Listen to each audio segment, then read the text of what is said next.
They're doing a lot, guys, right now with the division, with the taking our rights, with what's happening with the kids. These kids today, guys, if they want to do anything in life, they're going to have to make a choice on whether they want to roll with mainstream sign. See, that, let me break something down to y'all. There used to be a time, salutes to Tim Truth, to my brother Anthony Mitchell, Young Quality. We got people joining right now, guys. Check this out, right? There used to be a time where if you was indoctrinated with mainstream science, then your only risk was that you just stupid. You're going to live your life in fear. You probably going to make some bad decisions with your health, but it wouldn't have readily just death sentence, you know? Like there was a time where you can go hook, line, and sinker with mainstream science, and it wouldn't really just kill you like that. But I'm telling you right now, we in a time now where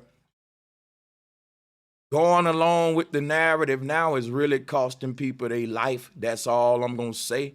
I have people close to me who lost their lives because of this jab, man.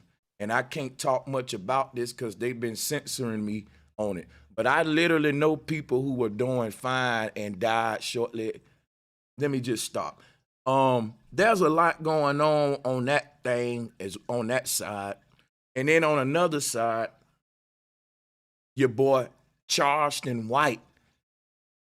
All right. Salutes to Bullets Gotti, who was playing the video on Charleston White and Hassan Campbell. And you know, I think Hassan Campbell has a good message. You know, I know he get a lot of hate or whatever, but I'm not gonna hate on him. The brother got a decent message over there, man. Now, me personally, I don't know if y'all know about this, but now I know Hassan Campbell and Charleston White, they cool with each other. But me personally, I don't think it may be a good look for Hassan's image. And this ain't no shot against Charleston White. I'm just saying Charleston White got a lot of beef out here. And he's beefing with a lot of guys who I wouldn't want to be beefing with. You know what I'm saying? But so there's a lot of things I'm going to talk about. You know, these kind of streams right here, we can ramble, we can gossip, we can turn up. Hit the like and share button, guys. And we also want to also be informative and enlightening as well with it as well. So y'all gonna have a fun Friday. Oh yeah, salutes, guys. I just wanted to say, bro, sorry for your loss, and you're right. People are really getting hurt by the current agendas, and also people who buck or try to buck the system are getting hurt as well. We're seeing with Joe Biden's mandates that a lot of people are going to lose their jobs when these things get finalized. People already are. And I want to give a big shout out to New York City, who's been standing up against these draconian rules. I don't know if you guys have been seeing those protests over there, but shout out to not the New only Yorkers. New York, Tim, not to cut you off, but just to add what you're saying, you keep. You got it, man. I'm done. Oh yeah, I mean, like Chicago, the FOP, the Fraternal Order of Police out here said they ain't going. They bringing that shit to court, and they will not mandate their people. And they said we're willing to go all the way on this. So the Fraternal Order of Police out here ain't going. Then I don't know if y'all seen. It's one of these guys, one of the white dudes. He got like a business, and he had like 150 something employees, and they said unless he shortened his shit down to 100, everybody got to get vaccinated. Yeah. And he fired all of the vaccinated workers and said, "I'm keeping my 100 unvaccinated."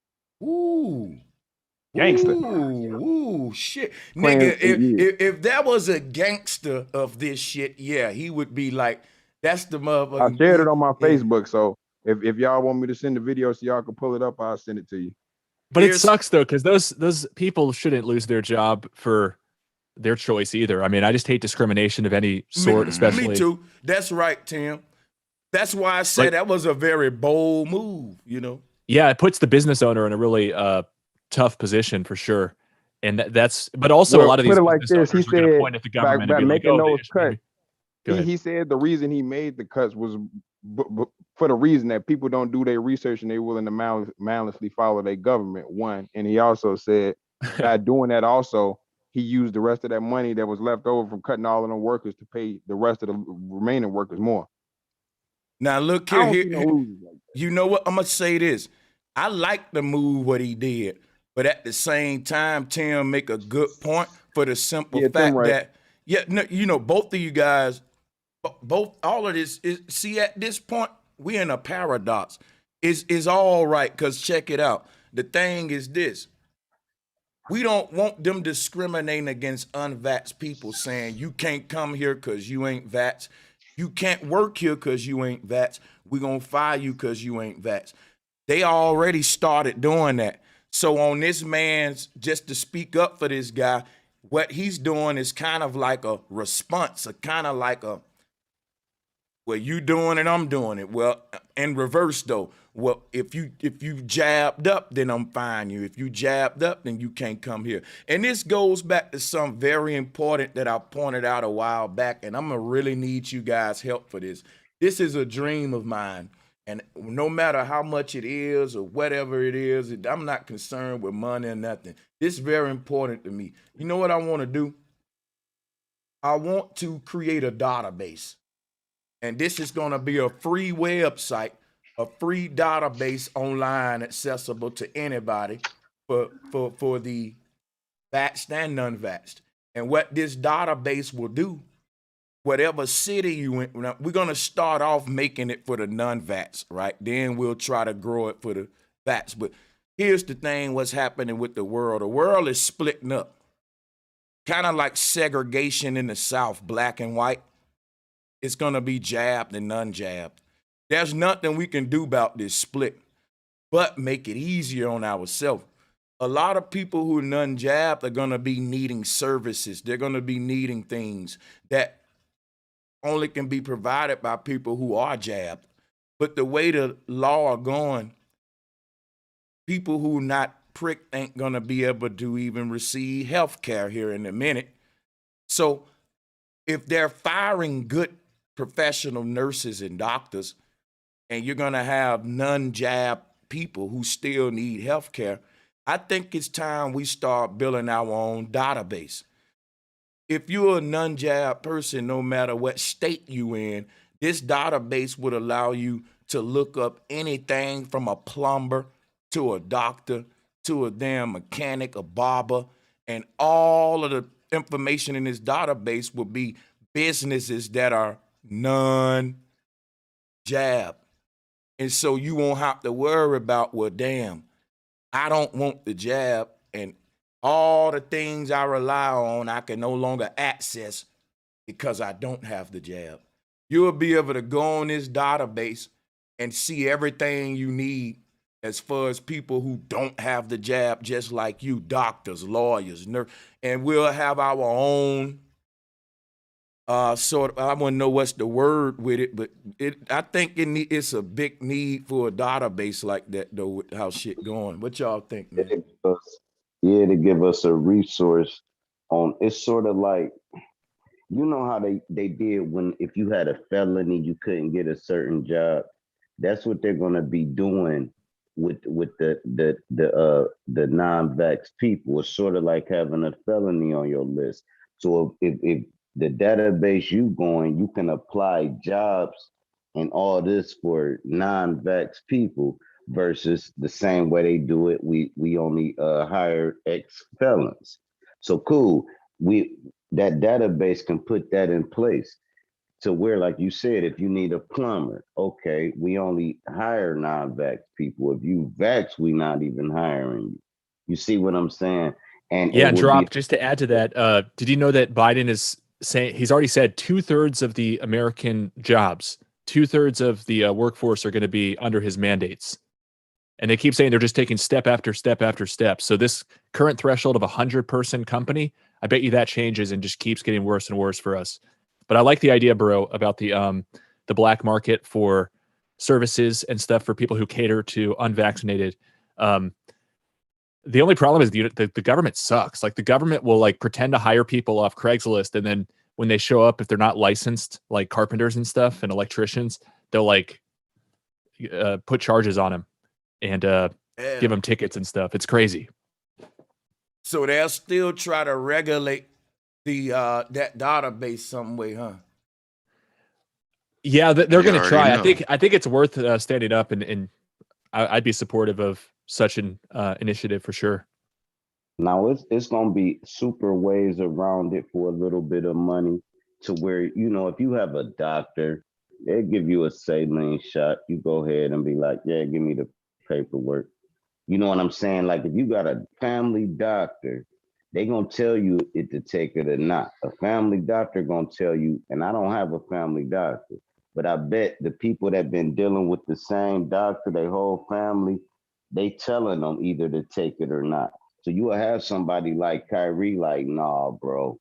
My people said don't do it, bro. Hey, he said get the millions up. I just won't play in New York, but let me get this to Tim because I think he can build on this. You see how New York already done shut down the gyms and all that. If you can't even go to Scandinavian. You can't even play for the LA Brooklyn too. Nets. Did you see LA And just LA. added a crazy restriction for like all indoor venues? Hey, Yo, it's about to get real in the wintertime. salutes to the brother citizen, man. How you doing, brother? Welcome to the bill, man. I'm good, man. I'm good. I was listening in to you guys talk about the businesses and I call it the slaps because I guess the algorithms ain't catch on to it yet. But the funny thing is they're talking about fining businesses who don't force their employees to get the slaps and whatnot, but they're doing it under OSHA, but there is no OSHA rule that stipulates this. So all the businesses that are complying, they're doing it because they're being Coerced. bullied and coerced Fake. into doing it. Right. And there's no regulatory agency. The only regulatory agency is OSHA that would go to these businesses and check these employees' SLAP status. But nobody is checking the SLAP status. So really the businesses don't have to comply. And if somebody comes by and they decide, somebody from OSHA or something, and they decide that they want to write this business a fine or something, they have a right to appeal that in court. And upon appealing it in court, the issuer of the fine, which would be OSHA, would now have to produce the written rules that say this is the rule that they broke that resulted in this fine. But if there is no written rule, then they didn't violate anything and the fine is invalid and it gets thrown out. Plenty of You're right, businesses but here in Florida are doing it, but the problem is, Tim, I'm gonna let you get it after me, Tim, because I know I feel you cooking. The problem is though, in certain states, certain cities, certain districts, they are trying to regulate it and they are trying to crack down on the business, and they're using the licensing agencies for the businesses to threaten these businesses with their operational licenses. So it's kind of like a double-edged sword depending on where you're at. You could get away with not complying, but in other places they're trying to nail you. But the thing is, once it goes to court, there is no written rule, there is no legislation. It's just some Can I political address that, Citizen motherfuckers saying shit. Go ahead, brother. You got it. Biden told OSHA to pass it, and it's a couple months away. So it's going to be a written rule soon enough. But you're right, it hasn't happened yet, and maybe it won't ever happen. This could all just be a bluff, a head fake. But did you see in the new infrastructure bill, which is like $3.5 trillion, if you can imagine such a figure, they're passing $321 million to OSHA to police people and hand out more of these fines. And they also increased the fines up to 700. Yeah, it's like a countdown. That's how I remember it. They're increasing the fine per infraction for the business who hires an unvaccinated person if they have more than 100 people to $700,000 maximum. So it was like 14,000, and it just gets worse and worse. Tim, that's unconstitutional because all penalties must be reasonable, right? In reference to the offense. $700,000 for a business that barely makes $250,000 a year or makes $1 million a year is not reasonable at all. So that itself is arguable in court. You know, that's like giving somebody life in prison for stealing a car. You know what I'm saying? It won't happen if you have the right argument. But my thing is, like you said, Tim, they haven't made the rule yet, so nobody has to comply. And if businesses start saying no to that shit or just staying quiet and not saying anything, there's no way for them to enforce this shit, because you see, they can't use the force of government because they can't legislate a medical mandate. but they're going to use the corporate oligarchy to intimidate the people into going along. And I guarantee you 90% of the CEOs of these companies that are forcing it on their employees, they haven't gotten it they fucking selves. The CEO of Pfizer hasn't gotten it. Citizen, man, I hope you're right. But I So just right. see this getting worse and worse and worse. And I'm, bracing for the worst here. And I think that it's going to come down the pike. And this is kind of just a stopgap measure to say, oh, let's just hold out a little bit longer because we know it's about to hit us. And I think we should resist. Absolutely. That is the answer. But we need to grow our numbers. People don't, I feel like people one of even the know. biggest things we need to do as far as like supporting the people who fighting it is the biggest teammate you could have on this would be like the fraternal order of police and shit like that who going against it and the doctors. It's like between working I with didn't the know police that. and the That's doctors. AQ. The FTOP is rebelling on it. Yeah. Okay, that's what's up. And at least I know out here in Chicago, that's what they doing. Like the fraternal order of police out here ain't going. And they said on the news, we willing to take this to court to the full extent. I heard a lot of Marines is doing the same thing too. Yeah. I got a quick question for Citizen Man real fast, because if anything, as much as you went to the political thing, I mean, I agree with it. Shout out to you for knowing, for getting into it and believing in what you know. You know what I mean? I have a question as far as when all of this mandate stuff, as much you know about political, do you think that your status has anything to do with it? Because, like we be saying, when you a citizen, when you a U.S. citizen, that means something, and I think it means a lot more than what we think it is. And the fact that everybody is calling ourselves U.S. citizens, that comes with something. You know what I mean? I hear about, privileges and benefits and things like that, things that we, use from the government, even though we say we don't need it, but we had no choice but to, because we do use those things. That's putting us in a contract, right? And now that you associated with this contract and you considered a citizen, I feel like that's what gives them that now you gotta do what the fuck I say type really. And I wonder if you know anything about that. Is the fact that you don't got your sovereignty is what makes them able to mandate anything on you. Here's where it gets dicey. The only contract that the people have with the government in this country as citizens is the United States Constitution. And what comes along with the United States Constitution is the structure of government, the function of government, and how the laws are applied, and also restrictions on the government. Right. Now, in certain parts of the country, you have politicians in power where there's really no system to check them, right? That disregard the restrictions that the Constitution puts on them, and they try to push the boundaries. And the way they're able to get away with this is because they don't teach law in school, and the general public doesn't know the laws that protect their rights. And the people who do know the laws that protect their rights don't know how these laws apply. When traffic stops happen, for example, right? Like a cop pulls you over on the side of the road. Do you know 90% of traffic stops always result in some civil rights violation to some degree? And you can get paid. Technically, they're not really supposed to be able to stop. Okay, here's the thing. Right. For what I understand, the government, they run off assumptions, it's about right? The judges, technically, though. You didn't sign even you talking about the Constitution, you didn't sign no contract, bro. You didn't swear up until make yourself.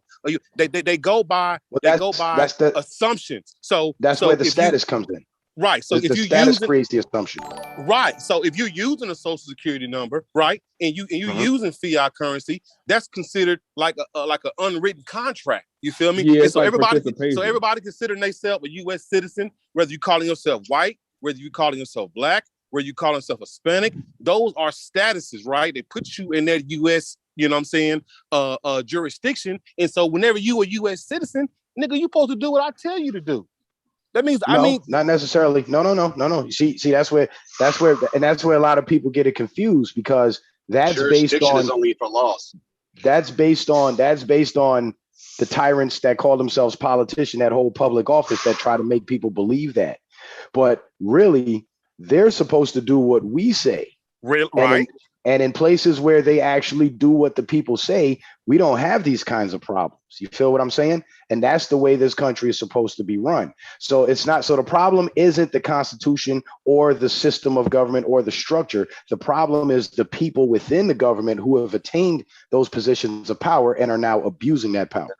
You feel me? disagree. I believe. But yeah, I it's a disagree too. Yeah, I they don't think it's the attain whole no power. construction of the. Everybody was given and put in place for a specific function. Yeah, right. They became powerful along the rules. Like they followed the rules to get there, and the rules just was fucked up.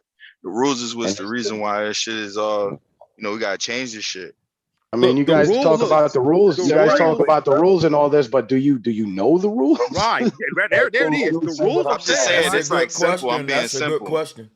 The rules I'm being are Does anybody know all the rules? I think it's a safe answer that none of us do. I mean, There you go. If you abolish the 50 states concept, then you wouldn't have all the jurisdictions and like people who are ever to control a certain way state by state. You know, these laws that are created by each state shouldn't be applicable individually. It should be one United States, one law, get rid of these goddamn borders and shit, and then you'll see all that shit. no, I'm down. totally against that. The federal government's the worst, man. The more local, the better. Yeah, as far as I'm because what that entails is like getting rid of the state powers and putting everything in the federal power. That's what you call centralization. That's putting too much power in the hands of one small group of people to rule over the entire country. The states don't even live near you. And that's what they did with the damn what's the banks right difference? there. They did that with the banks. Yeah. There you go. Man, here's what I'm telling you. You said it's not the system and it's not the structure. And that's all it is. It's not the people nor the people that run it. It's the people. It's not the puppet master. It's the one that can cut the strings. That's who run everything. That's the structure. Everything can collapse if we can get to the top. As long as we talking about politicians, man, get them bums out of here. We got to get to the head of the monster. But y'all go ahead.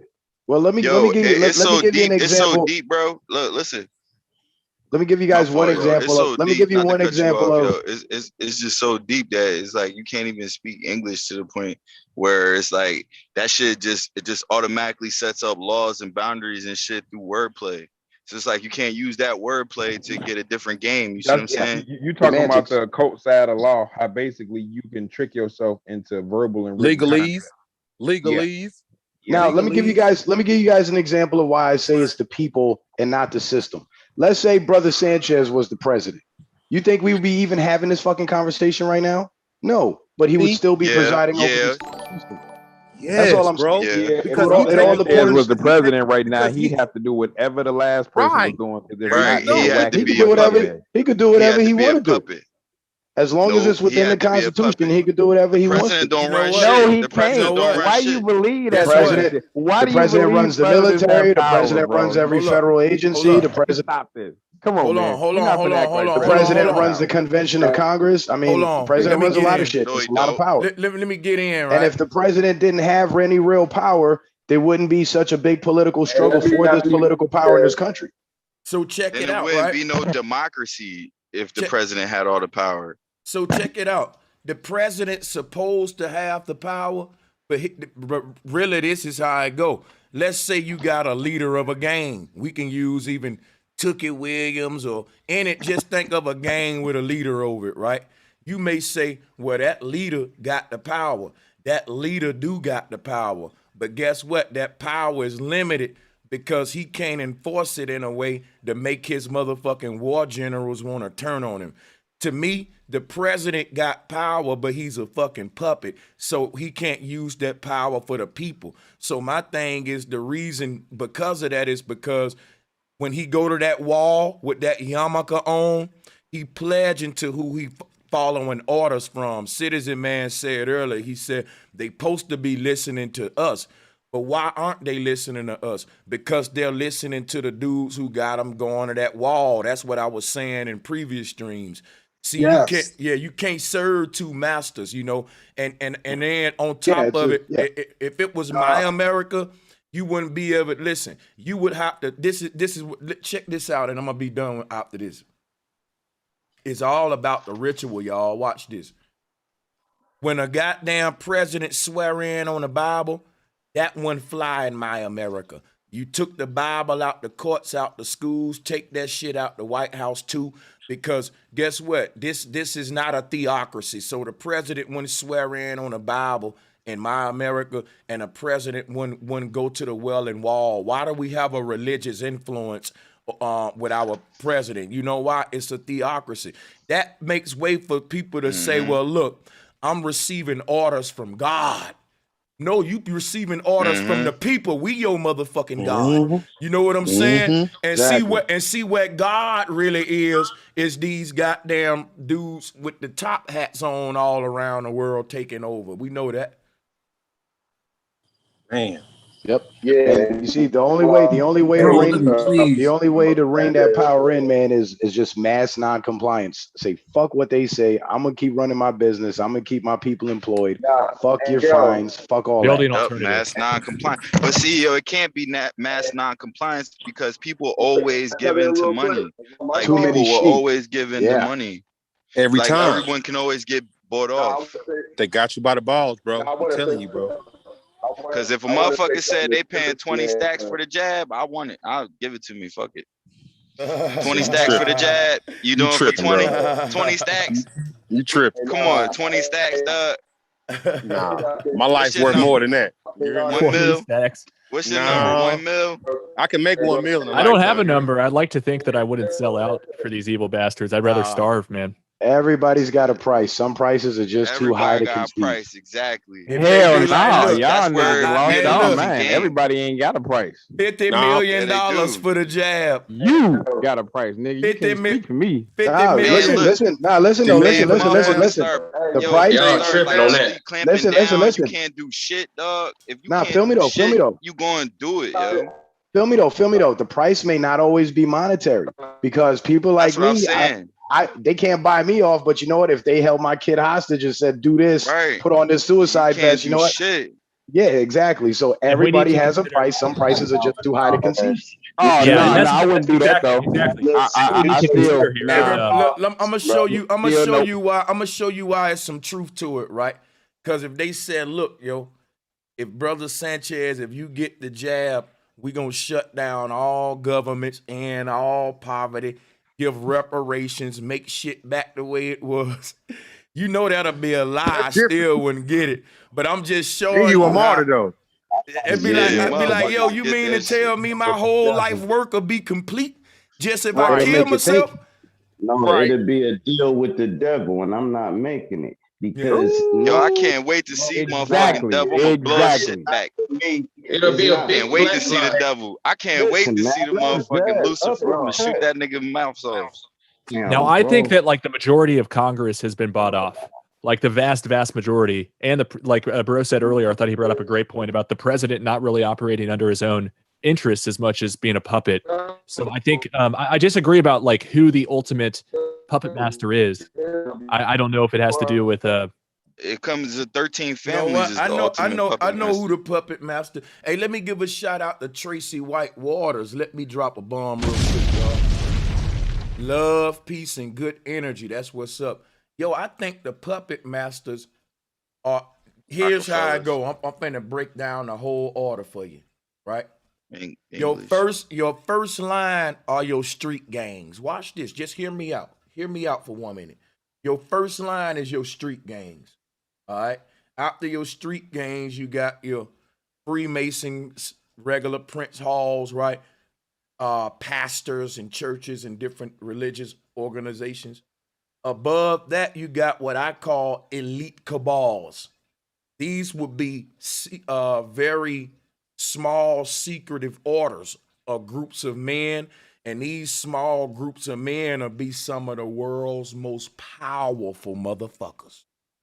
Law enforcement. And they'll be their job is to nepotize all these industries so that a certain select few, their job to rig the game while still selling us the dream that we could still hit the jackpot. Right? That's their job. Media. Yeah. And then above them, you got the royal families and et cetera, whatever it is, and all like that. Yeah. But see, that's how I look at it, man. What about y'all? That's who I think the puppet masters are. Man, that's the thing is I don't know who I don't know who's pulling the shots because I feel like they would want to be private and secret. I feel like that'd be very valuable to them to not even be on anybody's radar. I could be wrong. Maybe they're just out in the open. You're right. I mean, we hear names like Rothschild and Tim. Rockefeller, but there's got to be others. Hey, no doubt. And I have this acronym. man. I tried to hop on the first time. Can anybody hear me right now? You're You're choppy. breaking up a We little. got you. Yeah, I have an acronym to remember it in terms of the foot soldiers on the ground doing the heavy lifting. It's Mr. Cage: media, religion, corporations, academia, governments, and entertainment. But I think all these institutions that are really working together as one holistic complex, they're really being puppeteered by something else. Yo, I can you just say can't that really again? place what it is. Mr. What? Mr. Cage: media, religion, corporations, academia, governments, and entertainment. All these different institutions that the few use to control us. Cage of the mind. Right. And that's why the mind control is so important, because without our consent, they have no power. Without them being able to make us move, they can have all the money and power in the world, but they'll be ineffective. Sorry, gents. Sorry, I'm terribly sorry, but can I cut in here? I'm sorry, but yeah, salutes to everybody on the panel. Yeah, we're gonna let the sisters cut on in. Go ahead. I just wanted to say good evening, everyone. I'm enjoying the conversation. I wanted to say I really admire the fact that you've brought up this entire discussion, and you started it off with you would like to create a database of service folks that can offer services, and it would be free of the jab, as you like to call it. One of the most important things I think that is missing from this conversation so far, and perhaps it is because everyone on the panel currently is American only, it is one of the most important things currently that's happening in countries where there is universal health coverage, to whatever degree, is that there is a lot of people that are being completely caught blindsided by this entire thing, because they've been enjoying free health coverage for as long as they've been in that country, and so have their parents and their grandparents. Now they are seriously not interested in that vaccination, and they don't quite know what to do. And so those would be the countries that would be a low-hanging fruit for that sort of a database. Those countries, you know what, sister? that those countries would certainly be very interested in a database of that nature, and they would love to collaborate with anybody from the United States that would make that sort of an initiative. And that's something I wanted to say. Perhaps so crazy. Whoever is going to organize it. Go ahead, sister. I didn't mean to cut you off. Well, I was just ending with whoever is going to organize it should certainly consider collaborating with other countries such as Canada, New Zealand, Australia, and such. And what I was going to say is that's the danger, that universal healthcare thing. That's the danger in government dependence and expecting the government to provide everything for you. And that's why the people that be out here clamoring about universal income and all that bullshit, we can't go that route, because when the government is providing for you, now they can put stipulations on that provision. And what better way to sucker you into some shit than to get you dependent on their healthcare system and then force you to kill yourself just to get access. Oh yes, 100%. You're very right about it. However, unfortunately, it also acts in the favor of anybody that is going to create this database and is looking for more support from other countries. That's the lowest hang. That is sitting right there for you to tap into. And one other thing I would say, from a perspective of psychologically profiling, there's people who get involved in yoga and health food and holistic healing mechanisms, and they are, of course, not interested in the vaccination. Imagine living an entire life for years trying holistic healing and such, and now all of a sudden you're being forced into that's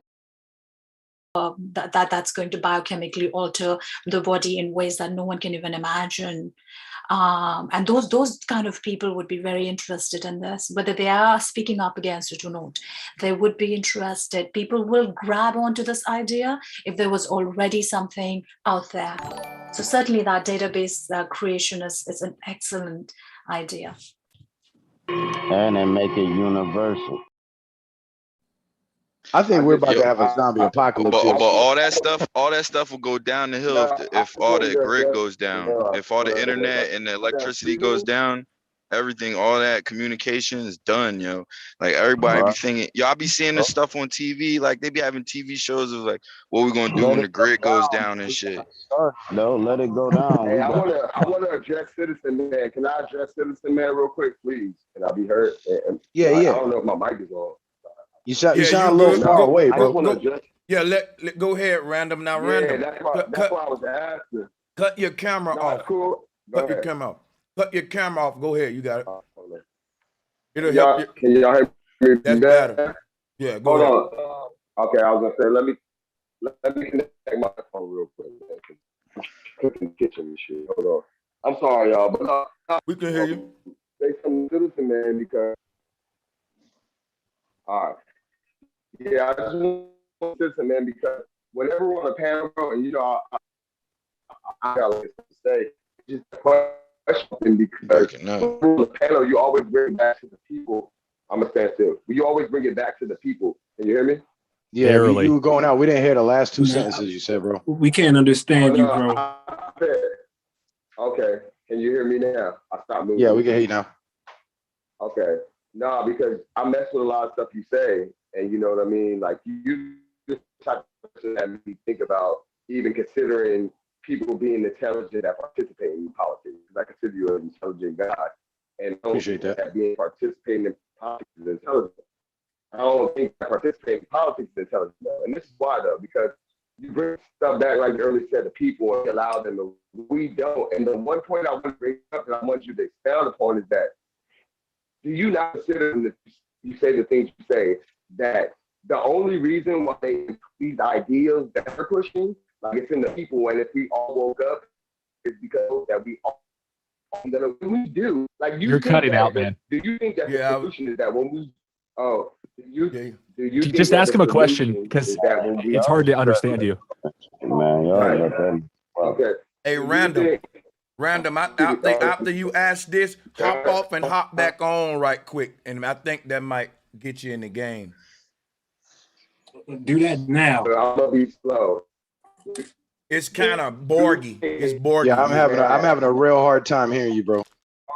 You need to hop off, hop back on. Hey, Random, it's fucked up. Just go ahead and hop off and hop right back on, G. Oh, man. He says, fucked up. Yeah, it is. That's about, yeah. It is fucked up right about now, though. That Thor, Let me ask Citizen Man something, man. Since this how you get the mic.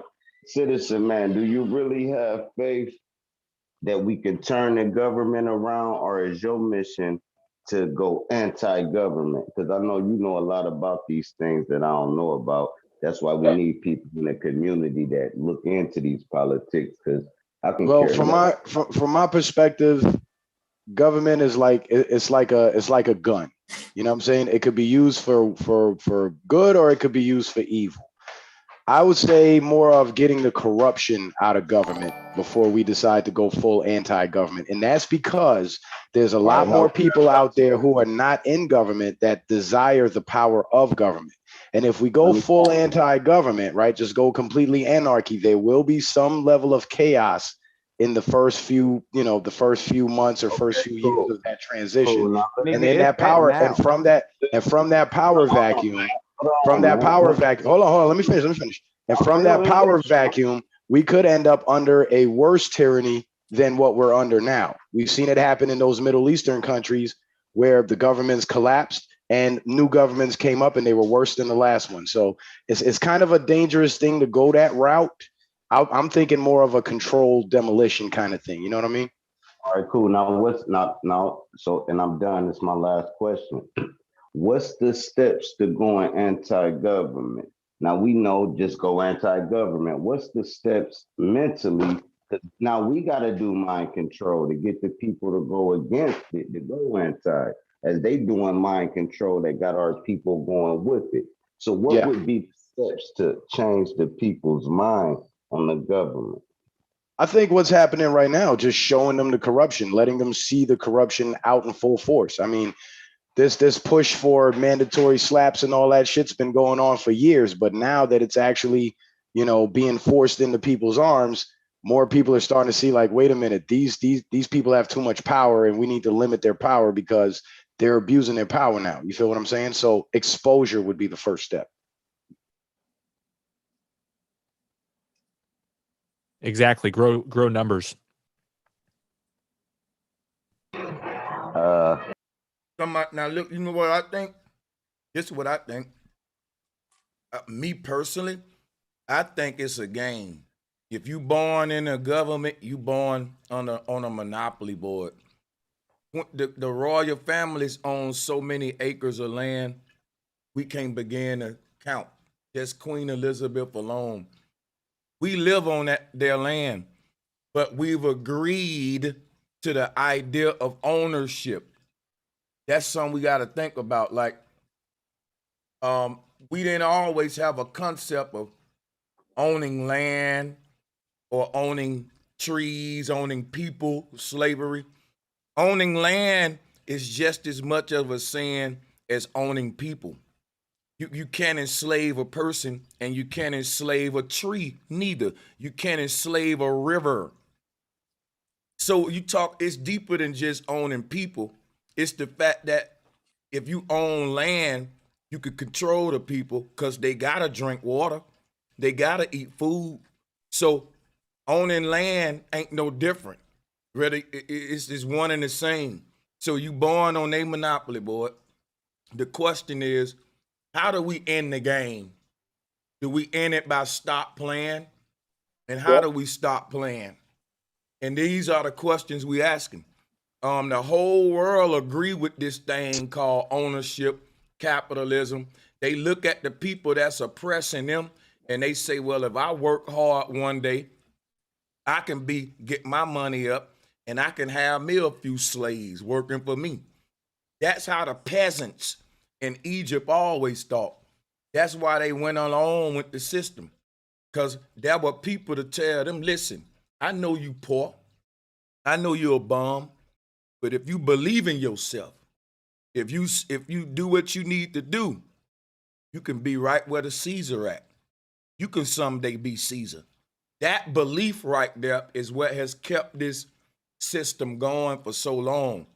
And we believe in that. We call it the American dream, that if I work hard enough, I can be where Queen Elizabeth at, or where, and it just ain't like that. When you find out that is the world is controlled by nepotism, it breaks your heart. It breaks your heart. And but we can never win this game. I think my solution is I want to try to get enough money and then get the fuck from under their rule. I think going off grid is the easiest, fastest solution. So, Hey, bro, Sanchez. Hey, I got Hey, bro, Sanchez. Hold on. Or like being your own Can grid. y'all hear me now? Am I clear now? Sound good now, bro. Go ahead. Yeah, I Hey, get you no, now. I'm sorry. Hey, I'm sorry, fellas, for that. Yeah, I had some new headphones on. Apparently, they do not work good. But peace to the panel, man. Peace, bro, Sanchez. I appreciate you for letting me on. And just citizen, man. I wanted to just talk to you about, because I was trying to say that I know that you're very knowledgeable, and I just don't feel like smart people will go with politics because there's just so many things in the way. So I just wanted to ask you a question, because it kind of branches off what bro Sanchez was just speaking on.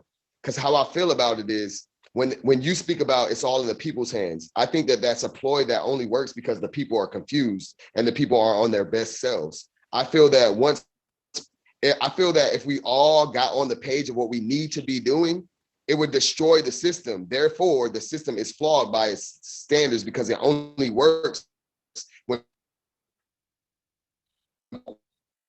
Damn, you're borging out again, bro. You're borging out again. Hey, I want to chime in on that part, man. This is my thing. Hold up. Yeah, I didn't hear that last part you said, Randall. No. I'll finish right now. It only works because people don't know and all find out what's going on and doing right, destroy the system. So that we get things to do better, but if we did better, then the system would change, because it's not about the system. I mean, it's not about the people, it's about the system itself. I just want to know how you feel about that. Because do you think that if we all on the same page? I don't hear think you it was no your more, bro. headphones, man. I think it was your connection. Random, here's what you got to do, bro. Get by a window and turn your camera off. Because it looks like you're inside somewhere and you're moving around a lot, and it's really hard to hear you. Because you started off clear, and then something happened, and you started Hey, bugging I out. got an answer. I think we got for your that. point. I think we got your point. Go ahead. I want to make a think, point. yeah, real I think quick. we understand what he said. Oh, Hey, go ahead. Rand, let me ask you this: is this what you said? You said the system is flawed, and basically the system. If we were at our best selves, then we would basically break the system because the system only works. A flawed system only works with the flawed people.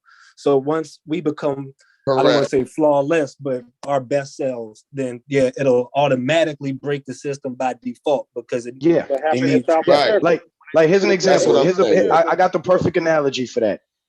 Police, for example. Police tend to be very corrupt in certain places, right? But the police in other places are practically non-existent. And if you look at the dynamics between those two different places, what you'll find is people with lower moral character, where there's more police because there's more crime, and then people with higher moral character that look out for each other and protect each other so they don't need police because there's less crime. So if people were able to properly govern themselves as a whole, there would be no need for government to begin with. If there wasn't motherfuckers out there trying to do crooked land deals and steal people's property and shit, there would be no need for courts. If there wasn't crooked businesses selling people flawed products, there would be no need for lawsuits. Hold on, citizen man. But you got to remember, this system created a problem to begin with to make itself the fucking answer to fix it.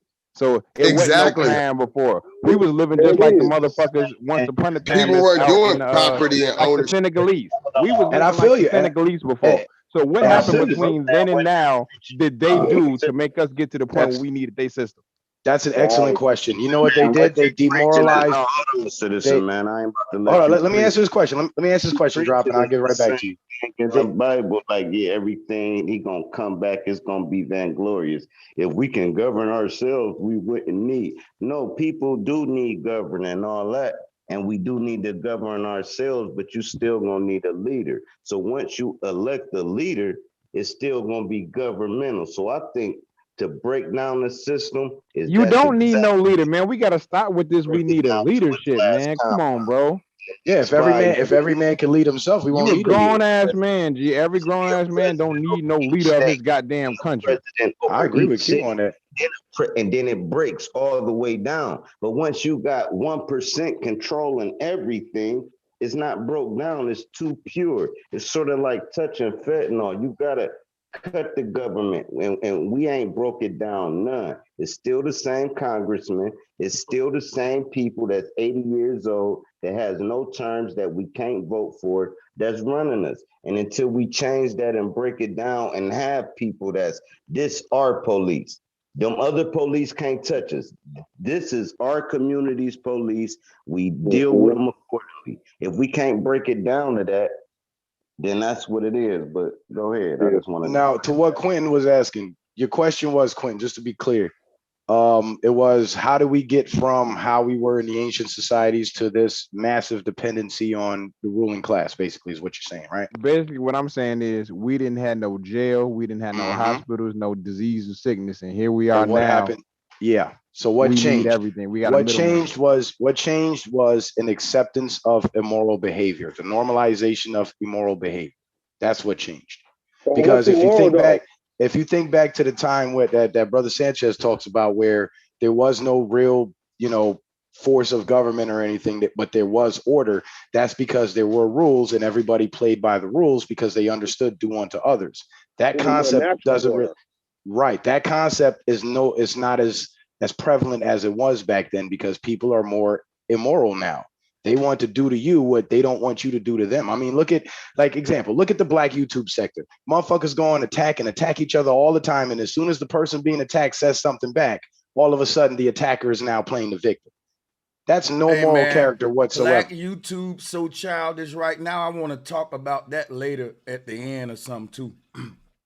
Because look, it was a lot of shit I said I wanted to touch that I've been hearing a lot of stupid shit for a long time on YouTube, y'all. And listen, this is a topic I know y'all tired of me bringing up, but this is an argument right here that I hear a lot in the manosphere. And we skipping around, right? But this argument is, right, step daddies and step parents, or step daddies in particular, are dangerous because they simps and they enabling these nothing holes. And I never really thought to really flirt with that argument. It's kind of insulting, right? Considering that I had stepdaddies in my life and that I'm a stepdaddy. But this is a topic I like to have with cats right here. Because look, I'm going to say this right here. If any man's actions is hurting you, it ain't that man's fault. It's your motherfucking fault. When I hear niggas say like, man, there's too many of y'all niggas saving these girls and it's messing the game up for the rest of us niggas. Guess what they saying, y'all? And I'm finna zoom in on myself. This is how sad it is. Think of the scenario I'm about to give you. You got a dude who with a girl, right? They have children. They together and it don't work out, right? He tried, he failed. They go their separate ways, and it's bitterness behind it, right?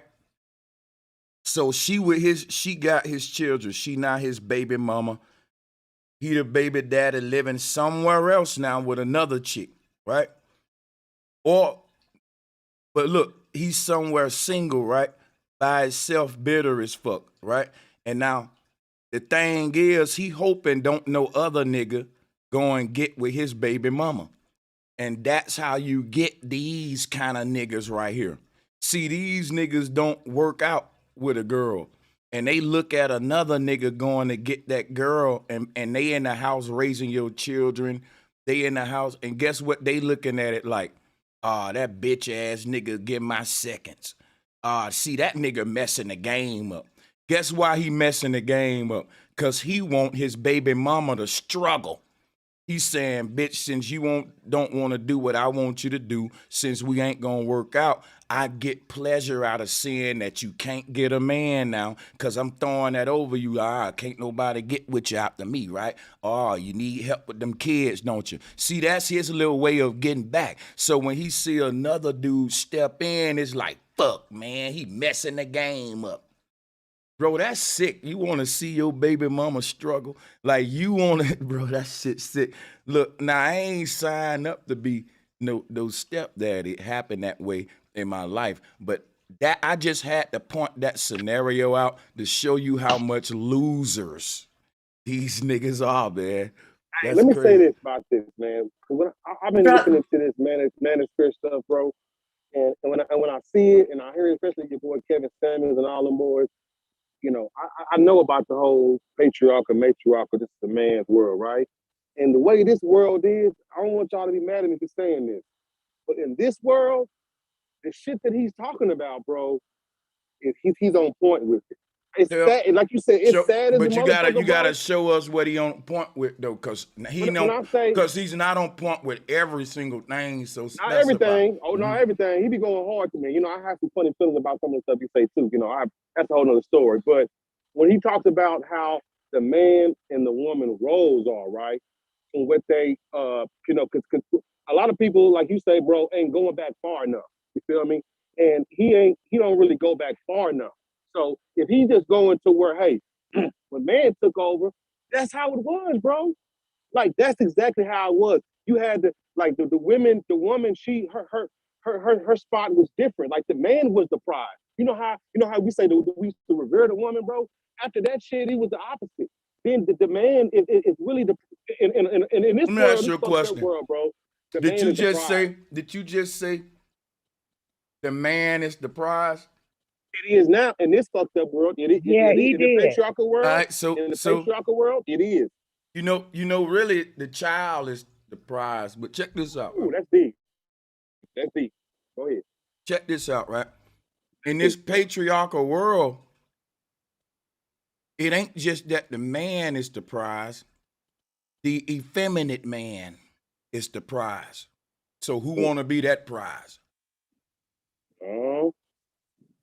Facts. I don't know about that one. Oh, you want to debate that? No, I ain't talking about. I'm just saying I ain't with the feminine man. I don't. No, I'm not. I'm correcting you. You said a man is the prize, not just any Right. man.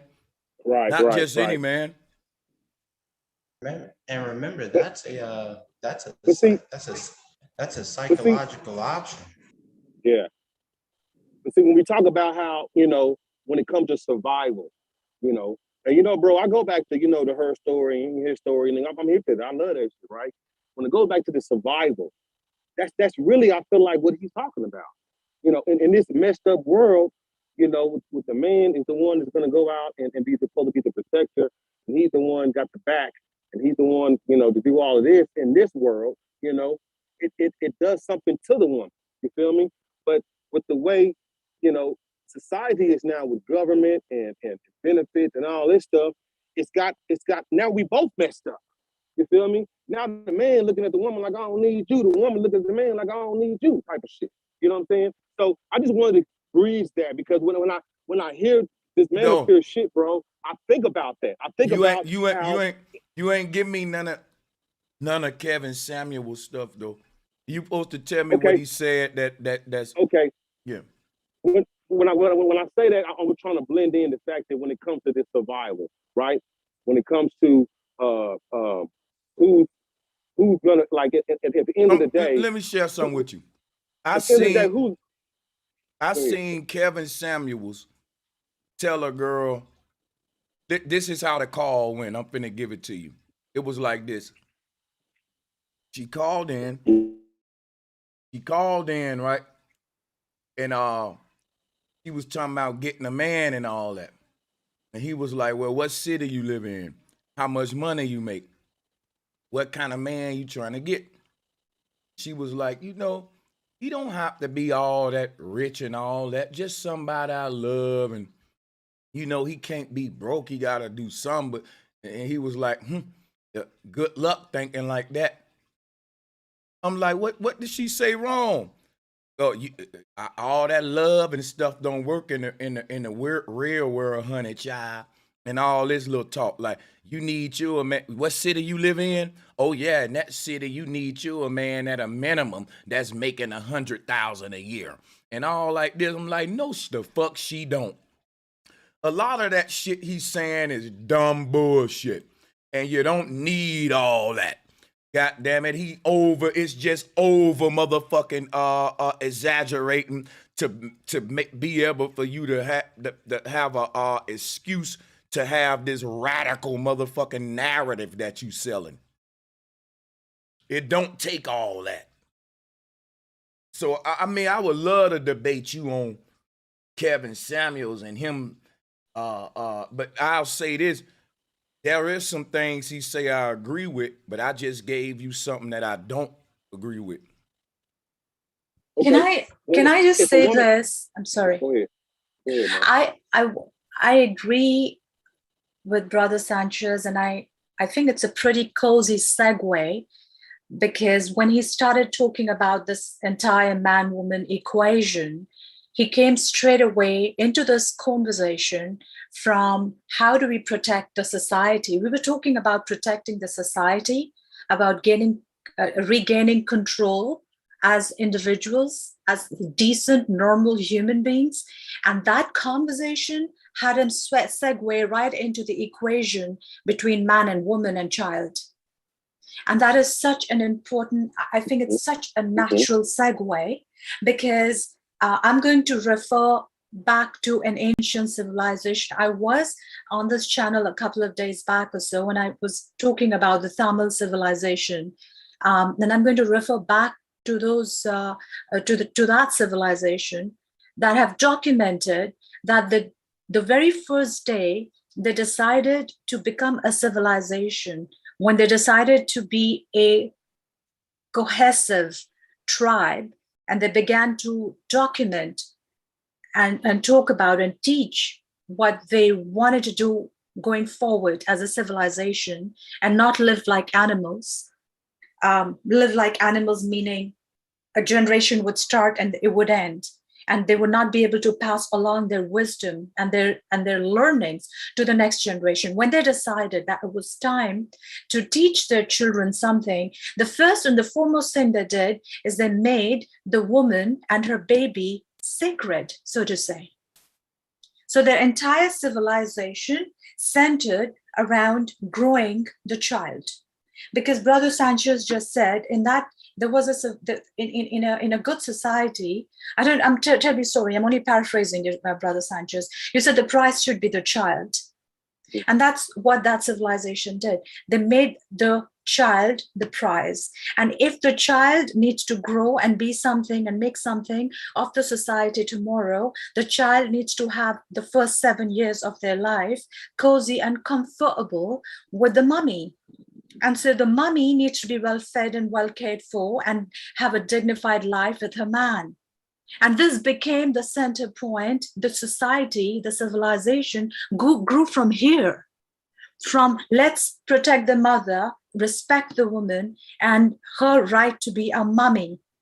And from here grew the civilization. And in order to do this, they learned from animals. And their symbol became the elephant, because they observed that the elephant treats the child, the entire elephant herd treats the child a certain way. This entire thing with the Lord Ganesh, with the elephant head situation, they make a mythology out of it, was nothing but this fact that the elephant tribe, the herd, when a baby is born in the herd, the entire herd rushes to protect the mother and the child. There's a book written, I think it's called The Thunder. I'm terribly sorry, I can't quote the book right now because it's The Voice of Thunder or something with thunder. And they have, there's a woman who has written a book about her findings, her research about the elephant. And you will actually, it's a Western book, and you'll read all about her findings about how elephants treat each other. And that became the symbol of the Tamil civilization. And so I'm just coming back to his point where the mother and the baby needs to have that respect and the protection of the society for the society to be cohesive. From there will begin a unified society, which is not involved in gang wars. And sister, what you said is 100% right. And this is why the elites figured out that if you want to destroy an entire society of people, you corrupt the women. Because the women are raising the next generation of children. So if you have corrupt women raising corrupt children, you're going to have corrupt men and women a generation down the line. I agree with you, but I agree with you, but I'm only able to speak up here because there's not a lot of women. Because I'll be attacked by a lot of women and saying, why should women have to wear good clothes and be decent, and I'm not being feminist, and that's what it's nothing to do with feminism and non-feminism. Feminism has become a silly word now. And that is exactly I'm an that educated, is exactly where I was going with it. Yeah, I'm an educated woman. I'm clearly educated. I've traveled the world on my own. I can do literally mostly everything on my own, but I don't believe that women should be dressing themselves in a way or behaving in a way that makes people disrespect them. And there is a social responsibility women have, and they should also demand respect.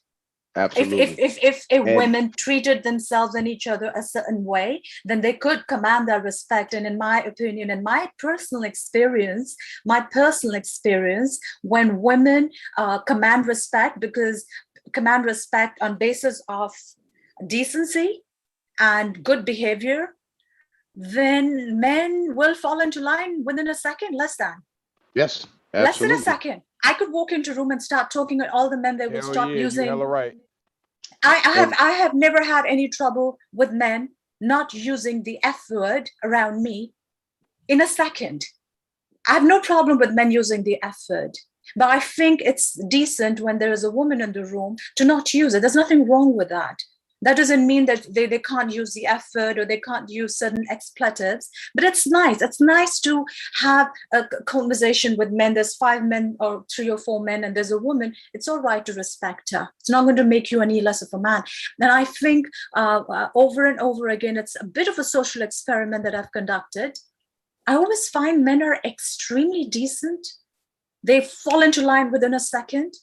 They behave themselves when a woman carries herself with respect. And that does not make the woman any less feminist or any less educated or any of that. And I think that equation needs to be contributed from both men and women. Yes, Both absolutely. sides. Now, to the point that I was making about the corruption of the women, what we have now, and this goes right back to my answer to Quentin's question, the normalization of immoral behavior. When the immoral behavior becomes normalized, now anybody who dares to call out the corruption of these corrupt women, because the corruption is now seen as normal, you're seen as abnormal. Now you're seen as bashing women, you hate women, you're attacking women, when in reality, you're actually trying to correct what the elites had done wrong to society in the first place. And this is women of all colors from all over the world. There's women twerking in Japan right now. You know what I'm saying? So this ain't just one. Hey, peace to the panel, man. I just want to say, hey, peace to everybody. Peace, bro. Peace, Citizen Quinn. Peace, sister. What's You hit good, on my some brother? big points. How y'all doing, man? Y'all, this is a topic, man, that need to be talked about, because we're getting stereotype, the stereotypical type of thing. We being led by society's leading to divide the family.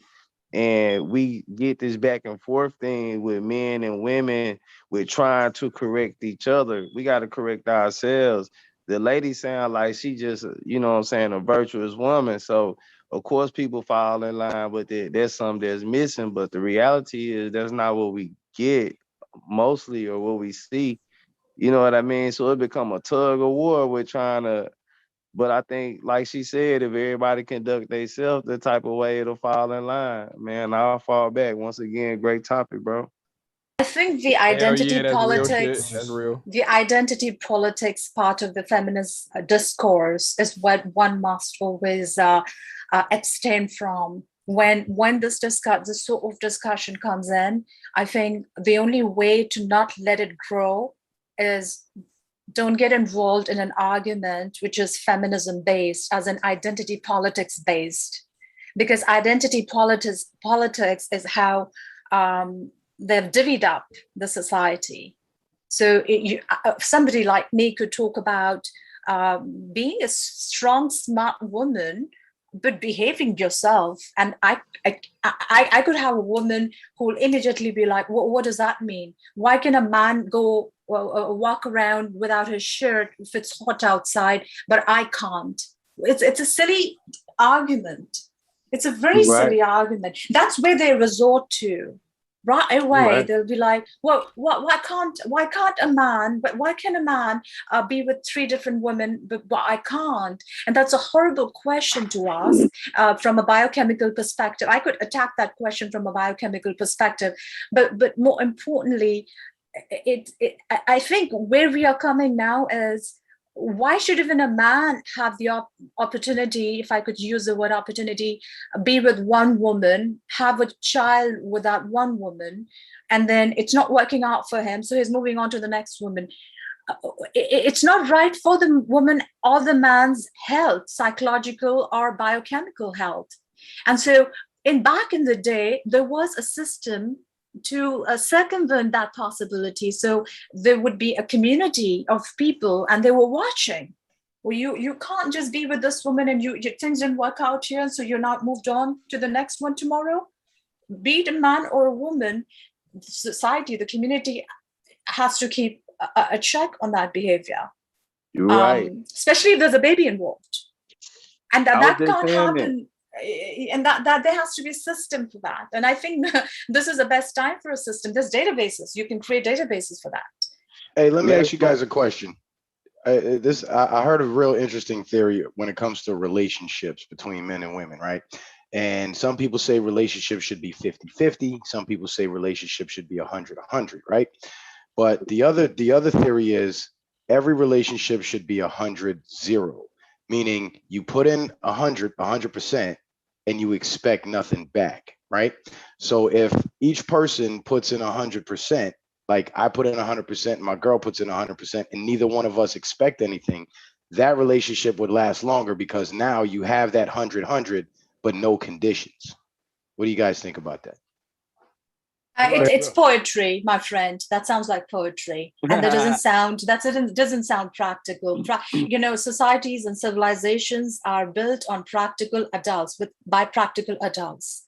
This entire poetry, where I mean, I'm coming from a perspective that whatever you just said sounds like something a 14, 15-year-old person would say when they're into romance. And romance is a philosophy. I mean, what exactly? Well, hang on a second. What exactly about it was what sounded like poetry? Because it sounds like math. Romantic. It's too romantic, friend. It's too romantic. And I'll tell you what. Romance is a dream that has been sold to post-traumatic stress disorder children. You can't sell romance as a dream in Bollywood and you mind Hollywood. if I got a question for y'all? Let me please finish, sir. Let me finish. Okay, you because I gotta ask you romance. Certainly, I'll be more than happy to answer. I don't see any romance in that at all. I just see math. I see practicality. But that's just me. Yes, I'm talking about a romance that has been sold to the masses through Bollywood, Hollywood. Pick up these films, these Bollywood type of films, and tell me what is 80% of the subject matter. It's always going to be romance. They'll show you why is it that every concept? No, why is every mafia? Why are all these mafia films with this Godfather type of? I'm not into. I'm sorry. I'm not going to be able to quote a lot of Hollywood films because I'm just not. Hold up a second, sister. I just don't know very many of them. Why is it these mafia type of films always telling you that there's a psychopath?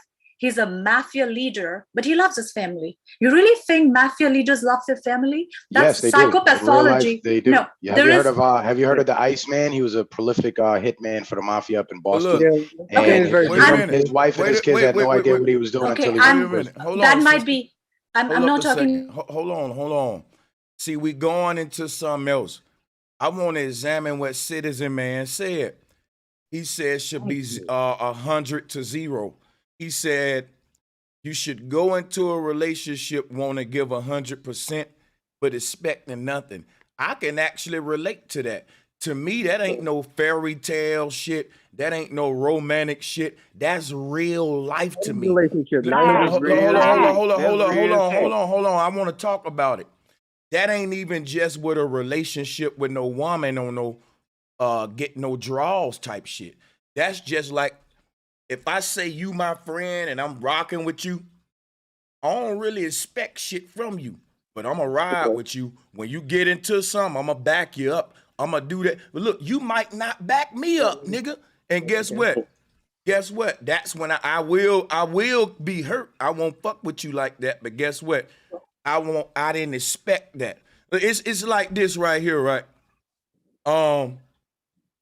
Let's talk about sex.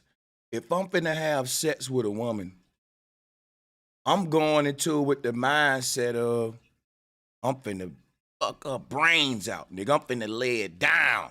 I ain't going into it in, well, I hope she do something for me too, though. Now I hope she gonna, do this. And it's like, you know what I'm saying? I ain't gonna even lie, man. Hell yeah. It's like this right here. I think going into a relationship with that mindset, be better for both parts, for real. What y'all think? Let's have that discussion. Okay, so you right. I think you right, but that is a fairy tale, bro. Nah, but look though. Look, can I say one thing? We all got feelings, and bro Sanchez, off the rip, if that dude wasn't gonna fuck with you, wouldn't want to have your back, you wouldn't rock with him like that. Let me show you something. Let me show you something. Let me show you how this works. In the hood, it's some dudes, right, who will never snitch on their friends, even though they know their friends will snitch on them. That's real. Here you go, nigga, right here. You know what I'm saying? And that's what I was gonna say. Some people, right, they actually live their lives that way. Yeah, and I agree with Sanchez totally, because when I deal with people, anybody, I go in and give 100%, and I'm not looking to see what I can get back. And then Now, you I know, would say, you realize everybody not But like if I you. realize they full of shit, I keep it moving. now, when it Keep it comes to the moving. fairy tale, when it comes to the fairy tale part, I think the 100 is a fairy tale because now you're putting in 100%, expecting 100% back, which almost never happens. Never. So 100 Absolutely. would be Right. the fairy tale, 100 Bro, would it's be the the And then practical. you Hey, set yourself up for disappointment that All right, way so too. how about we just fill each other in? What if all I need is your 40? What if I got the 60? You just come with no, the see, 40 you and we met, no, straight. no, no. Hell no. See, you ain't going to no motherfucker in need, first of all. We ain't going in need, right? Because look, what I'm talking about is what I'm putting into the situation. The playing your effort. position. I'm talking Playing your about the amount of effort I'm willing to put into this shit. How serious Okay. I want to take it, right? I'm gonna give Right. 100%. Now the Right. chick may be like, man, I'm giving 50%. I got another nigga over here. You know, that's what's gonna make it hurt more when I find out, right? That's what's gonna make it hurt more because damn, yo, I was 100 with you, ma, and you was But guess 50% with what me. though? Exactly. While bro was doing that, he was building character. So while those other women looking, they saying, "Oh man, he was 100 with her. She messed him over. I was waiting on him. Come on, I'm finna slide Hey, in. but I'm your finna get him That's 100, 100." facts. You yo, feel what I'm hey, but saying? listen right quick. Your 100 can be 30 to her. Like she done saw a lot of 100s. But that's when they get 100. personal though. Hold That's when on, they man. get Stop, bro. personal. White man, let me scribble this shit down, bro. Now you Your good, bro. You 100. ain't gotta get aesthetic, bro. You ain't gotta do that, I bro. ain't getting ecstatic. It comes to a point where I can't even never say my point, bro. But it's cool. Just listen. I know I talk slow. I know this shit sound dumb, but if you listen, you would get a gem. Your 100% is somebody else 50 or somebody else 200%. So if they not feeling you, they're not gonna give you 100%. If they feeling you, they gonna give you 100%, and they 100% might be your 50%. So you can't go by that. You gotta either let it grow and turn into something, or it turn into nothing. But go ahead, since I'm ecstatic, y'all got it. Nah, you Hey, hold good, up. bro. Hey, New Leo, won't you click the link, New Leo? You seem to want some attention. You can get more attention up here than there. Go ahead, y'all. And I feel like I just started some shit Yeah, again. nah. Always come on your pedal, start the shit, bro, Sanchez. I'm sorry, man. Yeah, nah. Look. Yeah, I I was was just gonna. saying, you know, you just play your part, man. That's all I was saying. Like when you start saying, well, my 50 is 100 and this 80 and this 40, that's when we personalizing shit. That's not on the scale of what a man and a woman supposed to be. That's the fairy tale. That's immature when you think you can just say, oh, your 100 ain't but 50. Yo 20, 30. No, this 100 is 100. This is what they got scales for. You put this shit on a In my scale and say what opinion, it is. Now look at it. Now look at yo, it. in my This. opinion, right Now now, look. I was just Hold up, say this. hold up, Jason. Hold up 1 second. Okay, y'all got it. I just got on the panel. I just want to talk right quick for a second. Basically, like in my opinion, a person is worth what they're worth unless they're willing to become more, right? So if you're willing to become a piece of shit to somebody, then you're only worth a piece of shit. But if you're willing to actually be what's it called, to have the integrity to actually care about somebody the way that they care about you, then yeah, that's what you're worth. You know what I'm saying? Your worth is your worth, and that's decided by your actions. That's all I have to say. Hey, live with DWT. Thank you, my brother. I think Salutes. your worth is your Appreciate the love. worth, but it's decided by the perception of the people who are at the receiving end of your Well, action. So it's not really. perception is a I very mean, tricky concept because, like, I can make you perceive anything. I can make you perceive that I'm black whenever I'm white. Like, I'm literally white. Well, no. I said I meant perception of the ones at the receiving end of your action, like the perception created by your actions. You feel what I'm saying? Oh yeah, I got you. So I'm kind of building off what you're saying, but I'm going a little deeper with it. Is all. I'm And not see, really disagreeing with you. I see what you saying, citizen. You saying you being considerate. Everybody just looking at what they gonna think. It's not about what you gonna think. You got to come into it considerate. You're going to be with a woman. You're not getting a fucking slave or a dog or a pit bull. You know, already know. yeah. See, a lot You know of what I'm these saying? manosphere guys, they want to go into it like a business deal. You know, I can, Yeah, like it's I can, I can abusing see, I can see them niggas sitting down now at the table, like, listen, bitch, I like, look, like, I like you, you like me. And they gonna pull a briefcase on the table. Here go the negotiation plans. I think what I wrote out for us is what you're bringing. Break out the got, prenup. yeah, like, I gotta get all the how big much you pieces of chicken. You gonna wash my socks on Tuesdays, bitch. shit Request the like that. tax returns and the income Yeah. statements. Yeah, man. They going I'm into it like dying. that. Yeah. Funny as hell. That's exactly the mindset. That's what I'm getting But from I would say, yeah. you see, they approach it as a business deal, but I think it's a pleasure deal because who you choose to be with is, you know, that person has to bring you pleasure to some degree, or else you're gonna be miserable. So it's For not real, like really, if someone has like an yeah. attitude that you don't like, and they're always representing that attitude, and there's nothing you can do about it because that's that person. Then I mean, like, yeah, I mean, you're right. Right, because they could be everything you want on paper. They could have the tax returns and the income statement, sign the prenup and all that, but then move in the house and be a slob, be an asshole, be something that you really didn't bargain for. So Hey, you going know what into it they as a come business from? deal, yeah. You know where they come from? Because a woman already got a natural nature. She wanna be secure. She wanna be secure. She need to be protected. She See, need that's all that. this. Let me show you something. That That's is the thing called, about feminism, listen. What you just said, Key Norfolk, that's true, but I'm finna show you something. That way of thinking is what manosphere dudes say, and we ain't in them Right. times no more. I'm gonna show you why. A woman do want all that, but here's the problem. They can get all that without a man. So now that kind of that's fucking, exactly what I'm saying. it's a new day to, that's the excuse that manosphere dudes making. Like, see, here's what I get. One dude I watch, he says, listen, man, if you want a woman, you better make sure you're doing better than her.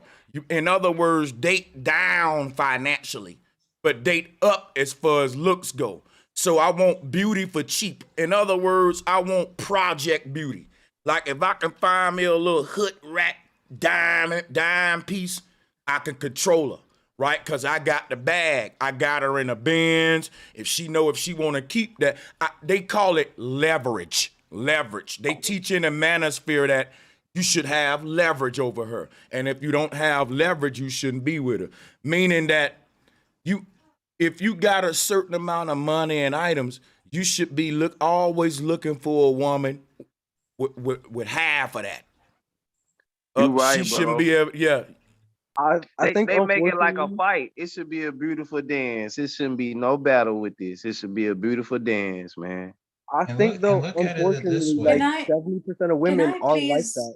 Can I please offer a woman's perspective, and perhaps a perspective based in anthropology, natural selection, and clinical psychology? Just a little bit of, let me please make a couple of suggestions. Everything that all the men are saying here seems kind of cute. And it's nice to hear all of this because the general point of view, the general point of view is that I'm a good man, and probably most of you are. I'm a good man. I want to get involved in a relationship with a woman who is interested in me genuinely. And if she is, then I'll genuinely go out of my way for her. And we'll genuinely have a lovely family. That's the idea. That's cute. However, what do you think is wrong here? What is wrong here? Wait. It ain't cute. That's real. That's the way my great look, hold on, wait. That's the way my great grandma and great granddaddy did it. In order to return to a time where we could go ahead and do what grandma and grandpa were doing, would be to take into consideration the fact that we have something called institutionalized psychopathology and sociopathology ingrained in society through Hollywood and other institutions such as educational institutes. These Hollywood films and these television movies and all of that are inculcating a level of psychopathology, sociopathology in human beings. And it is very much... Do you have a man, sister? Do you got a man? I can't answer that question. I know you can't.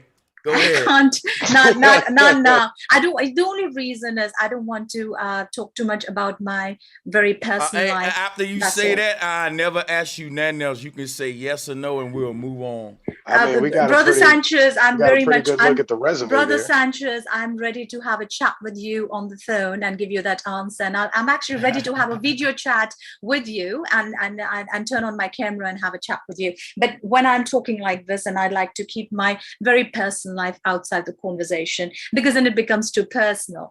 Go ahead. You What right, I'm sister. saying, Go ahead. yeah, what I'm saying is that psychopathology and sociopathology is very much rewarded and incentivized, and it is everywhere. And a part of that psychopathology and sociopathology, I'm talking about psychopathology as in a cluster B personality type in the DSM, which is a Bible for psychological illnesses. So psychopathology and sociopathology are just Hollywood terminologies. They're not really, technical terms, but I'm using those because those are the layman terms. Now, that psychopathology is very much a part of the dating scene. And very often men are going to tell a 16, 17-year-old girl that she's the most beautiful girl in the world and enjoy tampering her entirely, tampering with her life.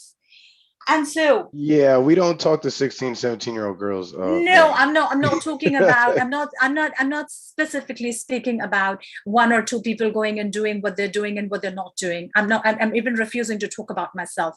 I'm just talking about the general public. There is a lot of psychopathology in the dating scene.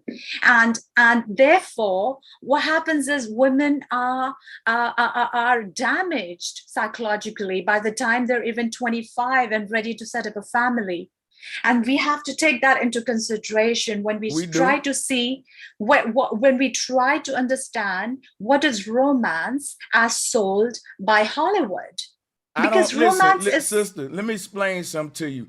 Us Americans, we don't get our sexuality from Hollywood. We give Hollywood the shit to make movies about. Hollywood come to the hood and see the way we love on each other and stuff, and they put that on TV. It ain't the way you think, where we copying them. They seeing what we doing and just putting it on TV.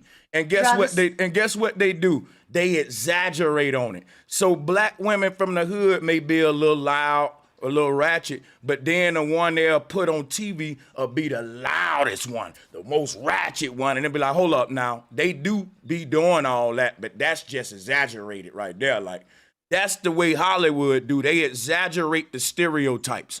But the stereotypes ain't false. I ain't gonna lie. It's true shit. Wait, you remember the movie Friday? You remember that, what the fuck was her name? I forget her name. The crackhead bitch that came over to fucking, Felicia. Smokey's house all the time. Felicia, yeah. Just like that. Like, they literally do that shit. And like in my town, okay, so Altoona is like a town of meth heads, okay? And like literally you can get that shit. You can literally get that shit around here. Like, it's not that hard. And also there is a matter of sexual selection, which is identified. We have done a lot of experiments to understand what separates human beings from other apes and other animals. And one of the most important differentiating factor of human beings, the sexual behavior of human beings is extremely different from that of other animals, particularly chimpanzee and apes. It should be. And the most important aspect of that the sexual behavior, the most important aspect is the sexual selection that is engaged in by human beings. Human beings, the sexual selection depends on the woman. It is the woman that makes the choice, which is why we had a matriarchal culture back in the day, before the patriarchal culture.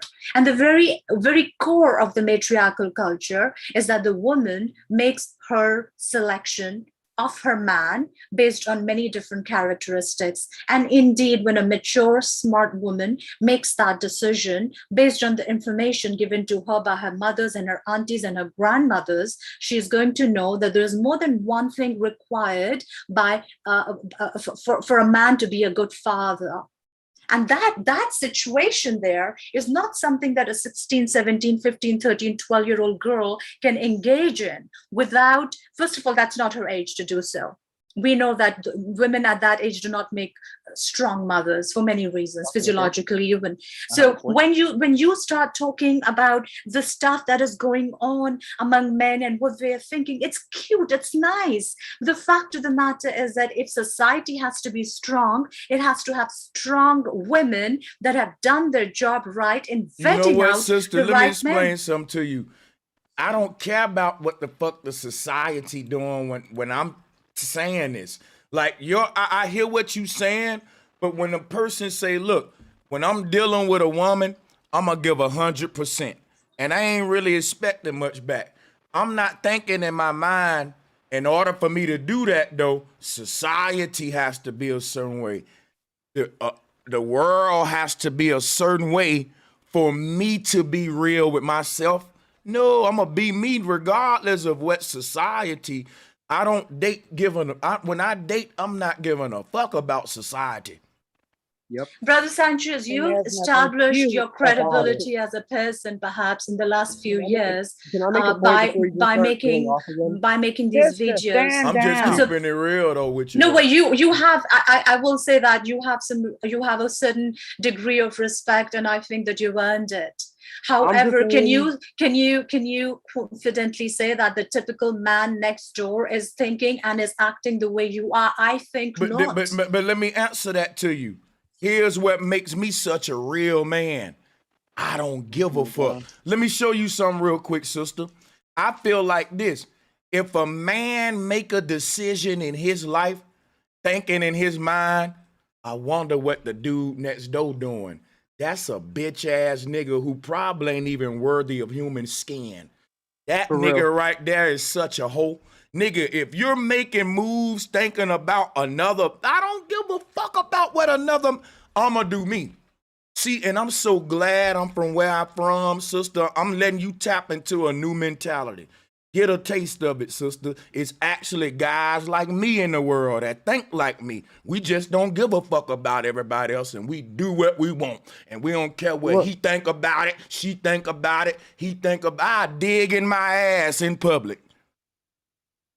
I feel like honestly, like what she was saying though, like how women were making the choice in matriarchal societies is like once we actually adopted the form of currency, the form of money, what happened was women eventually started thinking in their head like, well, this guy with money, he can do more than the dude without money, so I'm gonna go for the dude with money. And that's the idea that like she was kind of missing out on, in my opinion, because like money is not the end all be all. Okay, ability is not the end all be all. It's about a person's heart and where they stand as a person.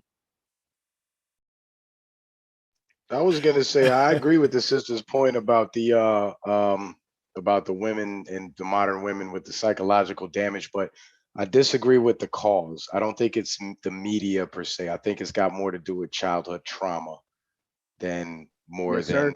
than media brainwashing and media influences. But and Brother Sanchez, when you said that point about you digging your ass if you want, I was gonna say something, but then I thought about it and I was like, nah, that shit ain't funny. Yeah, I was just fucking. I was gonna say, is that where your fingertips went? I'm sorry, man. Hey, citizen man, if you see a nigga do like On this, that same point. if you see a nigga doing like this, citizen man, oh, Yeah, that he was just in there. ain't good, bro. No. Yeah, we turn up, man. Friday 5, baby. We lit. I got it. Cause the sister was a little serious, man. I got the sister calm down. No, it ain't, I'm just letting you know. Forget society. Forget the world. Like, forget what everybody else think, my sister. I think That's I'm all it talking is about anyway. it from a societal rules point of view, because you started this conversation with regards to How are we going to live how are we going to reclaim our power as individuals and be taken seriously by the legal system that has literally enslaved the world? And I think that will start at an individual level. Somebody said that damage is not Hollywood related. Damage is more related to post-traumatic stress disorder from childhood, which I agree with 100%. But post-traumatic stress complex, particularly complex post-traumatic stress disorder, will make people codependent, will make people sexual addicts. And this is a fact.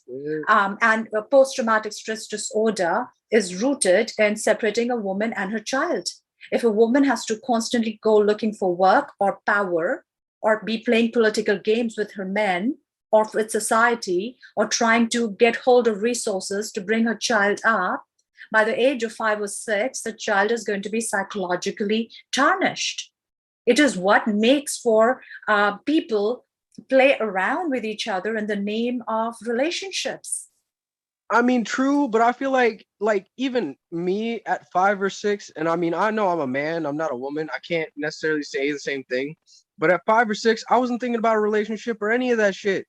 Like, you should probably pick a different age group, not to be rude, but just to understand the point. I'm only talking about the fact that 5 or 6 is the age group by which we have agreed upon. It's an agreed upon age by when a child's psychological apparatus is fully formed. Exactly. Well, Sanchez, can you There is something Exactly. called No. attachment styles. Hey, The listen, attachment what they style, saying. the attachment Okay, style calm depends. down, sis. Let somebody else talk. Hey, listen, Okay. exactly what they saying is your first crush was like in the 1st or 2nd grade, right? For a female. Your first crush was like in the 3rd grade from a male. Remember all the females used to chase one dude around the elementary schoolyard? That Was was like me. 6. That was me right there, Drop. Go ahead. Yep, that's 6, 7 years old. So she right on point what she's saying. But y'all go ahead. That was fire. Attachment styles are, you can go and look online on YouTube and you're going to see videos of the experiment being conducted, not the conclusion Not to of the be rude, to experiment. actually enlighten it, make it But seem more. the attachment style of a human being for the rest of their life will govern any relationship they are going to have, and it will be formed entirely formed by the age of 4 or 5, and it is 100% based on the mother or the primary caretaker of the baby. And if the mother has to go out to work or is constantly fighting with somebody or the other, then obviously her attachment, or rather her behavior with the child, is going to suffer. It is what makes for a damaged psyche, which is constantly looking for attention in a very damaged style, be it psychopathology, being or sociopathology, or just codependent in relationships. You see, so I think I'm talking about it not from an individual bravado perspective, or I'm a man and I can, my woman and I this and that. I'm not talking about it from that point of view. I'm talking about it from the perspective of how do you recreate a society where men and women contribute to an equation where the child wins. And once we have started doing that, then we will have strong people. And one would be enough. One would be enough to then go and question these people. But yeah, I just want to take it back for a second to the matriarchy, and you guys can ditch my point and just leave it alone. But basically, if we're actually going to live in a matriarchy, right? Hey, hold we up. have to have people that are like hold up. in charge that are pure of heart. Sister Betty, when he finished, you got it. No, you got it. I was letting Sister Betty know because she was waiting. Yeah. Yeah, I'm sorry. Go ahead, man. Basically, like, if we're gonna go back to matriarchy at all, like, women literally have to be pure of heart. They have to become strong. They can't allow psychological traumas and things of that nature to get to them. They can't be as weak as they are. And I'm not saying that that's not induced by the way how society has grown to be at this point. But what I'm saying is that like pain is an illusion, technically speaking. Like, there are people that literally go and kill people, and then like tomorrow they forget about it. Like, it never even happened. Like, pain is literally an illusion, and people forget this all the time. Even I forget it sometimes. I'm not fucking like free of that. You know what I'm saying? I don't think anyone is. I don't think pain it's about becoming stronger and stronger every day. Think pain or illusion? No, not like literal pain, not like literally stabbing Well, you. look, check it but out. A like some person, emotional look, pain. listen. Let me tell you something. That's a lie. Let me show you something, bro. I've been around killers all my life, and every black man like to say Trying to make that, a but point. bro, I'm talking about real shit. I've been around some merciless motherfuckers in my life, and guess what? Even they motherfucking have it'll come up later. Every nigga, a nigga spaz out and do some vicious shit, and you'll be like, damn, he got no remorse. You don't see what that man doing in his bed at night 2 days later. I'm telling you, working Right. security, I've talked to damn criminals and gangsters from LA and shit with tats all over their face. They done some most vicious shit. And guess what? Even them niggas will show compassion around and shit like that's fucked up. You know, But I feel like that's partially because their life was built on pain. You know what I'm saying? Versus somebody whose life is all cozy and everything, and they understand what death, or maybe not what death entails, but they understand like how to kill. They understand how to switch their emotions off. You know what I'm saying? Like I've met people in my own life that I know they know how to switch their emotions off. Like just click, and it's like I don't even fuck with you anymore. I'm from the South. Guess what? I done killed. Let's talk about animals. All right. I done cut the heads off of many wiggling creatures That's tough. I never knew that. since I was a little boy. I've been butchering shit, nigga, cutting it open and watching that shit alive, then blood off. So like, guess what? Even as a little boy, I had to realize, hey, this is dinner, man. Like I know this ain't a pet right here. Like this squirrel is finna get ate. Like, you know what I'm saying? Like that's some like, shit. But look, but what I'm Sorry, showing you is every animal I ever skint, I still feel it in me a little, which is why I'm striving to be a vegan. Yeah, but like let's say somebody did something like so fucked up and so heinous, like it's like literally like they are the devil. You know what I'm saying? If you killed the devil, right, bro Sanchez, if you could kill the devil, would you feel bad about it? I mean, I would feel a little bad, but I wouldn't feel bad about it. I'd be like, I did good for the earth because now all evil is dead. Look, I'm gonna show you something like this. I've retaliated against people that have done my people dirty. And when we retaliated against them, we done them even dirtier. And guess what I'm gonna tell you? Everybody ain't like me. I felt bad about it. I was like, damn, he did do that to us, but shit, man, we kind of this is overkill. But see, my folks was like, nah, we gotta make a message. We gotta let niggas know, bro, we gonna fuck you up bad. Like, and I'm like, well, I was always in my mind like, nah, we should stop now, man. Like, Anyhow, you've made such a point. I'm kind of done talking for a minute. Let's try to wrap the conversation back around to what we were talking about before, if anyone remembers. I don't. That's That was why funny though, real quick. I like what I Tommy was really saying. just Would you wanted. feel bad? Would you feel bad about killing the devil? I don't think I would feel bad about that. But it's pretty funny that you were like, yeah, I think I might feel a little bit bad after killing the devil. The devil. Jesus, where's Sister Peppy? Yeah, I mean, why would you wanna? You shouldn't want to kill nothing, man. You should want to position. You wouldn't kill the devil? I do it without a second thought. You know what? I'm gonna tell you like this. What You know channel what? am I on? There's no red dragon like bro You know what? Sanchez says. They being philosophical right now. And check this out. It's actually a message in this, right? We can talk mythological. I'm gonna say something that's gonna shock the panel. If I had the choice to kill God or the devil, I would kill God. And me and the devil been cool. God fucked over both that of ain't us. shock me. Look, listen what I'm telling you. God deceived not only the devil, but me too.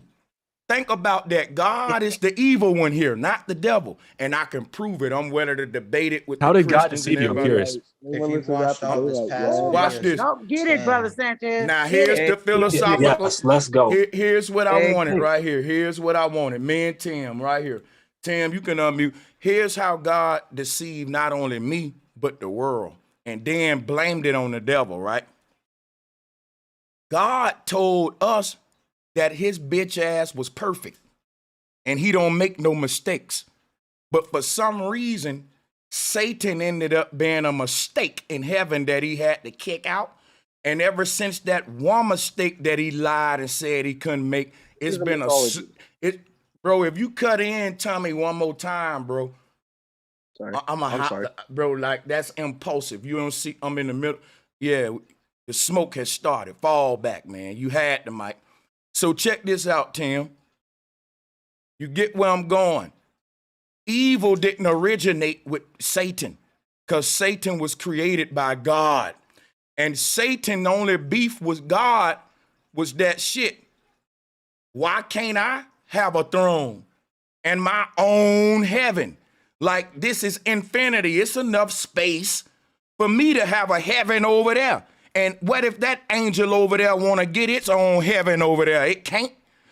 If God saying I can't do that, then God lied to me again. You didn't make me equal to you. This God just a big liar, ain't it? And when folks call him on it and try to and say, well, why you lying? They bad now. They got to get kicked out now. I'm rocking with the devil. I'll kill God, bitch ass. Let's go, Tim. I like this type shit. I guess it's interesting what you're saying, because I'm not arguing from the perspective of the Bible. That's not my basis when I'm talking about God at all. I think they're way off base. They could be right, but I haven't seen it demonstrated. Let's keep the narrative here. I like this. We're being philosophical. This is where we at with it. Mm-hmm. Yeah, absolutely. When I say devil, I'm just talking about like the epitome of evil, you know, just kind of everything, the most evil entity you can imagine. And then when I look at God, I'm not really trying to, resolve all of the contradictions in the Christian or Jewish or whatever other faith. I just look at, nature as the book of God and not so much the Bible. Okay, now I'm really dealing with a mythological, philosophical standpoint here. I see. Okay, so we're taking it from. Well, So you're taking it from if the Bible is true. Yeah, I'm literally dealing with the biblical narrative too. Yeah. Okay. Well, I could take it from there too, because in that book, isn't Jesus kind of the personification of good, and the devil the personification of bad? And you're saying, or are you saying that it was encoded by someone evil into getting people to cheer for the wrong side? And you think that the devil is actually the good side in that story? I'm trying to wrap my head around why you would kill God. I'm saying when you look at the narrative of the whole Christianity and the Bible, it's not the devil that's originating the evil. This is how I know people don't really study these doctrines. Let me show you how it worked, Tim. Whenever something evil happened, according to the narrative and the doctrine, God has to authorize it. Nothing happens that God can't authorize. So the devil got to go get permission from God to do evil. But remember, the devil became ugly and all that because God cursed him. And the only thing the devil said to God was, look, I want to be like you. If my son say, Daddy, I want to be like you, why would I kick him out to the earth? Oh, you think you grown, nigga? Get your ass out my house. That's what God did. He said he was a jealous God. Yeah, so you don't think that you owe enough to God to not kill God, even though God created everything? If I'm going according to the biblical narrative, I think God's creation was a curse from the get-go. That's why he lied like he was a perfect creator. If you're going to create something like the universe, you better be perfect or don't create it at all, because then you just created suffering, disease, pestilence. And so you gotta answer from this perspective. I think the biggest evil that was done in the universe, according to the biblical narrative, was God lying like he was perfect. Now check this out, right? Hold up, we gotta let Tim respond. Well, here's my response real quick. There's a lot of shitty stuff that happens to us in our life. For instance, just as an example, an analogy, our lifetime. But I'm still thankful, and I think a lot of us are thankful that our parents brought us into this world. There's a lot of suffering here, but there's a lot of joy and happiness and good times as well. And just because there's some bad stuff doesn't mean it shouldn't have been created at all. Do you see what I mean? Yeah, no, I don't. Because I look at it. No, I don't. Because check it out. If I'm a God and I'm saying to myself, now look, I'm about to create a universe. And in that universe, Some people's existence is gonna be hellish, and some people's existence is gonna be heavenly. Some people, all of their generations are gonna suffer. And some people, all of their generations gonna thrive. Guess what I would do? I would say, you know what? I'm just not gonna create it, man. That ain't right. I ain't gonna do that. If I can't create a universe where all of them thrive, I feel you. I ain't gonna, why bother, man? I ain't gonna create it. That's just me, though. I'm gonna wait till I get it right. Yeah, wait, you get it right. Good shit. What's up, bro? This D from Cleveland, Ohio. Okay, so look, we'll pass the mic around. I wanted Tim to respond. We was kind of in the middle of a little spot. We'll wrap it up, though. Tim, you can go ahead, man. Take your. I'll yield to the other panelists. Oh, it was about the topic. It was about the topic, though. Yeah, you got it, man. Yeah. Go I mean, ahead, because really, like, there is no good, no bad. You know what I'm saying? It's all about intent. You know what I'm saying? Like, what they say in the Bible is to be righteous. To be righteous is to do the right thing. So they misconstrued it with religious and being spiritual. You know what I'm saying? So to be religious don't mean that you got to be righteous. It's just it's the intentions behind everything. But There see, is no now such thing. when you do that, you just made your own doctrine, which is okay. That's okay too. For evil governments. They think they're doing good a lot of the times. They're so brainwashed, and that's really what we're up against. It's not the 2% controlling the world. It's all these people who go along with it doing all this evil because they've been brainwashed. Yep. So their intents are good, but their actions are evil. Yeah, the brainwashing comes from the indoctrination. Right. I mean, but absolutely. There is they're a victims time, and they're like, perpetrators. Okay, you made a statement a few months ago. Well, a few weeks ago, bro, Sanchez, where you said if somebody was to come in your house and break in your house, and you got to save your family, and you got said, what you gonna do? You gonna kill them, right? Well, That's look, behind your murder. Here's what's happening. That's me. I'm dealing with the Christian narrative, though. I'm not a Christian. Okay. Yeah. I wasn't trying to talk about the Christian narrative at all. Huh? I wasn't trying to talk about the Christian narrative at all. No. I was trying to talk about the Christian. That's where bro was at. And bro, please let me ask you a quick question. Quick question. Right when you said you would kill God instead of the devil, you mentioned that the devil had to ask permission for all of that fucked up shit.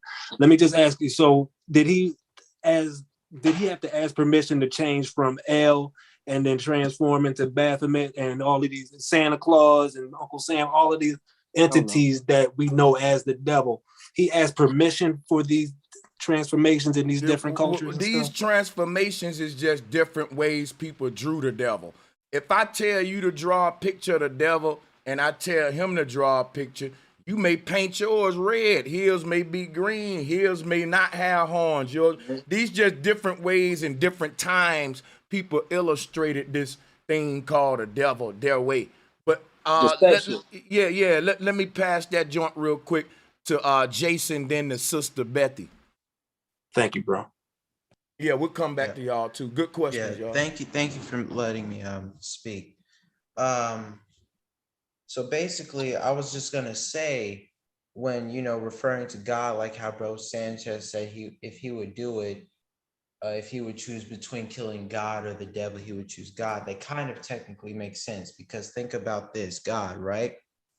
God is not really a word if you think about it. It's more of a standpoint, and when I say standpoint, that means it has certain things like G.O.D. Now, God in a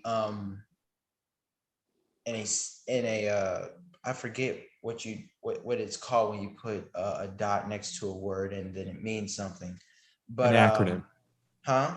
Acronym? Yeah, an acronym. Thank you, Tim. When you use it as an acronym, when you look at the term of God, God, G-O-D, translates to a deity that is called a god of destruction. Now you see this used in many many aspects. You see this used in Gothic texts. You see this used in media today. You even sometimes see it in shows. Now, when you look up the definition of a god of destruction, it will basically tell you that a god of destruction is something that either is something that is a deity, basically, that destroys not only threats to its foundation or image or construct of its doctrine, but it also destroys its own creation, such as people. It destroys balance. It destroys certain things that pertain to it, that pertain, well, not pertain to it, but pertain against it. So when you say God, you're really referring to a deity. Now, I'm gonna bring up an example, right? Now, God of destruction. Now, what you would usually find in a God of destruction is that you would find this in. Did someone say something? No, sorry. Continue. It's fine. It's fine. I just want to know if anybody said something in case they want to comment on it. But again, you'll find this mainly in a show called Dragon Ball Z or something like that. But I'm gonna just put it relation to that since it shows it there mostly. Now you'll see that God of destruction within that show as a deity that refers to the I think it's a cat creature. I think it's called the Sphinx. And the Sphinx is used in ancient Kemet. Now we know that in ancient Kemet, a lot of deities or people that used animals to describe deities, such as, the goat, the serpent, stuff like that. Now, sometimes the Sphinx in ancient Kemet was used as a god or derivative of a deity. You see that posted within it. So not saying that this would be a real deity, but the fact that it refers to that is that God doesn't mean something that is just God Almighty. It's a deity. So the term God, as God being the creator, God is not necessarily the creator at all. It's a deity. So that's not even the name of this world's creator. It's not God. God is an acronym that stands for God of destruction, a destructive energy. But if the acronym uses the word God in it, then what does that word mean? Right. Can I talk? Because I brought up the point to change the conversation. Let me say it for a second. Whenever I talk about the devil and God, right? Okay, my definition of the devil and God are two different energies, right? So I'm not talking about a Christian God. I'm not talking about any religion. Fuck religion. That's religion. That's rejoining under one name. Let me say one thing and you can have it. Once you say God and devil, you are already dealing with religion. Go ahead. Yeah, but I just don't have another word for it right now because I'm not like deep into like Okay, so I'll give you two other words then. Negative and positive. Yes, exactly. That's exactly what I was going to get into. So whenever the universe was created, there was a negative and positive energy at one point, right? And these two positive and negative energies had to mingle to be able to even create anything. Just like if you have like a bicycle, right? Something has to create one force that's bigger and one force that's smaller. So it's like negative and positive in a way.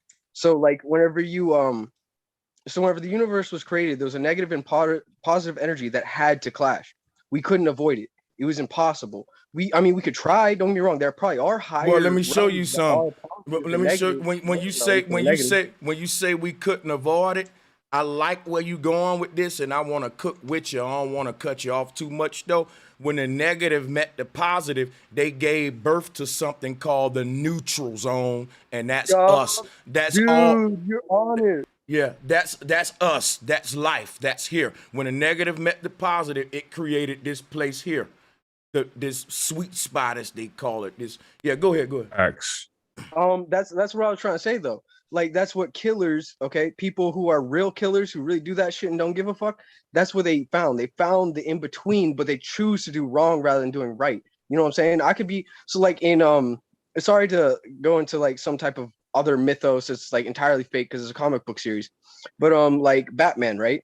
So Batman fights the Joker all the time and just ends up throwing him in Gotham Asylum, and he ends up breaking out all the time, right? So that's kind of like your version of the Christian God. But in another version, Jason Todd, which was one of his Robins, got almost killed by the Joker, but he came back to life somehow, and he calls himself the Red Hood. And he's literally ready. He kills, but he kills for good. So that's what I'm saying. Like, if someone raped your daughter, you know what I'm saying? You're gonna fucking shoot him in the head. Like, you're gonna shoot him in the head and not give a fuck the next day. You're gonna be like, I'm proud I did that shit. That's all I have to say. Facts. That's facts. That's what I was saying. It's all about intention. You know, it's duality in everything. You know what I'm saying? So I agree. So can I ask a question? Yes, ma'am. What for duality? Duality is basically like the positive and negative energies inside of you coming together to create the midway. But at the same time, that midway can be very confused once you don't understand how to be, in my opinion, positive. Like, I feel like God created this reality because we need to learn. Because as entities on a spiritual plane, not even on a physical plane, like, we literally need to learn. We need to learn from our mistakes, and we need to become more positive or become more negative. Like, there's some people that probably die and then go to hell, which hell would be a worse realm than this realm. Okay. Yeah, that's my thing. I'm it's really yin and right yang. here. I'm trying to understand what created duality. Like, why do we have duality? Because why do we need it? What does because humanity wait, like duality? a magnet. There's a south and north pole, right? One of them has a different attraction to the other, and you can't put a south and a south pole together. You can't put a north and a north pole together. You could try. Okay, I'm sorry. When I look at a pole, it's just a straight line. It's the Okay, same now thing. watch this. Now watch I'm this. not talking Now about watch physical. this. Now watch this, sister. How many ends do that pole got? One.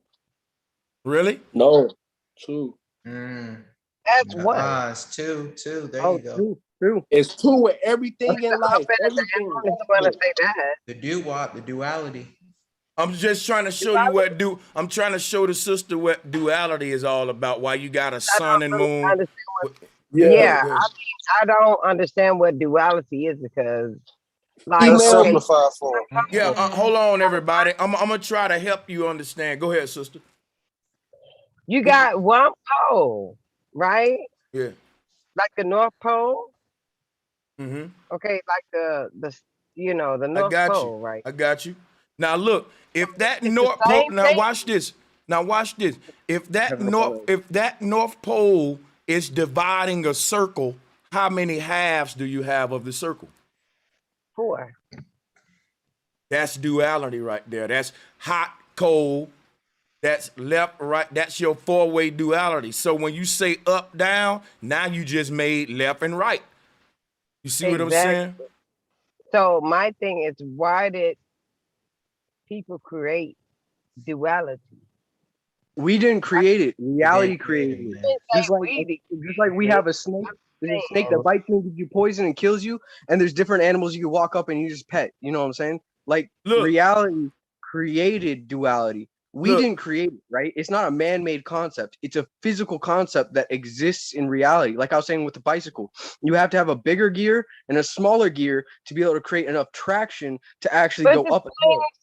I mean, if you look at the North Pole, because I'm a flat Earth person, I understand the flat Earth. I get that already. Yeah. But I'm just saying, it's like, okay, it's literally the same thing. It's just different variations of the same thing. That's how I look at it. We wouldn't be able to. So, yeah, I'm trying to. Variations of the same pole. It's all the same pole, it's just different variations. I think we're trying to get you to understand what duality is and why it ain't really, what's created. I think is the question you asking. Yeah, like, okay, like, why do But we everything see? you saying is right. That's what I already know. That I understand what you're saying, but I'm y'all mind if I have just like at least just 2 minutes? No, for sure. I really want her to see what duality is. I really want to understand it because I really don't. I'm serious. All right. So you said you're a flat earther, right? Yes, of course. All right, so I'm gonna use the flat Earth then to show you what it is. And guys, Mhm. you know, we're gonna keep the mic moving. I just wanted to, you know what I'm saying, get set of grounds for the duality discussion, you know what I'm saying? Because it's kind of going circular, and I know, and if I control this steering wheel, I know exactly where it needs to go. So rock with me real quick. Let me get the screen share going for this one. Hold on.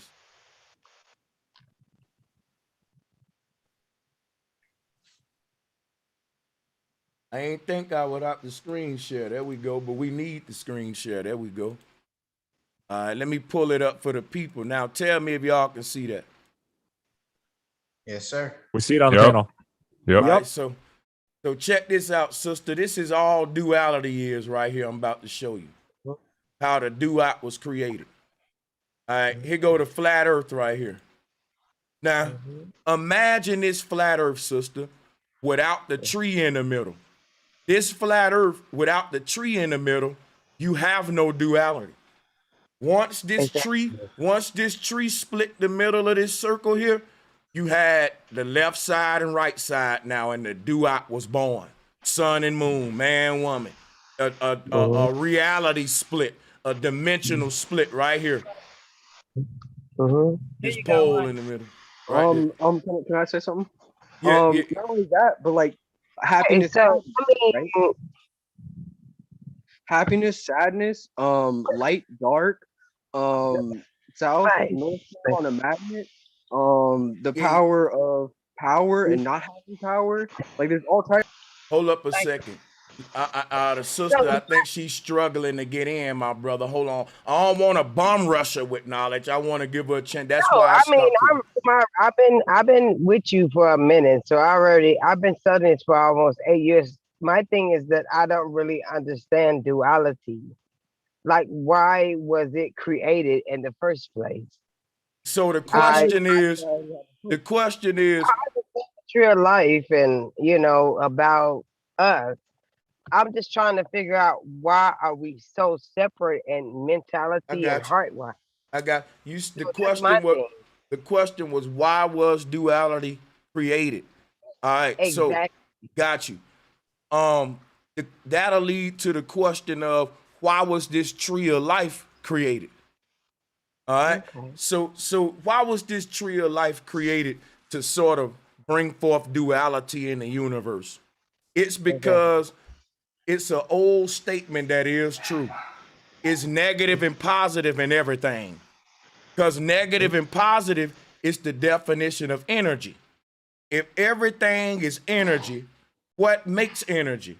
A negative side and positive side. Nothing can exist in the universe if it ain't got both negative and positive in it. If it is existing without them both, then it ain't powered, it's dead. So when the negative separates from the positive, we die. That's called death. And the negative part go to hell, and the positive part go to heaven. It's like a battery separating, and the top part shooting to the sky, the bottom part going in the ground. Why was this situation created? Because the creator of this whole universe itself is energy. And what is energy again? Negative and positive. And we can't escape the duat because of that. It's like saying, I want energy, but I don't want the negative part of my battery. See, when you use your TV remote, you don't have no problem with the negative part of that battery. If you went to the store and bought some Energizer batteries and it only gave you the positive half, you'll want your money back. It's like life, right? If there was no ups and downs in life, right? Life wouldn't be exciting. Like if I didn't have the depression in me that I had, I would have never probably came over to Bro Sanchez's channel to even talk about shit. I would just been like, oh, well, life sucks. And man, I don't even care about nothing because I would have been entirely negative. My heart would have been heavier than a rock versus being lighter than a feather. I understand that. I get that. I mean, it's about like our life is about the same electromagnetic energy that we literally have to live by. It's a code. Not only that, but just like each one of us, right? We're a soul inside of a vessel, and that soul has to learn somehow. And whether it learns or it digresses, it depends on you and what you want to do. Mm-hmm. So we have to Peace go to the back to panel, religion, family. Peace to the panel. Peace. you know, Peace. like what came with religion to make us so passive, to not want us to literally deal with the negative and positive in our life, and to create some type of deity to give over our negative energy into the devil or whoever you want to call it, you know. So Sorry, I'll let you talk. so Sorry. we just want to give over our negative energy to someone else, and we didn't want to take it upon ourselves to deal with. And so that's Can why. I touch it? Can I touch it? Can I chime in? Go ahead. Okay. Yeah, I see where you're going with it. So I think what you're understanding and what you're understanding right now and overstanding is that the duality exists as a necessity for experience. So that you can have a situation of motion and actual live action. You got to have what's not something and what is something. And that pattern and that process, which is like bro Sanchez said just a moment ago, we're the neutral part of that, meaning we're the creation part of that balance between nothingness and infinity, right? Because if you look at that paradox, infinity, and then you have the inverse of infinity, which is nothingness, right? Or what you could call nothingness, what they did in the ancient call nothingness. Well, ethereal energy.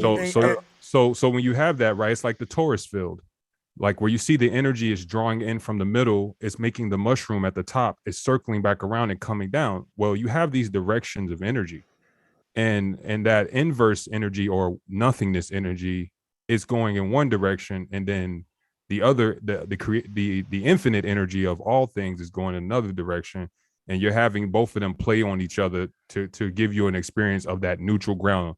Like the brother said, like it's a middle ground that we're actually experiencing. That's light. That's the creation of light.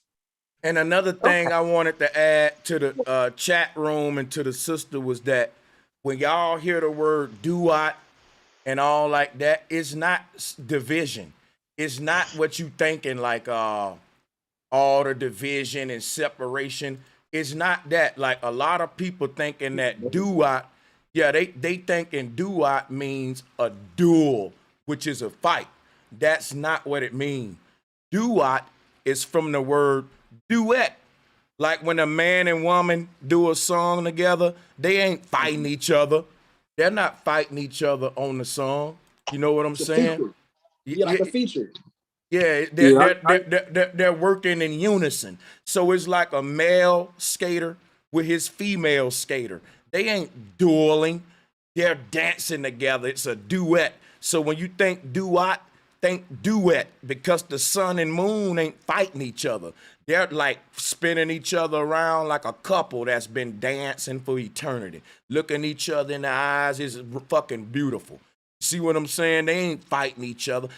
Yeah, you have all of these opposing dual forces in this simulated universe, but they're not fighting each other. They're working together. We only have one understanding of opposition, and that's if I see you and you opposite of me, then we need to fight each other. Yet you'll wear an outfit that's got red and blue in it. Now, red and blue is opposite, but you matching that with your outfit and you don't care about the opposites. You got them working together with your whole outfit. You got a black and white outfit on, and you got that black and white looking good matching together with them opposites. But black and white people can't get along, though. So what is nature showing us, though? I got all of these, nature saying, I got all of these opposites working together. I got the angel and the devil fucking with each other. They ain't beefing. That's what nature's saying. Nature's saying, look here, y'all. I made hot and cold, and they ain't fighting each other. They working together. Nature's saying, look, I made up and down, and look at how good they get along. Yo, right? like in the 1970s. The secret that they did was they opposed, right? They make you oppose what you see, right? That's what the whole word is. The opposite, oppose the sight of what you're seeing. So if I'm skinny, I'm gonna recognize a fat person. If it's black, I'm gonna recognize white. It's just the answer. The polar opposite of Yeah. everything is the answer to everything. And There's each is good. the definition of each. And you know what I was thinking? I remember listening Bro Sanchez and Tim, y'all had debate about like if you picture yourself or view yourself on the level of God. And I was sitting thinking about that one day. I said, if you think about it, us as humans, we create, and like at any given time, you can choose to take somebody's life and literally play God. So I kind of, that day when you and Tim was having that little standoff about like, do you put yourself on the level of God? That made me think, I kind of agree with you, Bro Sanchez, because I'm like, damn, man, we come together with a female, we make life. But then like we can also like build things from nature was given to us. You know, we take wood, we build a boat. Correct. But then I'm like, And you you, can take, go ahead. oh no, you And got it, you got it. But in then my I'm like, opinion, sorry.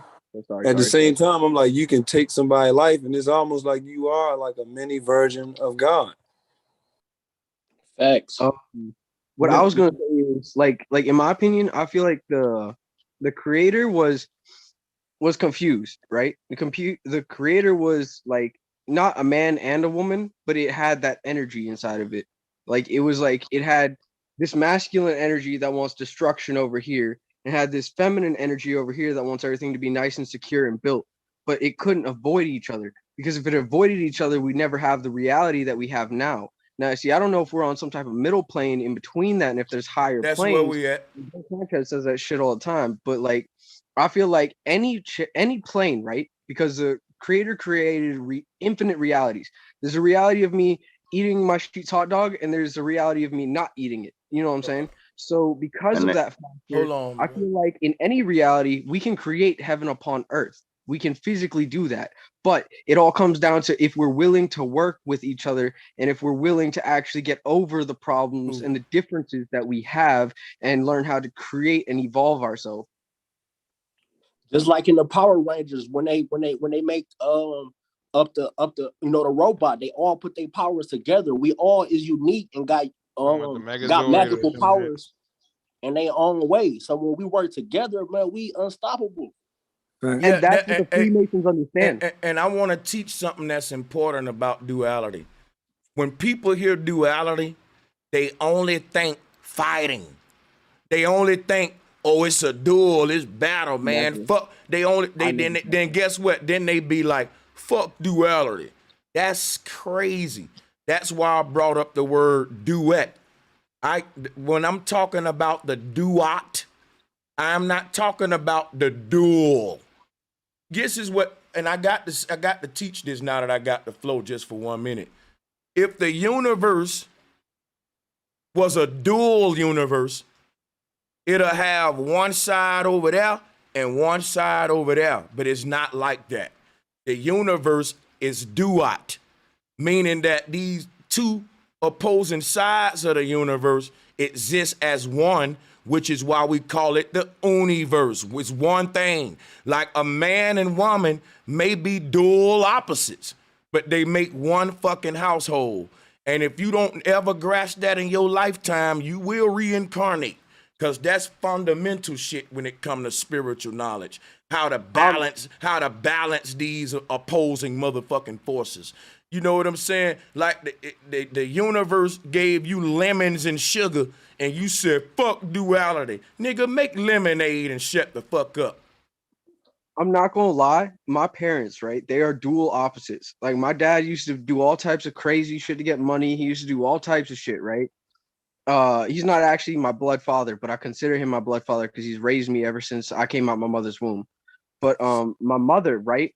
My mother is physically like her whole life, she is basically, not to be rude to my mother, and I apologize if she ever hears this, but she's kind of been looking for help her whole life until she got with this man, until she got with the polar opposite that understood how to do things, that understood how to set life. You know what I'm saying? Even though they're not in the highest of positions, you know what I'm saying? That's just because they both at one point realized reality's kind of fucked, and why should I try to strive for those things?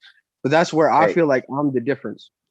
Hey, look, bro, Sanchez, to blow the smoke with you, look at duels on a car and they blow the smoke together. So that's what Bro Sanchez saying. When you saying duel, they can also go together. Like a shake in the hand is a duel. Also, fighting is a duel. Also, conversating is a duel. It takes two to tangle. What we tangling in, good or evil? If we tangling in with good, then we focusing on the good part of duality. If we focusing on bad, then you on the black end of it, or the I don't want to say black end because they fuck our name up with that. But y'all go ahead. I wanted to Like, chime that in though. and you know some drop just to give them some more knowledge. The word dual is from the root word duo. A duo ain't nothing but two. A duo. So when you put L at the end of duo, guess what you get? Dual. Now now the word duo was originally spelled DWO, duo, and they changed the D for a T, and it became two or two. So like I was saying earlier, like what I'm if you're gonna say this for Damn, good ass etymology. I was saying, like, if you die, right? If you do something negative, you try to kill somebody who's good and you die, right? That would be somebody on a battlefield. But the people who were Freemasons at one point who fought each other and dueled, right? They learned how to fight so they wouldn't die. That's the difference. Like it's kind of like learning the positive and the negative energy of things in a way. Not saying that they have any merit for that. Not saying they have any respect for that, in my opinion, because they did a lot of bad things with that information. But it's like the Chinese martial art, Let right? me add to that. Somebody I'm else gonna add. to be able to learn how to fight, to be able to learn how to protect yourself, to be able to learn how to protect your. Can I say something? Can I say something Let about me add that? to him real quick. It's funny you said it because when you look at the perspectives of good and evil, right? It's like you can do something good for a person. And bro, since I think I probably heard this from you, like you can give a person $10, right? You do a good deed, you give him $10. Then he go in the store and he gets shot and killed for that $10. Or you can do something bad, like, and then something good can come out of it. You can do something good and something bad can come out of it. I just thought that was interesting. Yes, sir. Just that they wants to get in. I guess it depends on A, your karma, or B, just how reality worked out. Because energy can't be created nor destroyed. It can only be transmuted. So, like, just off that law right there, you know what I'm saying? Like, Do we know that though? No, They teach us that. I'm gonna show you something right now. When you say energy can't be created or destroyed, that is a fact. But somebody can debate you on that based upon if they want to say, well, what do you mean by create or destroy? Once again, the duality. But I mean, on this plane, you know, we in this 3D plane, so we can only talk about this, this dimension in particular. You know what I mean? But it depends on where they at spiritually. You know what I mean? Or like whether or not if Bro Sanchez, if you say it can be a debate, like whether it can be created or destroyed, I guess the next thing would say, I guess, manifested. If it can't be created or destroyed, it's just manifest. Yeah. So that's right. But energy cannot be manifested nor non-manifested. I know that ain't a word, but yeah, we can go. I think that'll be more accurate. Now that pins it down right there. See, I'm skeptical because they teach us all this stuff in like physics in high school. They'll be like, every action has an equal and opposite reaction, and it sounds profound, but I think a lot of this is just like mental chains. You know what I mean? Like they're just think about keeping us in a box. Think about this, Tim. If I'm holding some books in my hand, let's think I'm a kid in school. I'm in the hallway. I got a stack of books in my hands. Now let's see if every action got an opposite and equal reaction. I'm gonna just give you a way to think about it. If I drop this books on the floor, the opposite equal reaction was dust went up. So the notebooks went down and the dust went up. Now check this out. Watch this. Watch this. The harder I'm getting tangled up, man. I'm walking and I'm tripping now. Who talking? Goddamn. My fault. Sorry. Like, god damn. So check this out. The harder I drop them books, Tim, the higher the dust go up. Equaling my action. Opposite though. It's going up, I'm going down. If I clap my hands horizontally, the wind is gonna be felt vertically. Try it. You'll feel it right in front of your face. Right here. Now you going this way, but the wind goes the opposite way once it meets. That's all that means. I don't think those are equal, and I also don't know how something can be equal and opposite. Sure it can. Exactly think what I was about trying that. to I'm gonna show you something. Man and woman are opposite, but they're equal. I don't think they were opposites, but I guess I mean kind of. And They the are. genders are opposite. I hope man and They woman are are opposite. I mean, we're also very similar. They are And opposites. I know that's your point, think- but I wouldn't say men and women are opposite. Well, you did. entities You said in it. the world. You said it. We Well, know a bird we- is much less similar. A bird is much less similar to the We're human. dealing. Hold on. We dealing with humans. What's the opposite of a male human, guys? A Well, if we're dealing with humans, I just don't know how they can be that opposite. If they, Tim, you talk we'll about agree to inverted. disagree. Yeah, Look at the similarity. within. Hold on, Jason. Hold on. Within this species called humans, whether you're a bird, no matter what you are, it's gonna exist as a dual state, meaning that nothing comes singular in the universe. Everything come as a pair. There's a male and female flower, male and female bird. Even if there's an asexual animal, it has a male and female part on the one animal. We have a sun and a moon, even trees. So I'm just going by. Now here's what I'm doing though. I'm not debating the reality that's outside. That's what science want to do. They trying to say, well, a male don't have to be the opposite of a female. You can be a she-male. It can get confused. Now, see, wait. Listen, hold on. Listen, please, y'all, let me do this. It'll be done in a minute. It can get blurry that way. A woman need to know, a little girl need to know that you're opposite of that little boy, but this is how you opposites work together. It's like this. The hot water and cold water work together to make the perfect bath water. But I don't convince the hot water that it's the same as the cold water. They opposites. And if you don't think they opposites, get your ass in that cold water and hop in that hot water. It's going to be a very different effect of motherfucking unpleasurable experience. But when you put them together in balance, perfect bath water. That's what nature's showing us. Duality don't have to be a curse. It's showing you that, yes, lemons are sour as fuck, but sugar is sweet. Put them together, boy, that's some good lemonade. Go ahead, man. Okay. Yeah, So just getting back to like They Buddhist not monks, equal though.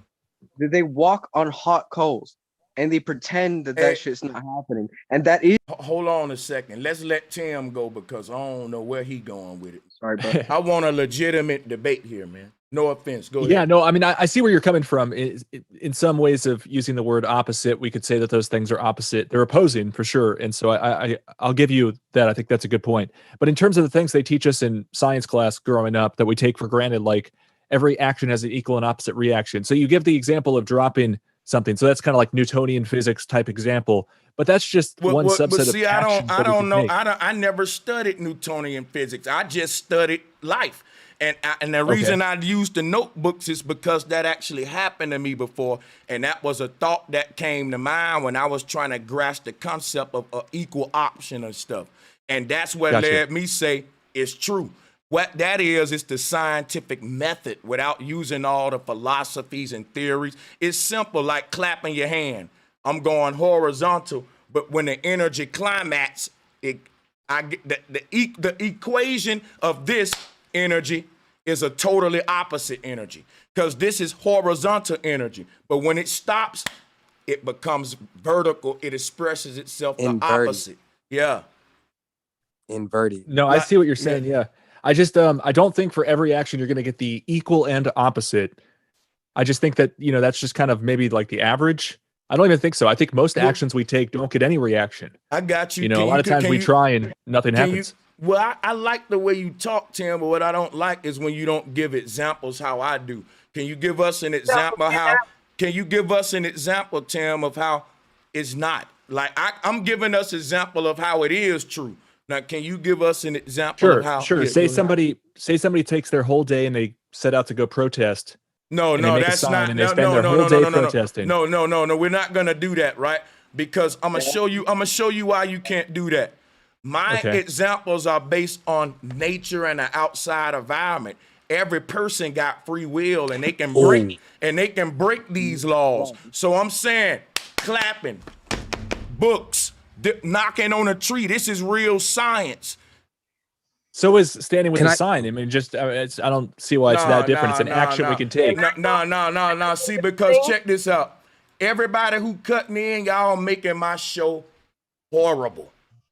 I'm gonna make a rule right now. When there's a duel going on, let them guys irk it out a little bit. You know what I'm saying? The people love these debates, but they don't like people jumping in. It'll be like the referee keep breaking up a good fight. You'll feel like, like let me and Tim, the people getting something. I like to spar with the brother. So go ahead, Tim. Okay, let's take a different example. Say somebody's making a video for social media. They're trying to raise awareness about an important issue. They make a video. They spend all this time learning how to use their computer editing software. They spend days and days and days. They publish it, and it doesn't get that many views. Maybe it gets 5 views. Maybe that is a lesser reaction than the amount of time they put into it. And maybe you can have a bigger reaction. If you put out a video, you can multiply your time. So it's not always equal and opposite is my point. I'm gonna show you why. No, your example don't apply to the debate, brother. You ain't proven that nature don't always act fairly. You proven that YouTube don't. We know YouTube ain't fair. That's why I'm using natural things. If you clap your hands like I did, Tim, you gonna feel the air in front of your face like I did. But everybody that upload a video on YouTube ain't gonna have the same effect no matter how much they put in it, because this shit's control and bias. Nature's not. That's why I say use a natural example. YouTube ain't motherfucking nature. It's the opposite. In fact, the people who put in the most on YouTube ain't gonna get the motherfucking left. The people who putting in bullshit gonna get the most on YouTube, Tim. We know that. That's why I say use an example in applicable nature in the jungle. All right, like I'm doing science. All right, nature don't act like YouTube. She ain't biased like them. Prove me wrong. No, I see where you're coming from. I just think if we're gonna say something like every action, that means every action. In nature, no, clapping. It doesn't mean no. We only dealing. Your example is. Bro. That's Tim. You smart. It's confusing if we're going to use English to explain science. No, it's not. I'm trying to show you why it's not. You're not listening. I'm using outside. The claim is based on a natural law, not a YouTube law, not an NFL law. Every player in the NBA don't. I could have come up with a billion examples. Okay, there's a billion examples. Let me say something, right? Let me finish.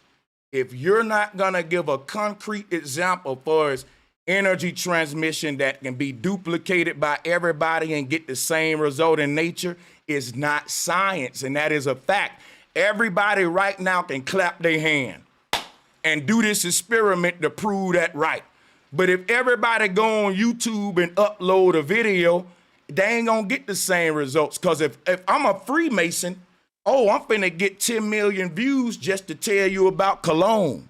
And if you're a flat earther, all of your videos gonna get blocked. So we gotta use an example where nature's the judge and not YouTube, not the government, not no protests. Everybody can do outside in nature to test the science. Your example ain't dealing with nature, it's dealing with community guidelines, YouTube, favoritism. I ain't talking about that. I'm talking about a natural law outside that's gonna always work no matter what you say. And I know YouTube, real talk. Go ahead. Can I chime in? I don't want to be rude, but I started the conversation. If anybody's gonna be dueling anybody, just to be fair, because I'm the one who flipped the Okay, topic. go with the smoke. Go with the smoke, Tommy. You got it. You got it. And then Yvonne coming after you. Go ahead. Okay, for sure, because And, woman goddess. and we got to get back to Tim too. And by the way, guys, this is Friday. Fire turn up. Let me drop a bomb. I love this shit. Salutes to the panel. Let's go. But you see, that's a duality of duality. Like it's like Inception, right? So like if there's an equal and opposite reaction, right? Okay, so let's say if I have let me think for a second. If I have gold, right? And if I scratch it with diamonds, it's technically an equal and opposite reaction because of the forces inside of it, but it's technically the gold is weaker than the diamond. There's certain things that just work that way. And it's hard to describe them exactly all in specifically, but truly I feel as if in our reality somewhere we've messed that up so we don't understand it as well. You get what I'm saying? So can I Yeah, come we in and lost stop common this? sense. So I got 4 children, right? 4 boys and 4 girls. All 8 of them, 4 boys and 4 girls, literally sucked off my breast. I didn't have no duality. They were both the same. So you have to bring everything back into fruition, is back into You must don't know what duality is. No. duality You is just like said the you man had. and woman. No, The hold South on, Miss Lady. Hold on, Miss Lady. You said you have 4 girls and 4 got 4 boys. boys and 4 girls. Guess There what? go Hold your on. duality Let me right show there. you something. Let me show you something. The moment you use the word and, you're referring to duality. Because if you didn't want to refer to duality, you should have just said, I got children. That's it. You said, I got 4 of these and 4 of these. You just made duality. And specify 2 different things, red and blue. Right. And that Good point, Sanchez. penis went into that vagina. So that's She a can finish. duality. Let her finish too. You can get it back, Yvonne. But go ahead, brothers. Yeah. Yeah, I was just gonna say real quick that we got to realize, like you just said, it's one thing. It's a perspective change. That's what's changing. The actual dual aspects are the dual aspects of a single thing. It's a part of one structure, but it's 2 sides to that, like a coin. Like it's 2 sides to a coin. Like, but just because it's 2 sides doesn't mean it's not the same coin. And that's how it is with humans. Like we're one thing, but we have 2 sides, man and woman. You know what I mean? Right. We one human, but you got a penis, you got a vagina, you got sperm, you got an egg. That's all duality, just in the making of creation. But y'all go ahead. Just the making to create something. I don't know if Yvonne was through or not, but yeah. No, I was done anyway. I know Yvonne got it. It's all about how you look at it. When you're creating, you're combining the forces that you would call opposites, but really they're just one force. You're acknowledging the truth that they're one. That's creation. When you're destroying, you're pulling those forces apart, buying into like an illusion, like, oh, these are 2 separate things. Now you splitting it. Now you multiplying. Now it's coming. You're creating more. You're taking one thing and you're breaking it down. That's what solve is. Like brother was saying on the stream earlier. The solve, like, because they put that on the Baphomet when they put the solvent and then a coagula. But they have you trying to destroy the top and build the bottom.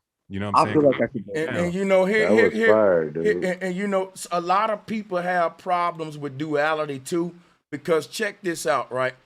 If I ask a person who don't like duality, if I ask them this, do you like your ability to walk forward? They'll say, yeah, man, I'm blessed, man. Some people can't even walk at all. I would say, yeah, I like my ability to be able to walk forward too. But now check this out. Since you got the ability to walk forward, you just created the possibility to walking backwards. Whoa, whoa, bro. Bomb drop. We'll hit that. I feel that. That's a good analogy. I was talking about this the one time with my one friends. Okay, so like, look, listen. So like, let's say if so I made a lighter the reference point, but like, let's say if I put a lighter down, right? Technically, somewhere in another multiverse, I never picked up that lighter, but at the same time, in another multiverse, I picked up that lighter and I chucked it. You know what I'm saying? So there's a negative and positive on that energy. Here's what dude's saying. Hey, Von, grab it right after me. Here's what dude's saying. When like bro Sanchez said, once you start walking forward, you create the polar opposite of walking backwards. What dude's saying is you creating walking forward is the one. And when you split the one, it's what bring duality. But y'all go ahead. This That's a this a good one. nice See, story. I appreciate that because I'm literally understanding what you're saying yeah. because I'm looking at everything's supposed to be this way because I'm in a mindset of oneness. Like, what do you talk about duality? Because I created all my children. I'm like one. It's no duality. That's how I look at it because of Well, you how I had a man. It took it was dual forces involved in the creation of right, your children. right, So, right. so, And that's so how I'm looking at like the universe is doing that too. But at the same time, I created man and woman. So I don't see duality. I don't see my children separate if from you each other. created man and woman, you created duality. So I am duality. That's what you're saying. Duality is all that exists. Right. Suppose Despite my Let me show you. Let me hold up. Wait. Here's a way you look at duality, sister. Okay. Can you dig a hole without making a mountain? No, you can't. If I want to, if I'm a dig a pile, and look, the deeper my hole is, the taller my pile is. Now I might not want to make a mountain. I didn't want to make a mountain. I just wanted to dig a hole. But the laws of nature says if I want to dig a hole down, the dirt got to be piled up somewhere. That's duality. I can't escape that. So when I dig my hole, I better find a way to where to pile my dirt. That's just the That's law. why I agree with Citizen Man from the jump when he I said agree that. with that. That's true. That's true. That's true. See, it I ain't get what we want to do. That's why I was talking about personalization when we personalize everything. I my can't say, my thing. I have to personalize everything because this is my life. I'm an individual. My no, thing this is is I have our life. This is our life. So when you separate yourself from everybody else, I then have you look at it like that, and then you put a jacket on, or you put yourself in a box. And when Hey, you you put know what it's yourself really in a like? No, box, somebody else put the address on that motherfucker, so you don't know where the fuck you gonna end up at. You feel me? hey, Key, I'm it's pure like this spirit. though, So bro. my thing is like I'm trying to understand physical. That's my thing. I'm trying to understand because I look at my children as pure spirit. It's a way to deal with everything. It's a way to deal with everybody without personalizing it like it's our world. We gotta understand two Well, and two is flow. No, I understand. I'm not saying what you I'm do just because I don't. you don't know me, so my thing is I that I'm know. not personalizing. I'm trying to No, I understand was what going off what you said, sister. You said you wanted to be how you look at it. So yeah, what I was saying my was that's what I was saying earlier. yeah. Okay. I know, but when we look at look, that's why you got prophets and then you got people who in the council of prophecy. It's levels to this shit. So Okay. those people who in the council of prophecy, they're already considerate enough to consider everyone else already. So that means they word don't get questioned because they already considering everybody else. And see, the average person don't think like that. That's why we had the issues that we have, because everybody talking about, well, I look at it like this. I look at it like that. We No. all in a borrowed ass body in somebody else's house while we on this planet. We don't have no obligation to life. We could have not been born. We here. If you want to talk about God and all that, then we got to say, hey, Let's look at it like that instead of feeling like we obligated for something or we can look at shit how we want to look at it. That's when all these extra problems come in. That's all I'm saying. Everybody can look at it if they like that, if they want to. Exactly. Not gonna be on the right station of life. My thing is, I want to understand life so I can be able to teach my children. I have my own life, I have my own perspective, have my own ideology for myself. You I'm got to trying. get outside the box. That's what I'm saying. You got to get outside your life to understand everything else. Because if you stay inside your box, it's only going to be what go in your box or what can fit in your box. You can't It's get it. and it's all about energy. You know what I'm saying? Like what he trying to say is we ain't nothing but energy for real. We ain't nothing but because on another level, you know what I'm saying? We ain't nothing but balls of light. You know what I'm saying? Souls. So We we pure all come souls. here. We pure Exactly. souls. We come here to be our own, what you call the authentic light, whatever we choose to be. No. We not here to be our own. We here to go along with the beat of the drum that was already strong. Hey, where Because we going with this right now? Where y'all going right now, man? I can't Yo, even say that. let me let the brother Mr. C in, man. I don't know where y'all going right now. Mr. C, what's good, man? What's going on, panel? What's up, brother Sanchez? To be honest, I've been waiting so long. The thing I was gonna say, it had something to do with Kevin Samuels, but I mean it's good that the conversation has moved forward because I mean it all ties Bro, to say each other. say what's on your mind, my brother. This is Nah, Friday Fire. I was just gonna say, no disrespect to anybody who follows Kevin Samuels, but I remember I was watching. My brother was watching him on YouTube.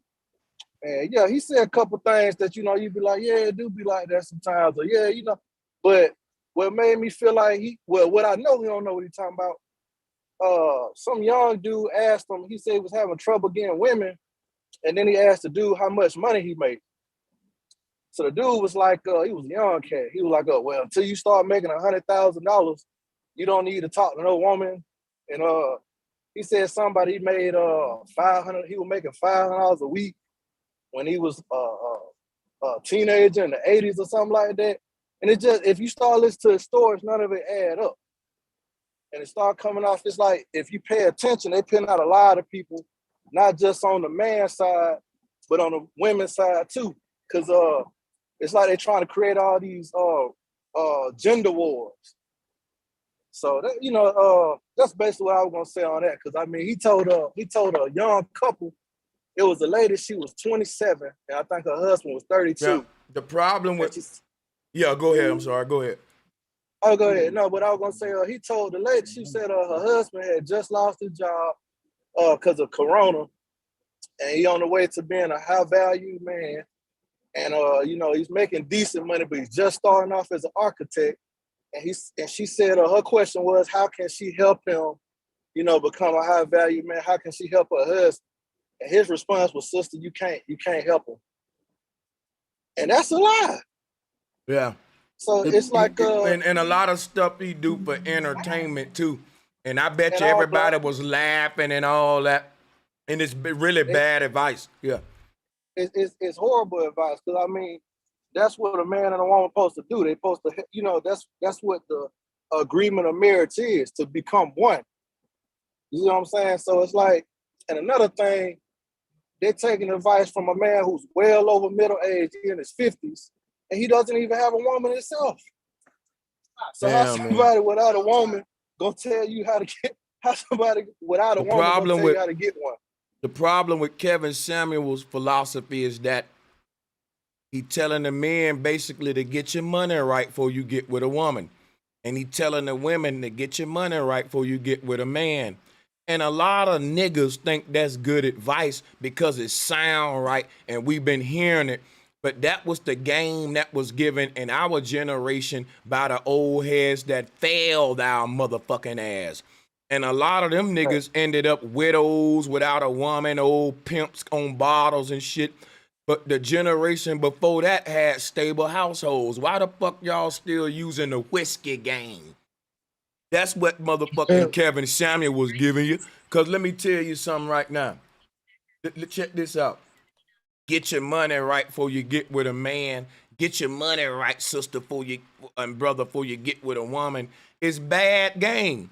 How about you find a woman you love no matter where you at in life and how much motherfucking money you got, and y'all build together.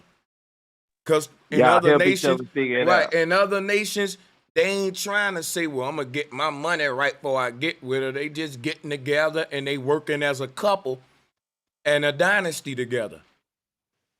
Can I chime in for a moment with that? Yeah. Oh, go ahead, because I mean, I was gonna say you absolutely right, because when me and my wife got together, we didn't have a lot, but if you fast forward a couple When my, years, go ahead. me and my husband got together, it was 2003. He had shit, I have shit. We was married 15 years, and he went through a lot of emotional shit that he went through, but we worked together. I can say right now, I'm literally okay in our life.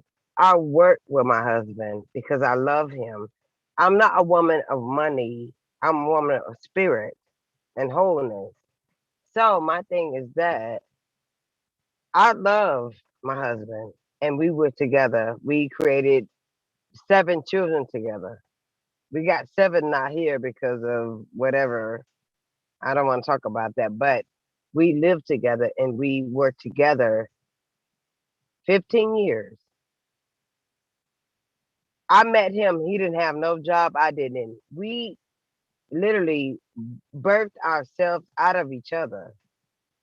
It wasn't about money. It's about us, that we just loved each other.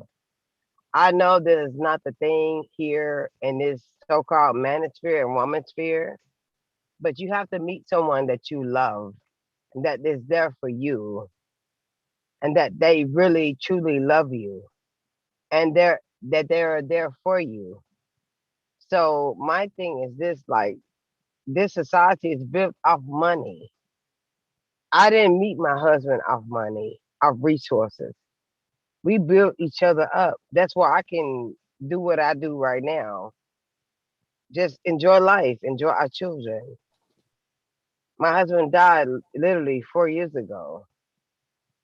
You know what I'm saying? It's just like people don't understand that. You have to come together with people spirit first and work with each other. It's not about, okay, you're a bad bitch, you got this, you got that. Like, we were two literally people that came together and just lived life, and just that's what we were. And a lot of people don't understand that when you come together in spirit and harmony and balance and healing, the most prevalent thing Black people need to do is to heal. It's All like, people. man, You're you right. can't, ain't no money you can put on that. We got our Exactly. children, we got our family still I living. agree with you 100%. Exactly, because I was actually getting ready to say the exact same thing, because when me and my wife got together, our first home, we found out we went to start doing renovations on it, found out they had more problems than we thought, had leaking pipes, found out rat beds was under the home, termites, everything. Fast forward a couple, and we didn't have a lot of money. And we had horrible cars. You fast forward what, 2-3 years later, people will see how we living it out. They assume we rich. So Anytime somebody stop by, they say, "Oh, y'all got some money." Not knowing how we struggled, and how when we got together, it wasn't about this or that. We both loved each other. We both were feeling each other. We got together. We started, and since then, it's like we don't go without, and we're not working that hard to get it. And that's what the we thing saying, about modern. I'm hold sorry. on. And we just saying, we ain't trying to go on a tangent with it. We appreciate y'all bios, and those biographies just prove the point that the fucking advice that they giving in these manosphere spaces is flawed. Talking about get your money right first and all that. Dating and all that shouldn't even be none where you thinking about money. I don't know what kind of niggas these is. When I was I think I have an idea, bro. Let me Can show I- you can something. Well, if I brainstorm can real just quick? finish, I ain't gonna be too Please. long. I was just gonna say, when I was broke as hell, guess what? I was still getting women. And these dudes saying like, get your money right for you. Man, look here, man. I don't think about money with that. That's like telling me, get your money right for you breathe. Get your money right Right. for you take a piss. Hey, look. No, I If think I there's a can't reason get a why though, decent bro. I think meal, it's I can get a woman. Now go ahead, I think it's a Tim. big red flag for eugenics. I mean, this is like an idea that they would love to implant in a lot of people's minds, that you shouldn't reproduce or you shouldn't even find a mate or a lover until you're accepted by the system and you're making a certain amount of money. Like that's a huge red flag. I don't know this guy that you guys are talking about, but can I just read this quote real quick? This is by Huxley. He says, "We must plan our eugenic policy along some such lines as the following. The lowest strata, allegedly less well endowed genetically, are reproducing relatively too fast. Therefore, birth control methods must be taught to them. They must not have too easy access to relief or hospital treatment, lest the last check on natural selection should make it too easy for children to be produced or to survive. Long unemployment should be a ground for sterilization." So these kind of ideas were around in the 20s and 30s in America, but they went underground after the Second World War. But I just, what do you think about that possibility that that's just, he's being paid to say that for eugenics? I believe you're right, Tim. For that. Yeah. He was being for that. Him and a lot of others. Guess what? The whole manosphere space is controlled by eugenicists. They even teach that having children overrated, it lessens your value and all that shit. In the old days, having children increased your family value. Now they reversing it now. I They agree say with that. Wow, that's sad. they reversing it now. Myself. Yeah, They teach semen that's retention too. They teach Bro semen retention. Sanchez teachings. That's all the shit he teaching about. He teaching I about. understand what he's saying. I understand what he's saying, but like, imagine if we had like let me think about a number real quick. Let's say we had 40, 50, 60 billion people on the planet. You think anybody would be able to get enough to eat? No. Like, I'm not saying that they're doing it. Bro, let me show you something. Let me answer your question. Nature made it to where you can never have a population that would weigh down on this earth. That's a motherfucking myth. I don't believe it at all. I don't think humans can reproduce to a level to where now it's putting wear and tear on the earth. I don't think we that motherfucking big, man. You're a germ compared to this shit, bro. Like, don't think so That's an highly of illusion. yourself. Right. Yeah, you said earlier, Tommy, that pain's an illusion. No, I think the scarcity thing and the overpopulation, that's the illusion, man. No. Definitely. That's propaganda. No. Let me cut in. Okay, so let's say if we each had 8 kids apiece, right? And those kids had 8 kids apiece. And those kids had 8 kids apiece. Hold on. There's still be enough room. Hold up. Crazy. Hold up. Let's make it 80. Let's make no. Stop. Let's make it 80. I'll double it up. But let's make it 80. Go ahead with it. We're gonna make it 80 apiece. Go ahead. 800 even. At 80 apiece, we wouldn't have enough trees to go around to supply enough lumber to create enough houses. Now, see that you don't even sound right now. Let me wildin'. show you something. You Let me show wildin'. you how you crazy. Let me show you how you crazy, bro. Don't you know that the tree population motherfucking quadruples the human population, even with all our deforestation? And look how many trees and plants extinct. Man, humans would never be able to have more humans than it is blades of grass, than it is bushes, than it is trees. Please don't think we can outproduce. We will never be able to outfuck the flowers, bro. We will never outfuck the trees and flowers. It ain't that much goddamn love making in the world as far as humans go. Well, I'm just saying because Don't fall for the narrative, bro. Yeah, don't fall for the. And he still he's not listening either. I'm not trying to be rude. I'm not trying to not listen, but what I'm saying Let me is, say something after that. We hear what you're saying, brother. It's wrong, brother. No matter how you put it. I just want to say, if it was more kids being made back in the day than it is today, then why is this still? Because nobody's having kids right now compared to yesterday. So why is this worried about right now? My thing Why is is this a word? All about me. The culture. Yeah, if you think we can outfuck these flowers and trees, I'm just letting you know we ain't on that level yet. We ain't, bro. We are not trees. reproducing like trees and flowers, bro. That is Trees a been big old producing fact. all day, Big every old day. fact. Every second they reproducing. Yeah, I think we need more reproduction. But they create this world where nobody wants to bring children into it. Yeah. So we need to address the root Bro, issues. if so many people can't have kids and not trying to have kids because they're in a relationship where they can't, or they done got stirred about something, or bro, think about everybody used to have kids. In a reality where we have no money, and there is no form of money, still nothing is free. It costs your time, it costs your work. So if I have 80 kids, So right, what's your point? I'm never gonna see the last generations of kids actually grow up. You know why you sound crazy, bro? Let me show you something. Let me show you Sound like something. Bill Gates. Let me show you something. Hispanics got the biggest families out here on the West Coast, and because of that, they saturating all the industries. It is true that power is true powers in numbers. Yes, sir. Yes, sir. Yeah, Bro. they Do is. that. We And can't they the brokers at first. They work and they all get all their little money and put it all together, and they come together and they take over everything, bro. They don't want you to reproduce because the lesser the population, the more they control you. If I tell you, oh, we running out of resources, you're gonna be scared to produce. But the fact is, if it's so many people, I can't control you. It ain't the fact that it's not enough resources. It's endless resources. They just won't be able to control everything. The more people you have, the more you and you know, and You're look right. here, If you run the and reality, look right? here, and the philosophy of having less children is a survival tactic. It's not a thrival tactic. Today you got a bunch of coward thinking niggas. So they scared to be a man. And your defining thing as a man is to be a father in some kind of way, dude.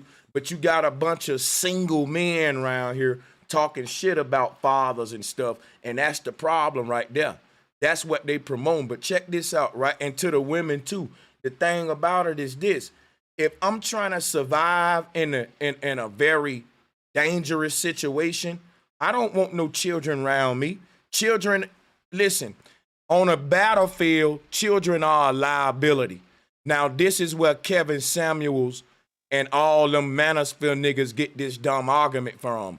Women and children are liabilities on the battleground. But we don't live on a fucking battleground. They're trying to make it too drastic and stuff, like we in those survival situations to where we need to lessen the amount of children we have and control your water rations and quit and keep your woman at home. Nigga, we ain't on motherfucking in Baghdad right now.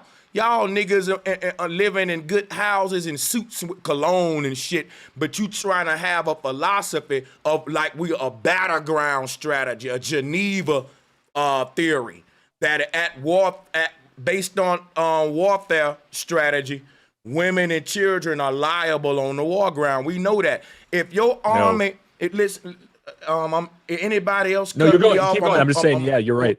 Yeah. Because I got to do this, man. I lose what I'm saying. Check it out. If the army that I'm fighting ain't got no children with them, but all the dudes on my army said, yeah, man, my wife couldn't find a babysitter. I had to bring my son to war. That's a handicap. And now, bro, you got children on our side. No, man, now everything changes. We lost now.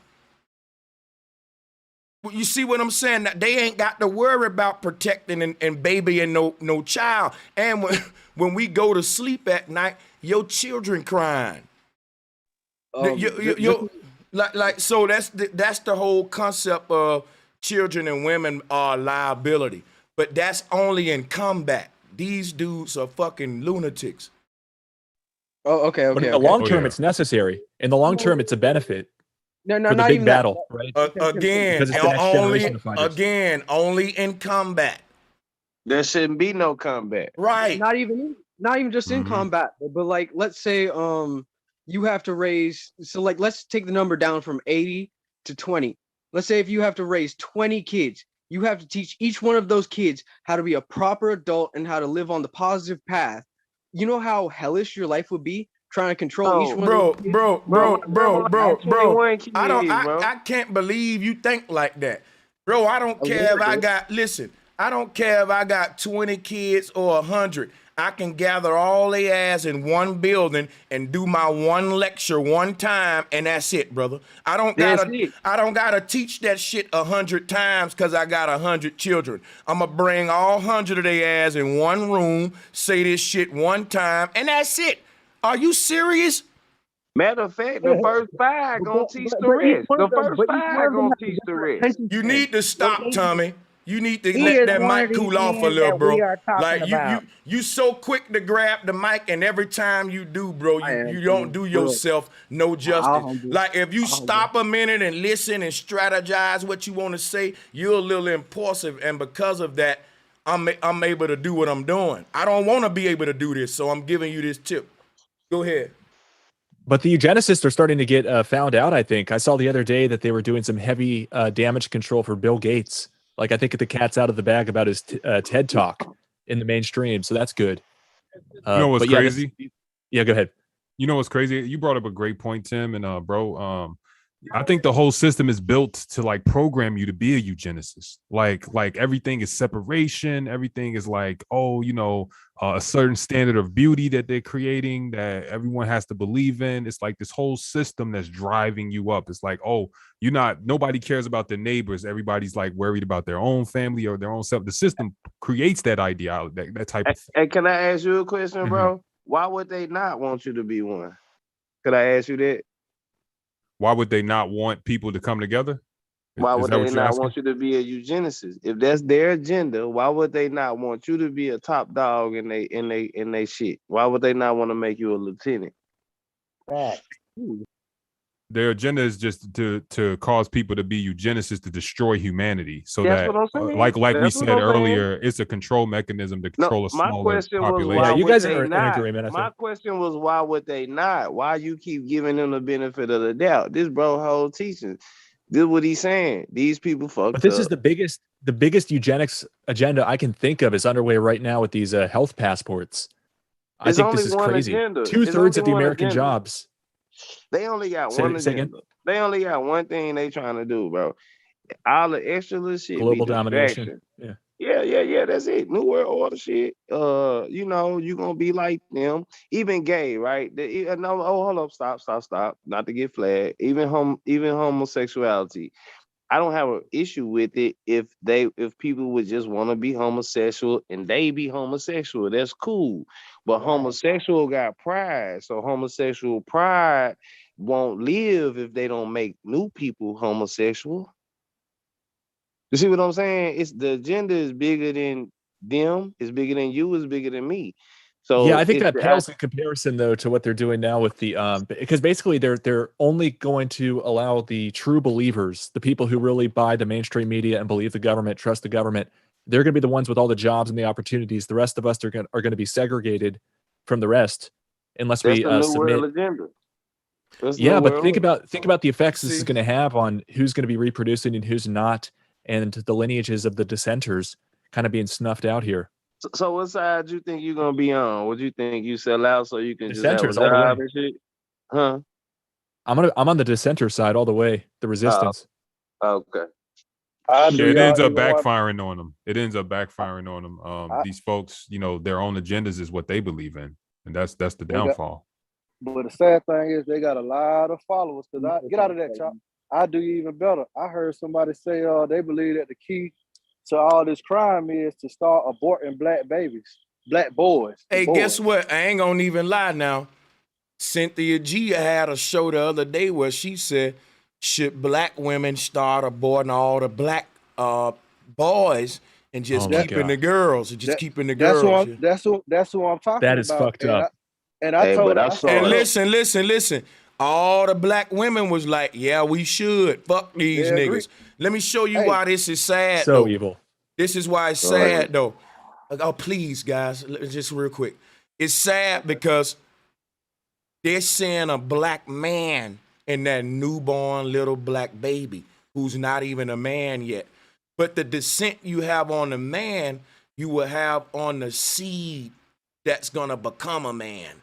In other words, once you hate men in all of their forms, which is a teenage man, a boy, and all of his forms, even the baby. Let's abort the baby. So kind of like a black nationalist approach where if I hate whites, I hate all whites. Let's abort their babies too. We'll hear that with them. So same thing. Go ahead. Kill Well, it. Sanchez, look at the core. But look, hold on real quick. Let me say this. It's basically saying let's kill it at the root. Yeah, go ahead. Hey, yeah, but look, that's man. but the Hold on, bigger I'm gonna give it picture. right Real to you, quick, bro. Kevin. I'm gonna give it right to you. Listen. Go ahead, bro. God damn, you made me forget. Well, listen. I Go was ahead. about to say it's a bigger picture that they hate themselves too. It's them Exactly. hating themselves. Like if you can hate that part, because remember we talking about duality and all that. That's still part of the same conversation. We're one, actually. We're one.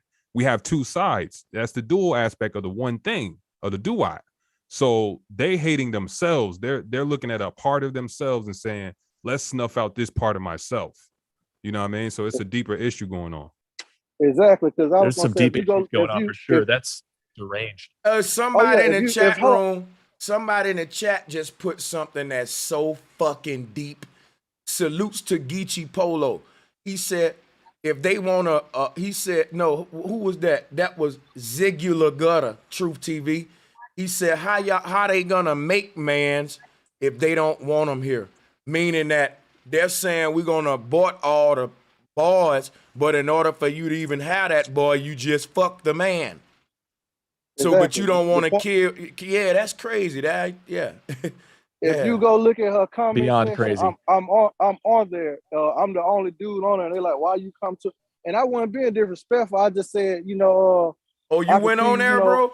Look, you need to go look at the comments. Said that's what I was trying to tell you. I'm the one who seen it, and I was just so turned off by the message and the ignorance in it. I said, I'll debate you on that. And she talking about you won't laugh with me in a debate. I said, if we're debating that the solution to getting the problem squared away among society is aborting the male, I'm gonna show you something. I'm gonna show you something. I'm not gonna argue. Let me hold up. Drop. Listen, Mr. C. Whether you right or wrong, you will not last in a debate with Cynthia G because her following is a different breed, bro. We know we all got cult-like followings to a degree, but I'm telling you now, even if you right, you ain't winning that. Go ahead though. How did it go? No, I agree because my sister said the same thing. She was like, if you debate her, she know how to get on your skin. I said, look, I know how to kill a person with kindness because all the people who were coming back and saying all the negative stuff, I kept eating them up with so much kindness, they didn't know how to respond. So they went to pick on me, talking about my wife not black because she Panamanian. And I said over there, they call black Hispanics Negroes. So I'm like, you need to go visit the world because there's black people everywhere. You just, what I'm saying? They were like, it was just crazy, man. Just to try to debate with somebody who got that kind of ideology. And she was like, what she's saying is logical. And I said, but is it practical? It ain't neither. It's not neither. It is It's not not logical. neither. It's neither. In my It's not opinion, neither. can I please talk? In my opinion, I feel like it comes down to a duality, right? So you have the amount of kids that you can handle, right? Like somebody like me, right? I know for a fact I probably couldn't handle more than fucking 5 kids, to be 100% honest with you. And I know that sounds really fucked up, but that's just because that's where I am as a 22-year-old or going on a 22-year-old here in a couple months. But it's like, it's about managing reality. It's a middle path. It's not about just having absurd amounts of this, absurd amounts of that, absurd amounts of money, absurd amounts of wealth. The question would be, the question would be, at what number does it become absurd? It becomes absurd at the number that you can't handle. Because there's so many different personalities. Once you create a baby, that is technically it is you and the other person put together with their genomes on top of another soul that probably comes from. I agree that it is. I agree that it is absurd to have more than what you can handle. Yeah. Yeah. So in a way, right? What I'm trying to say is, like, let's say if I had 100 kids, right, and I preach to them every day, there's only going to be in any situation, even if it's just at 1% out of 100, right? There's only going to be so many kids that listen. And that one kid, if he feels left out, right, he's obviously going to try to convince the other kids. You know, it's like that idea of duality that we keep talking about. It's on the level of Duality gonna and the heart. exist no matter how many amount of children you have. Listen, can't get to somebody's heart, you can't get to somebody's mind. if you have 2 children, one may listen to you, one may don't. If you have 100, 50 may listen, 50 may don't. If you have 4, 2 may listen, 2 may don't. You ain't gonna escape the duality no matter the number. If you have 1 child, he may listen to half of what you said and ignore the other half. The duality still exists in that 1 child. And the half that he didn't listen to what you say may cost him his life. Yeah, technically. But prime the duality. Hold on, little homie. Hold on, man. Here go to prime the duality, man. Male bring life into the world. Females bring life out to the world. Okay, so when you having sex, listen, bro. When you having sex, you're putting life into the woman. The woman is putting life out. That's the duality. Everything else stems from that.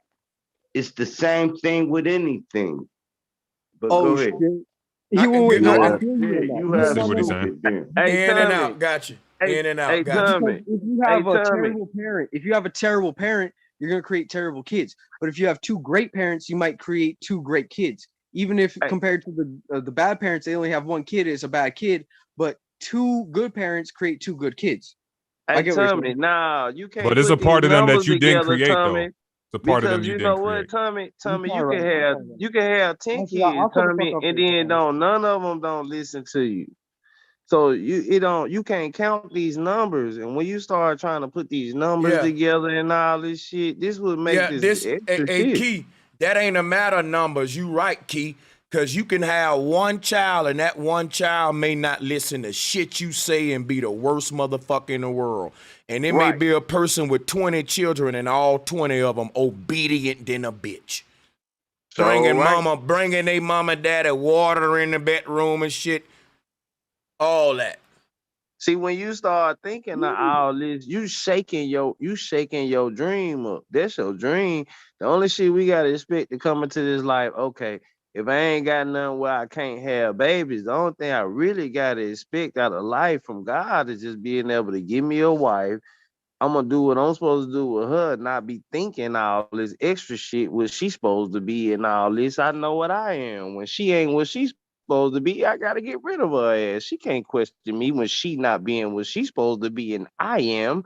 My children, I ain't finna say, well, I ain't gonna have no kids. I don't want them to go to jail. I don't want them to be gay. I don't want them to die.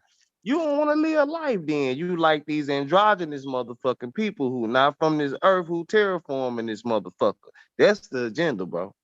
Guess what? The smart world of the future, what we head into, it's going to be an androgynous world.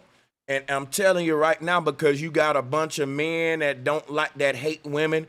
You got a bunch of women that hate men, but yet they still want to reproduce themselves. So this is where the computers are now going to be manufacturing humans. You're going to be able to put your damn semen in a machine, and it's going to just spit you out a baby in the year 2200, just bust a nut in this hole.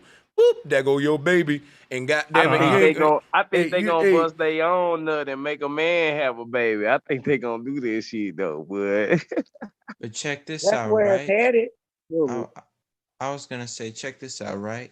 In order for a machine to do that, though, guess what? There's something called the percentage rule when you're dealing with forming a baby inside of a womb. In order for that baby to fully produce itself within that womb, it has to have 2 halves of the parent to make itself whole. So if only one gene, but the point of why I said it happened in 2200, because what you saying is true now ain't gonna be true in 2100. It's true right now. Right now, it's true that men can't have babies, but I guarantee you, in the year 2100, men will be able to get pregnant if they want to. Yeah, and that 2 half thing don't matter no more. Because they can take a cell and recreate a cell. Well, they got chicken. Look, I'm looking at the route of research they going at with it. Yeah, they spending billions on this shit, and the research is relentlessly. Bro, they making whole chickens just off taking a piece of the feather off. So you get meat out of a feather. You mean to tell me you can't get a baby out of one person with this research they doing? You gotta see what's going Guess on. what, Key? You can do whatever you put your mind to if you got So can. especially if you got the time and money that these That's folks right. got. And you know what? That's the Aleister Crowley "do what thou wilt" philosophy, Luciferian philosophy, where it's like, yo, you know, we can ignore certain fundamental aspects of creation and just pick out the ones that we like, and That's just right. you know proceed in that way. That's it. That's it, man. The OTO folks mad at you for that one, yeah. I had a point I wanted to make, but I dropped it for a second You there. you need to really sit back and listen or go watch some of these videos, young brother. That's No, what you need to do because you're not prepared for this panel. I've watched a lot of videos, don't get me wrong. Honestly, I just need to like start my own either YouTube channel or collection of my own videos where I can hear myself speaking. But to be honest with you, I just feel like if we each had 80 kids, I mean that shit would be crazy at one point. Like it really would be. It would be like we wouldn't understand what to do with each other. We would be at edge with each You other. know But what? why is that the goal? You know what? Let me tell you something. I'm with you, brother, that I think it's crazy that if we each had 80 kids, to me, that'll look stupid. But what I'm telling you is nature didn't put no limitations on us. We did. In other words, what I'm saying is if a man wanted 800 children, it's enough food for him to eat here, water for him to drink, and air for him to breathe. And if every man wanted 800, nature ain't gonna say, wait a minute, I'm running out of water. Now, if your argument is that's too many children for you to raise properly, I agree with that. That's just stupid. I don't care how good of a parent you are. If you got that many children, you at some point you're gonna give up quality over quantity. So, but in the case of nature can't sustain it all, I disagree. If every family had 1,000 children, I don't think we'll run out of stuff on earth to sustain it. I disagree with the whole depopulation, overpopulation, because it's too much. It's too many humans, so we breathing too much oxygen, carbon emissions, and we're running out of apples, and we're running out of oranges, and we're running. I disagree with all that when you say that nature can't sustain whatever number we throw at it. But I'm with you when you say don't have that many because you just can't handle that many. You right. I also think you're right. You're right, bro Sanchez, when you say that it's not nature that puts this out of our reach. It's the people who don't want us to have kids. And you know, that's why our life is so bad is in large part is because they don't want us to, they're basically pricing out the luxury of having children for many people. And with the taxation, the debt, you know, like the tuition to college and stuff, it's all about making it so that we can't raise children. So we need to think about that as well. It's a commodity now to have a child. Rigged. Yeah. But like, look, listen. In a world like today's, there's no way you're gonna have 80 kids and it's ever gonna be okay. Like it's gonna be a problem no matter what. And it's not. But it was okay. At some point, I ain't gonna lie though, brother. Tommy, at some point on Earth, humans were having ridiculous numbers of children per family. And look, just within the past, what was it, the 50s and 60s, the average family had at least 25 children. So did. My grandma had 21. Look, having 25 children was a minimum. So imagine if we keep going back how big a family was. Yeah, you're not wrong, and I agree with you. But what I'm saying is, like, at this point in history, right, with the way how the ocean's getting filled with trash and all this different shit, you know what I'm saying? Plastics and things that are man-made, that are different chemicals. Yeah, that's what I'm. Let's see. You listen. You're proving my point. The reason we can't have all the children like we naturally should do, even the Bible tells the people to be fruitful and reproduce. Shit, the reason we can't have children ain't because the earth can't handle it. It's because of plastic and trash, and the earth didn't create no goddamn plastic or no trash. You still ain't giving me a reason why the earth can't handle it. You giving me a reason why man's sanitation system can't handle it. And that's why they want to keep the numbers down. Because they can't, the systems of government can't control too big of a population. So they have to keep their populations controlled. If New York says we can only maintain this many people, then guess what? We got to poison the rest. Right. Right. You know what? You know Absolutely. what? I didn't see it before, but I'm seeing it now. Yeah, And nah, May I you just, what you may I doing, just, man? What just want to say? I just want to be real quick. I just want to incite this. What's being misconstrued is what is natural, what is nature, what is, and then what is life. Because we so And emotional attached to life, we emotional attached to money, our bills, our life situation. We saying shit, this shit exists. That's a part of life. That's nature. No, it's not. That's why he telling you it's a duality. That's That's like that's duality like too. that's like telling me, hey man, it ain't that many houses in this city. Y'all need to quit having all them babies. No, how about we just build more houses? Oh, we can't because we don't got a city permit, building permit. So what? So you know what we do? We just have less children. So since the people that run these cities and infrastructures, they already got it planned in their budget how they want the city to grow. The growth of the city is nothing that's happening random. They got that shit written on paper that in year 2050, we want to have a population of 10 million. And if it's 12 million, 2 million people going to get killed some kind of way, I'm telling you. Check It's this out, planned, bro. not They, prophecy. they got to plan the growth of a city. So and when you think about that, they just can't have everybody in the city fucking how they want to fuck. If it's my job as a city planner to control the population, then when I see it overpopulating, guess what I got to do? Get with my rappers, get with my politicians and say, look, skeet it on her titty, skeet your nut in the rubber, skeet it on the floor. I got to say, look, it ain't cool to have children, man. A bad bitch Right. ain't got a minivan. What you talking about? So this have to be a new culture once my population start overseeing my planning.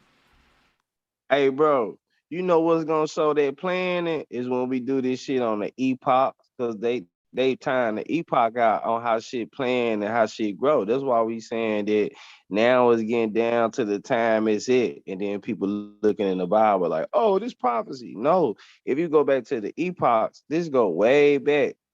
Thousands of years ago, this planning that come on a time circle that they got on this Gregorian type thing, you know what I mean? I think we should do that soon. When you're ready, just let me know. can I just add to Bro Sanchez's point? I 100% agree with what you're saying on this matter. There is in Atlanta, Georgia, I believe, there is the guidestones. They call them the Georgia guidestones. Everybody bring up the Godstones. We heard it before. Go ahead. Well, it clearly states This that fake. they clearly state that humanity should be maintained under a certain number. And do you agree? 500 million. The question is, do we agree with those Godstones? Hell no, we don't. Whoever course, wrote no, my them point was racist. is certainly, Who wrote that there? certainly, but Eugenics wrote those Godstones. yes, but It's right next to the CNN headquarters, by the way. yes, but Ted Turner God is a big time eugenicist. Yeah, the founder of nature or God did not write it, certainly. Mother Nature did not write it, and Earth did not get up and say, I'd like to reduce the population. A human being wrote it, an organization, and no one is removing it from there.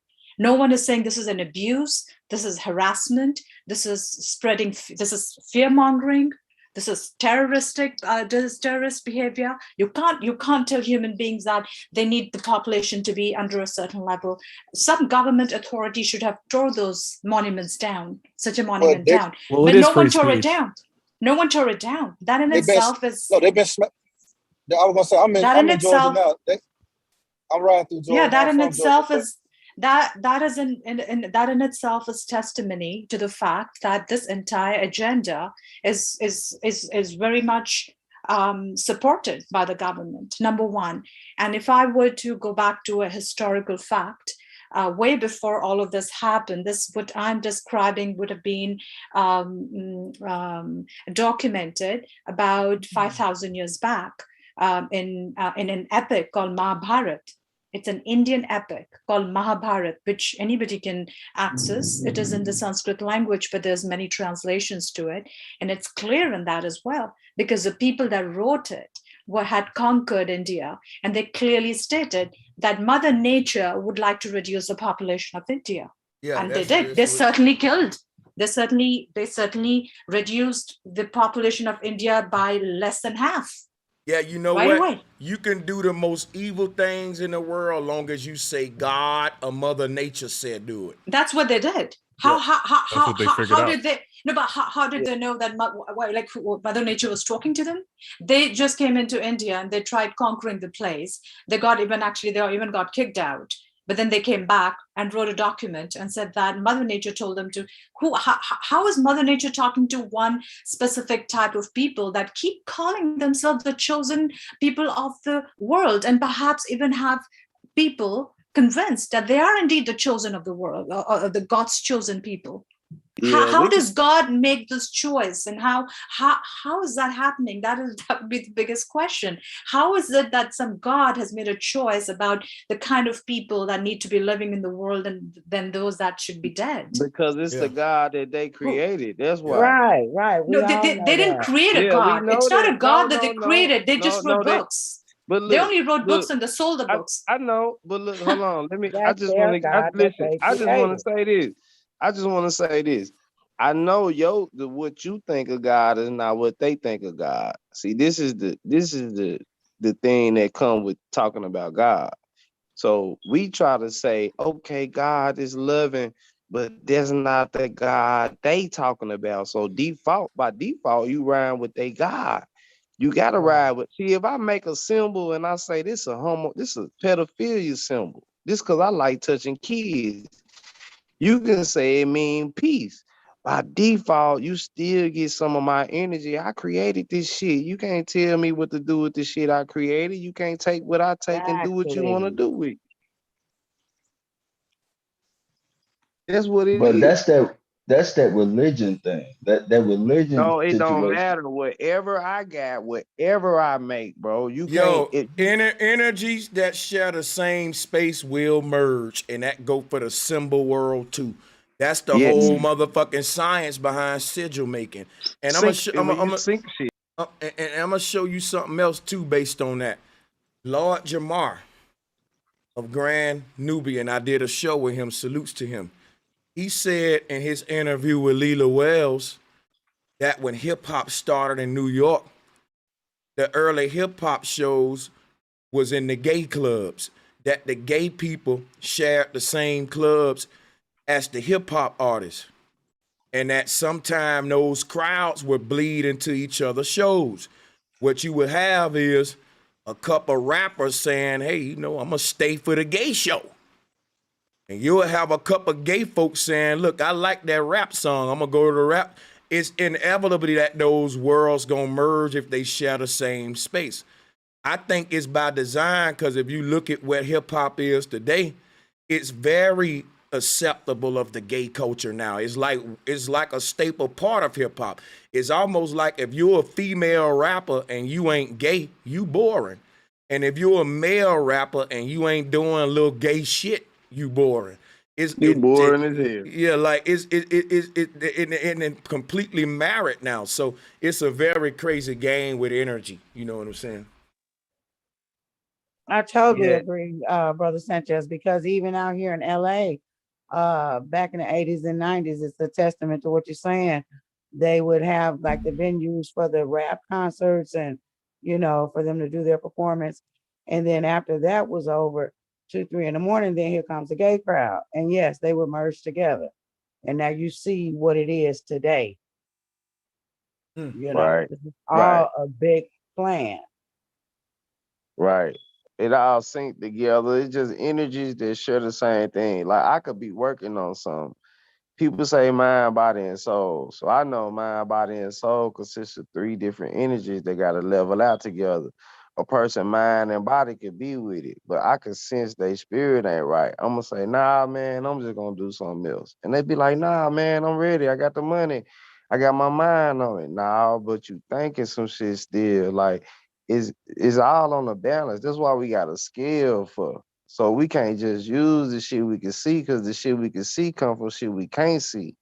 See, the spirit of a building is the geometrics of that building. That building is 6 by 6 by 38 or something. You see Yeah, what I'm and I'm saying? gonna show you some too. A building spirit is its acoustics. So Yep. any space you go in, just say hey, and listen to the acoustics, and those acoustics will give you the vibe, the vibration of that space. So if you go in a gothic space, if you say hey, the echo gonna be creepy than a motherfucker. Like it's gonna So have a you cathedral type, like so it's scary gonna be movie. Yeah, monotone like a motherfucker. yeah. So acoustics. Yeah, I see what you're saying. You right. Yeah, you cooking. Yeah, man. And you know, people get that, they get it mixed up. So people don't understand energy. That's why bro Sanchez can say anything. I understand energy. I already know where he coming. I knew when he first said this shit, I said, damn, this shit gonna bring smoke. Everybody got on me talking about dude the devil, dude this, dude that. I said, nah, dude smart as fuck. Cause dude is saying why this energy not ever elevating. He trying to tell you why you on a merry-go-round and you keep throwing up on yourself and everybody goddamn else because you don't want to get off. You feel what I'm saying?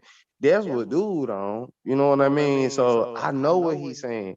He not saying say fuck the creator, say fuck God. It's about they God. You reading they shit in they book. It's what they say. They perform rituals and get your energy to do different shit so you conform to this without even knowing. You don't even know And you after serving years the of devil. programming, people don't even realize, even when they call themselves free in their mind, they don't realize they still referring to God as the same cat. You understand? Instead of the creator, they still tied it to that book Yes, and ma'am. religion. Yes, ma'am. You right. No, fuck that book. Fuck that book. I never agree with that shit. It don't matter. You cannot agree with it and you can still be Have the indoctrinated concept. by it. You believe in God and Satan. So it's still the same Right. thing. Yeah, And it's the same yeah, thing, it's brother. like if you I believe in believe in God, heaven and Satan, heaven and hell, angels and demons and evil spirits and shit, it's like it all tied to the same. Like that's why people within those same beliefs still think anything that got to do with darkness and shit like that is evil. AQ, they still getting hunted by witches and shit. That's why I be Exactly. You see what I'm laughing. saying? I They be like, superstitious as bro, hell. yeah, I be like, bro, You I've running been away with from the thing it. that you come from and that you got to go to. Everybody come from darkness and got to go to it. So what you scared of? What you resist persists, Fair right? enough. Hey, let me add something if I might. There's an interesting energy ritual going on right now, speaking of which, and it kind of ties back to what we were talking about earlier. Somebody claimed that energy cannot be created or destroyed. Maybe this is an example of energy being destroyed. I don't know if you guys have seen, but like one of the major side effects of this medication that's being pushed a lot right now is fatigue. In the Moderna trial, like 70% of people were fatigued. So it's kind of like people are just having their energy zapped all around the world. And I Yeah, just was your wanting energy to pitch gets that in there. zapped. Your energy gets zapped when it like Dave Chappelle especially. I know y'all seen that, some of y'all have, some of y'all didn't. He talked like he got the vaccine and all that. What he did was he a genius. He did it in a way where he can talk about this shit and make fun of it without anybody being able to come at him and say, oh, you going against the jab. Oh, you doing this. He did it in a brilliant way. You see what I'm saying? But what I'm trying to say is that the energy is not gonna die, bro. There's always gonna be both of these sides as long as people keep playing into this, and it all kind of stems To from that person, it God died. and the devil because that's what popped off at our epoch. You gotta understand. This is why I'm telling y'all to study this epoch shit. This shit gonna show you what's going on right now. It's gonna break it down because they already predicted everything. So it wasn't prediction, it was planning, bro. It's all when you see this epoch shit, you gonna see that damn for 8,000 years they've been doing this shit. Shit, longer than that. And every time it comes to this side of the circle, they do the same thing. It's always an outbreak. It's always a depopulation. Every time when they get to the It end of seems the like circle, every 100 years or so, or right? something like that. And then, go ahead. Nah, I was just gonna say the 100-year plan is the small plan, bro. They got 1,000-year plans. They check the epochs out. Check out Yeah, what Then like with epoch the it is scriptures, first. you know, the What Christians will epoch swear that is the scriptures and EPACH. yeah. Check out what the hypocrisy. epoch is. When's the next That's what epoch? that's what the secret societies are for. It's to hide the flat earth, to hide the cosmology. That's why they got secret societies. So they can But I think what you control were what saying happens earlier after about the reset. the cycles of genocide, I think is very important because we know from like selective breeding experiments how important genetics are as they go along. So it's almost like they're breeding a perfect population. Population control is even what they call it sometimes. These super wealthy people and the people that run the show, so to speak. It's kind of creepy to think about like how many good people and how many good traits were just bred out of us. It's just so evil and wicked. I see what it That's a good is. point. That's a good point, Tim. Hold on. That's a mic drop because really, that shit was bred out of people, and I don't think people are really focusing on that you can really do that. And look what they doing though. Yeah, exactly. So they took our bodies, right? It's not really that much of a mic drop because we now understand and know what's happening. Right. But look though, this is even deeper than that. Now they took your body, they enslaved your body. Then they let you go, told you was free. Then you said we free. You still ain't free. They made you free where a motherfucker ain't gotta buy you. You gonna go sell your goddamn self. You see what I'm saying? Now they taking your spirit to do the same shit that they already did with your body and your mind. That's a fucking mic drop. Yeah, and they're spying on us so much with all these different platforms that we're on, and just combining all of our data into like a single profile.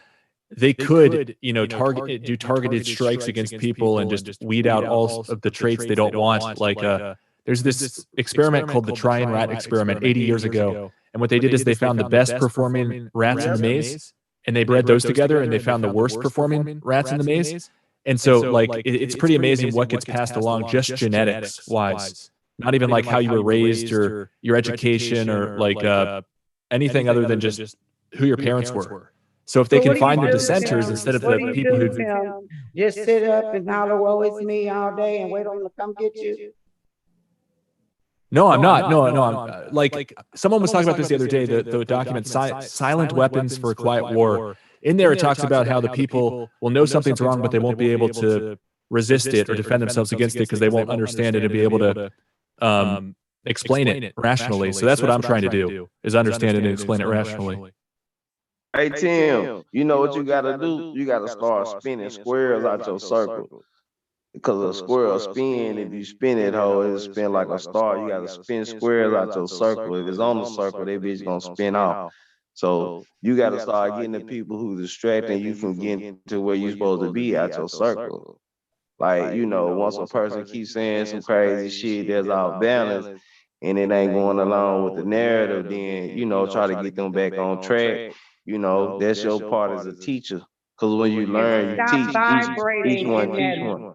And stop vibrating on that low level because they steal energy. So you're doing exactly what they want.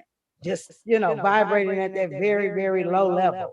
Right. I feel like Tim sometimes be too humble to accept the goddamn divine power that's within yourself, bro. Exactly. It's like a woe is me type thing. I feel you because I relate in certain instances because I'm a humble person myself and I just don't boast about whatever. But it's like you do have to understand, bro. You can do anything, and don't think they have as much limitations on you as they tell you they do.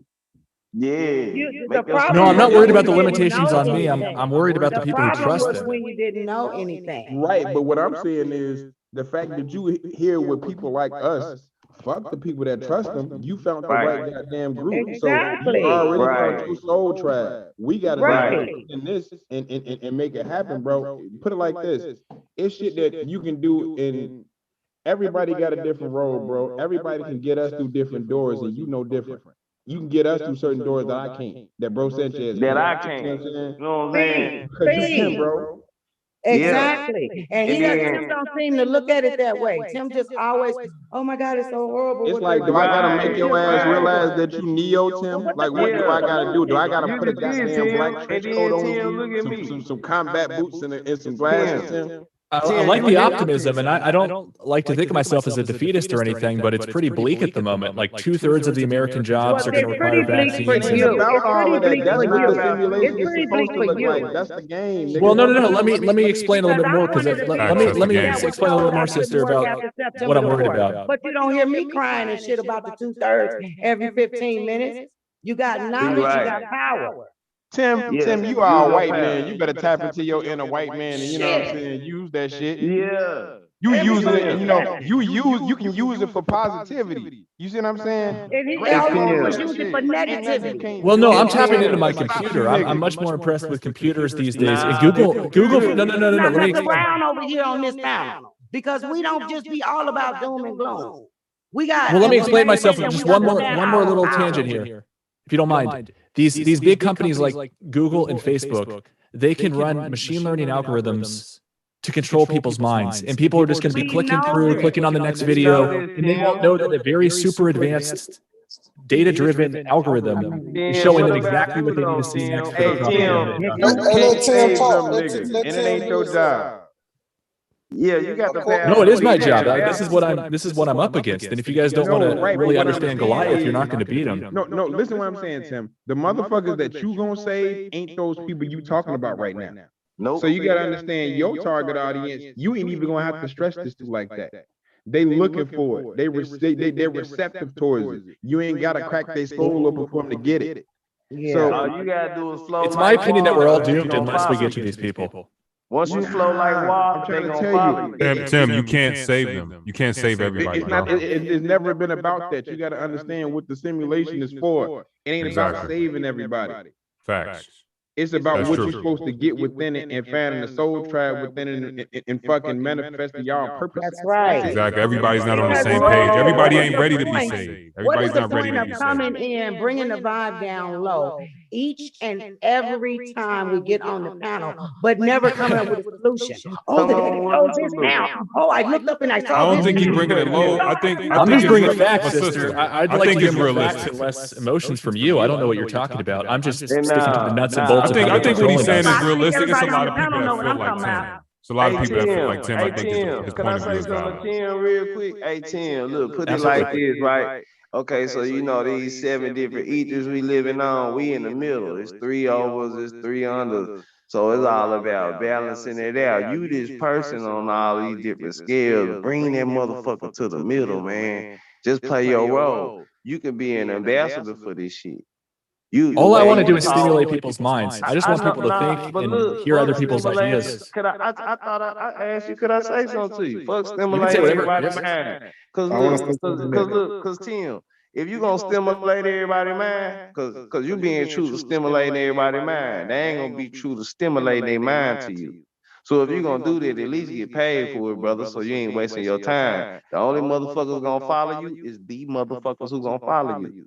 So what I'm saying is, when you learning this truth, you can reach out to your neighborhood, to your community, to your people. You know, it's not just about me, but other people doing this shit. There's thousands of people who doing this shit. You can do this shit too. But see, the difference between me and you is, nigga, I'll be the janitor, I'll be the cook, I'll be security, nigga, I'll be the head, I'll be the tail, I'll do everything, whatever the situation calls. You hesitate to be your position. Quit being hesitant and jump on in, man. You ain't No, I hear you. I'm a team player. I'll take whatever position is needed. I'll do whatever leg of the relay is needed. Yeah, go ahead. Tim, you know what it is, dog? I know exactly how you feel. Like when you're waking up and people wake up to a certain level, you want everybody to be on that level. That's, to me, I call that the Messiah complex. And what that does is... Oh, come on, man. Here's no, people talking about the big issues. I'm not trying to insult you, bro. I wasn't saying it like that. I'm saying it's natural. It's a normal thing for anybody. I'm saying anybody will have it. How do I have a Messiah complex? Please. No.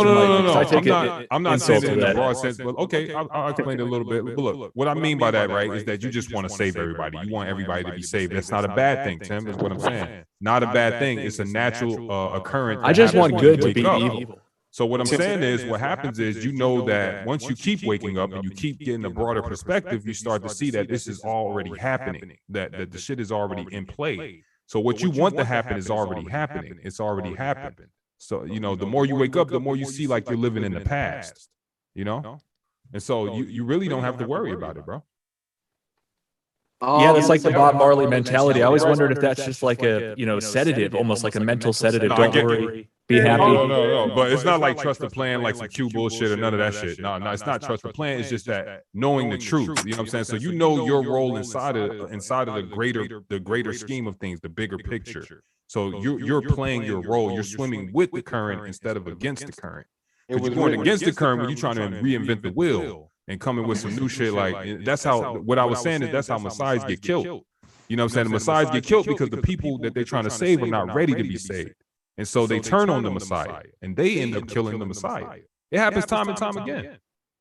Well, I hope nobody kills me. And I was just trying to throw some extra lines in there. I didn't mean to hijack the conversation or anything. That sister just kind of got on my back. I don't really understand why that was, but you cool. 18. we can change it to whatever. I was just saying, raise your vibration a little higher. Can you guys put it like this? Yeah, Tim. No, I appreciate the feedback. I'll do my best to do that. Nah, you don't. I don't want you to think you always do something like that. Like you put it like this, bro. You a lot of the times you bring the conversation up, and you know what I'm saying. You say you do bring solutions. I done heard you bring hella solutions when it comes to coding, whatever else, things you could do health wise. Like I said, Tim brought up a lot of shit. Even Tim brings a lot of check out his channel, man. if you go check out his channel, I but get a lot not even just on the panel. I'm like, so I ain't even gonna say Broski don't be out here, you know what I'm saying, bringing the real shit more than a lot of these niggas do. So, like I said, he always got my support from day one. Yeah, I appreciate that, Q. You're interested. You brought up an interesting point about the. So my bad if I had Tim wrong, but the few times I've No, you're fine. You're fine. Tim, No, you said get about on it solutions. like, oh my God, it's saying this, and we know. Nah, I know what you mean, sister. Nah, I know what you mean, because the sister, I think you scared of them folks. Now, I'm gonna keep it real, Tim. I don't think you gonna be ready to rap for this shit. Like the way we talking about. I feel like that. Now I feel like you gonna say, hell no. Bullshit. I write every day, man. Y'all. I'm happy with you on, man. Y'all niggas, G. I think Tim will ride. Tim will ride, yo. I'm saying, if they get ready to shut Tim internet off, Tim gonna say, fuck that. I need the internet, nigga. I'm not gonna ride. Nigga, I need the internet. Well, we'll see what's happening. You know, I don't see them shutting down the internet. I could be wrong. I'm finna ride. What you mean? Nah, Tim ain't gonna ride. No, but before we can start making solutions, we have to understand, you know, all the problems that we have, and a lot of them are hidden from us. And so I just worry that a lot of times we get distracted by what they want us to look at. And we need to think like this, Tim. Hey, Tim, put it like this, man. I'm riding with you, but if we get caught, you gotta remember, you doing the talking to the police. Hey, no, they don't like me. They don't like me. Oh, bullshit. You can talk the fans off anyone, but come on, G. Come on, Tim. You know how you be talking, G. You a smooth talking motherfucker. Like, everything you saying sounds like a professional presentation off freestyle. Like, let's get back to the bill. Let's get back to the bill. Tim, your name, Tim. You smart. Let's get back to the bill. You got a white man voice. And let me ask you something, Tim, and this ain't this. Let me ask you, and y'all can get the mic back. If you had a baby by a black woman, would you get disowned, or would you be the only person with mixed kids, mulattoes in your family? And I ain't trying to. I would not be disowned. No, I wouldn't be disowned. Would I be the first with a mixed child or children? Yes. Of my two, like I have an older brother and a younger sister. Neither have any kids. So cool. Would they treat your kids exactly the same? Or would they'd probably treat them better. I've got like a very liberal family, Why would if that makes sense. Right, cool. Hold on, Tim.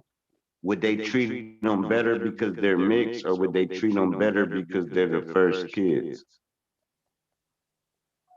Both. I don't know. It's all hypothetical. But no. There wouldn't be any like ill will because of them being mixed ethnicity. All right, now cool. Now here's what I'm saying is naturally, right? Naturally, naturally, you're gonna look at the shade you dealing with, right?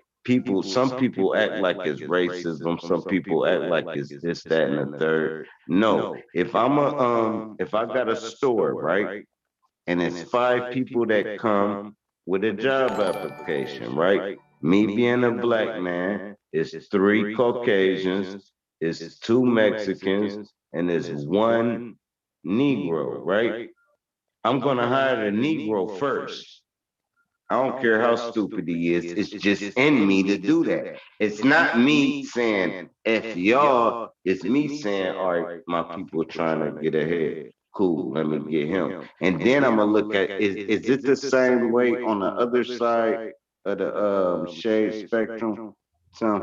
No, I'd hire whoever's the most qualified. The most Definitely. seriously? That's my principled stance. Yeah. So cool, y'all had an advantage where They drop. Guess what? Tim's answer is why white people run the world and black people don't. I'm explaining. Yeah, because I do. I'm gonna show you why. Damn it, I'm gonna give it right back. I just started. I don't want to be in. I just want to go in and out. So here's why I say that. Why I go with what Tim's answer. You will hire that black man not just because he black, but what if he turned out to be a backstabber and all that shit?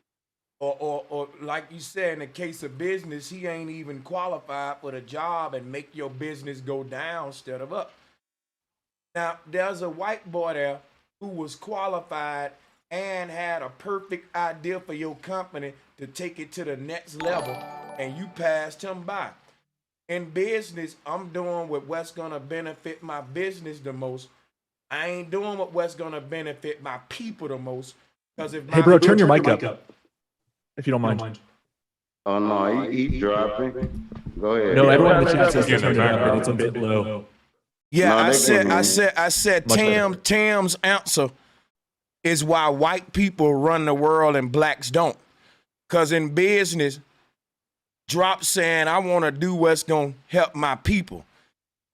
And you should really be doing what's gonna help your business. And if your business doing good, your people doing good. And if there's a couple white boys and Mexican boys working for my business, I'm still the black man that own it. Russell Simmons had to work with a lot of different color people to make a bunch of black millionaires. So you got to think about that, man. Like the brother that you trying to hire at that business to look out for him, but he might not be qualified. You could have hired the white boy and just invested into whatever he's qualified to do, drop. You could have said, you know what, my brother, I want to help my people, but you ain't qualified for this job. This white boy actually qualified. I tell you what, I heard you can sing good, man. It's a talent show coming up. All these record labels gonna be there. I'm paying your $1,000 admission fee. You need to be there. I'm finna invest behind this music thing you got. We finna see what I'm saying? You wanna help that brother? You can help that brother without hurting your business. Hey, bro, Sanchez, I got a living testimony to what you just said, bro. I'm sorry. I'm from Arkansas. Hold on, man. Stop. No, you saying not qualified. So I feel all that. What I'm saying is naturally. I'm not talking about if we doing business and yeah, man, I gotta do it the best way I can to get my business off.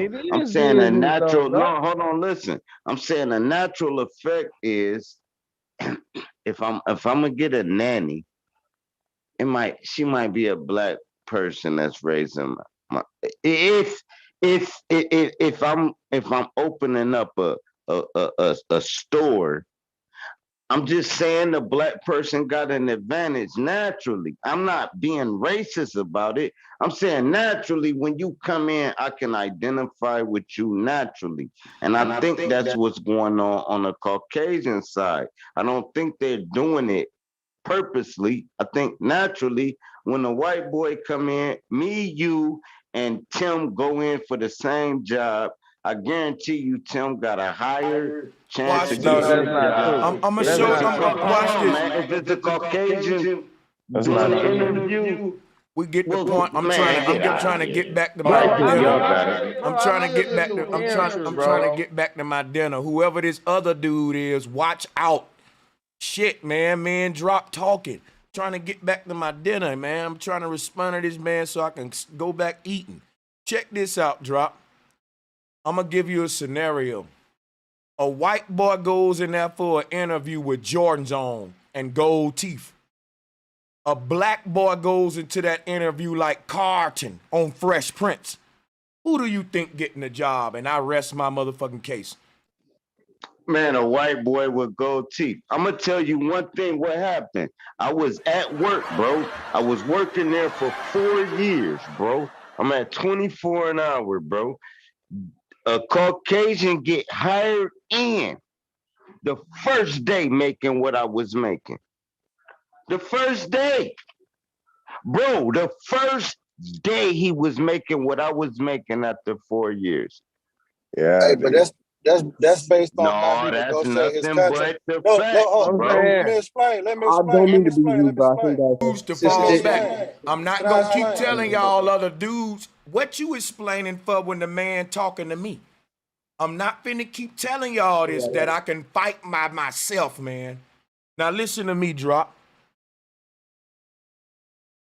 Cause these guys helping you, making me forget my arguments and shit. God damn.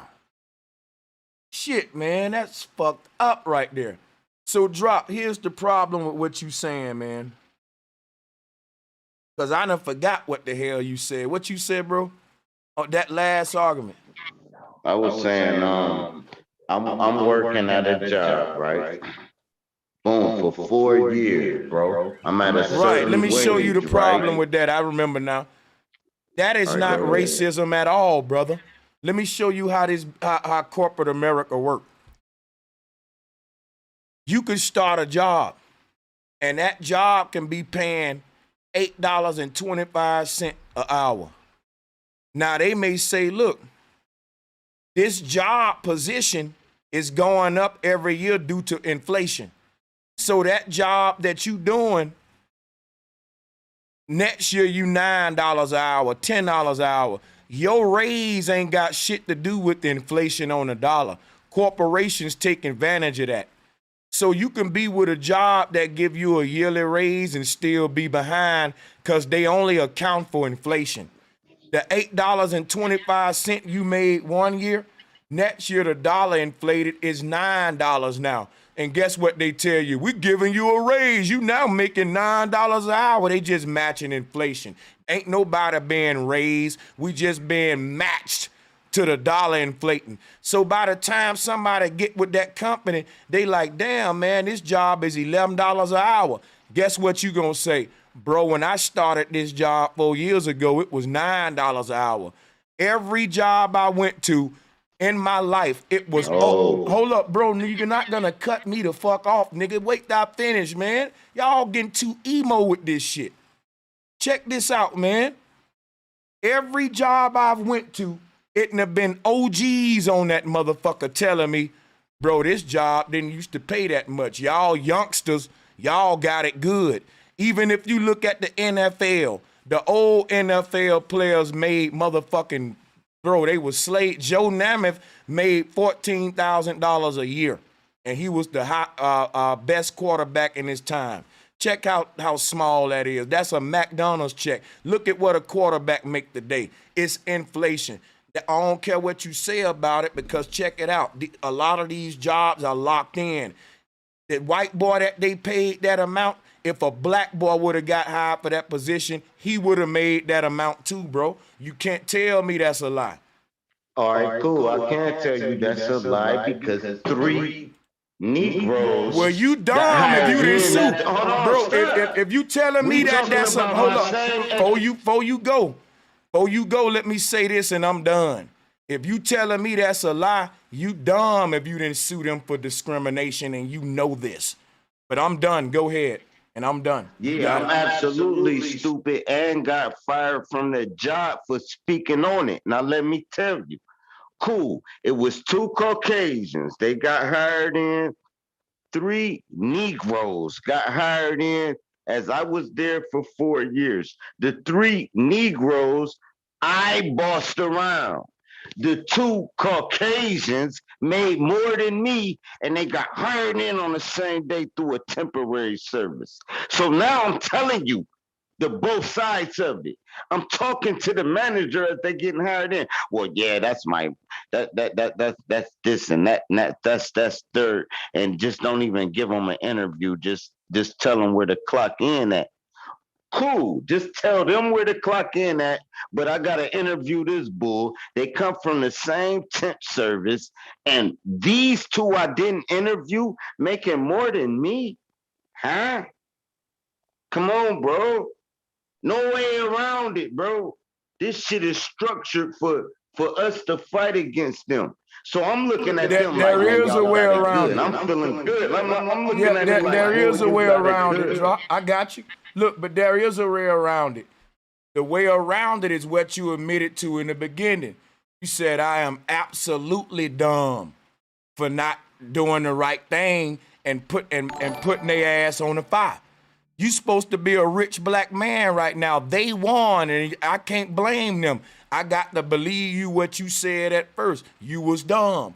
And our dumbness can't be an excuse to blame the white man. We just got to quit being dumb.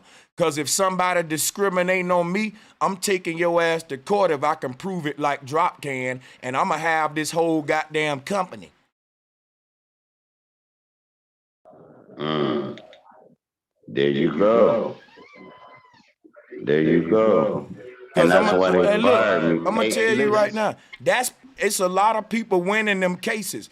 Bro, with the affirmative action and Black Lives Matter and how they catering to black people right now, don't listen to what these victim-minded niggas saying.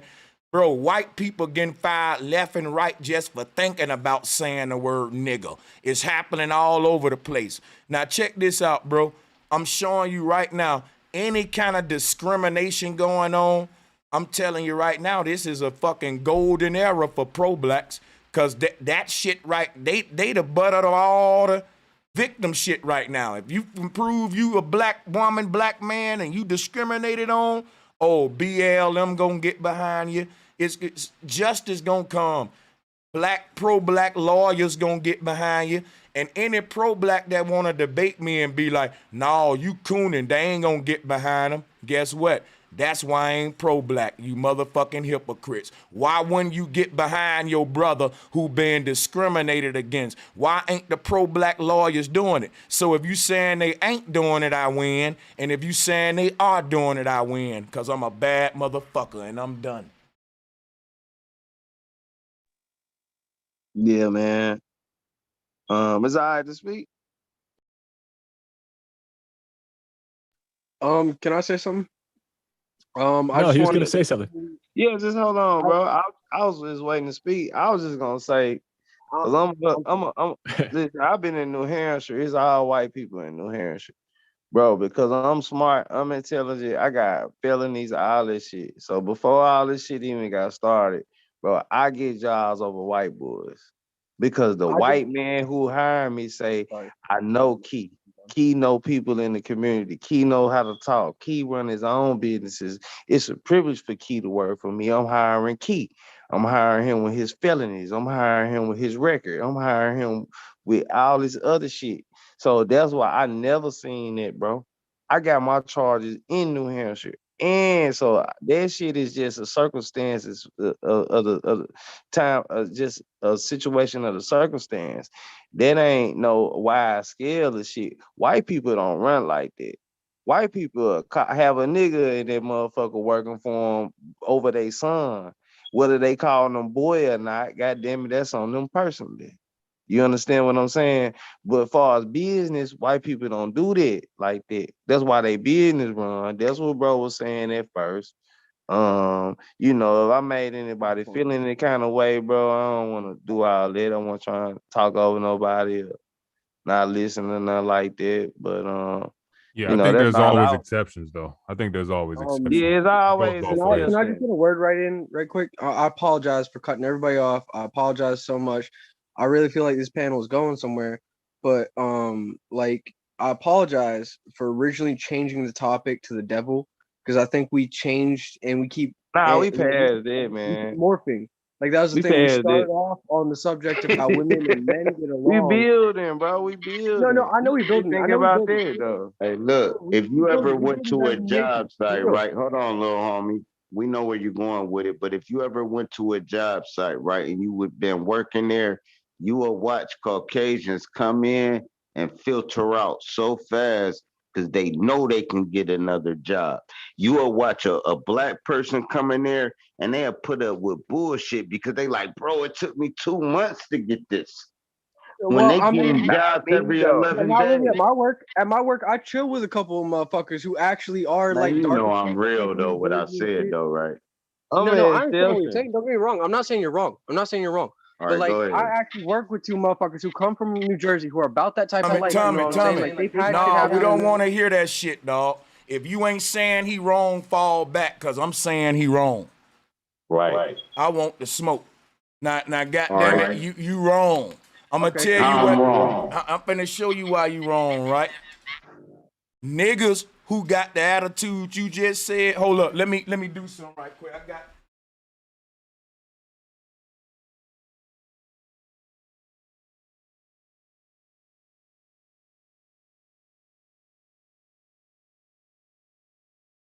Now check it out.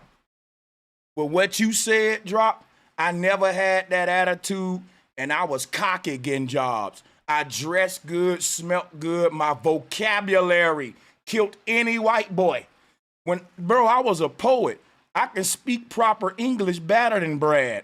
But when it was time to compete for an interview, I didn't give a fuck about the white boys in the room, because when I got in front of that white man, he knew he was going to be hurting himself if he didn't hire me. And this has happened in my life, bro. I went into the Air Force outranking the white boys and shit. See, it's about you. It's about if you a bad motherfucker. You got to set yourself aside from every average other nigga. And when you do that, you can have the leverage that I had, and you won't be one of them niggas that's saying, it took me forever to get this bullshit job. You'll be a nigga like me that's saying, bitch, I quit.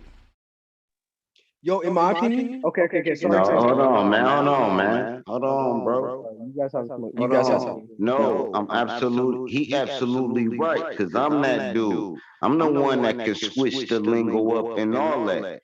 We talking about the ones that can't.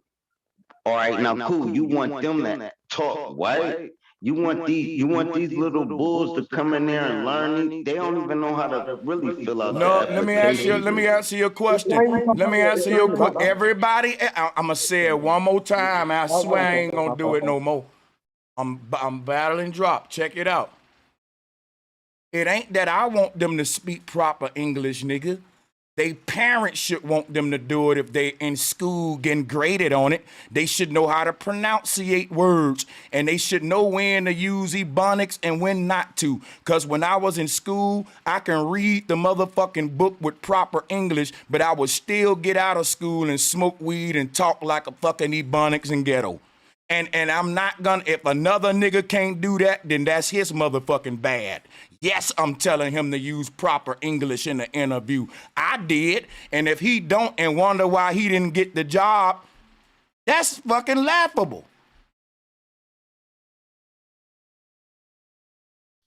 Yo, fucking facts. That's edifying. Definitely edifying, Brother Sanchez. I 100% agree. I 100% agree with Brother Sanchez. It's a matter of meritocracy. Hey, I love you, sister. Hold on, let me say what I'm gonna say. I'm gonna give you the mic. Hold on. No, hold on. You can go into the job interview as a white guy with an orange mohawk, earrings in your nose, lips, with black lipstick on, and get the job not speaking nothing like them.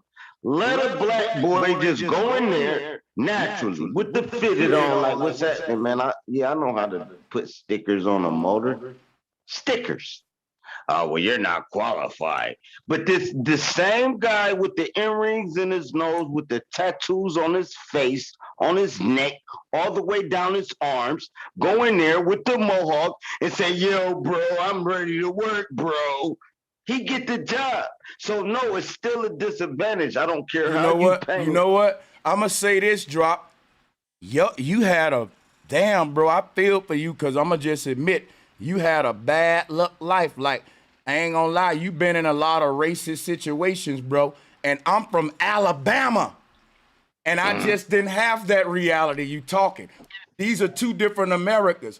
That's so exaggerated what I'm hearing, but that's from my perspective. If that's your reality, damn, I didn't know it was like that. Hey, And I'm from have you Bama. ever And I'm worked? from Have you Bama. ever And I'm worked from in a? Bama. All right, cool. Have you ever worked in a warehouse where a white boy drove a skateboard to work? That's what I'm talking Bro, about. I don't know what I don't get that. So what if a white Oh, boy, okay, listen, I let me get show you you then. something. Let me show you something, bro. I don't give a fuck if the white boy drove a skateboard to work or a motorcycle. Can he do the job? That's what I was talking about with Tim. I ain't thinking about all that. If any man just picking a nigga because he white, that company would have been failed. That's how I know you lying, because I worked at Sam's Club, and a black man was the CEO at the motherfucking building. A black man. And he had white boys telling them what the fuck to do. And you know why them white boys didn't have that black man position? Because couldn't nobody do that shit like Ron. They needed him.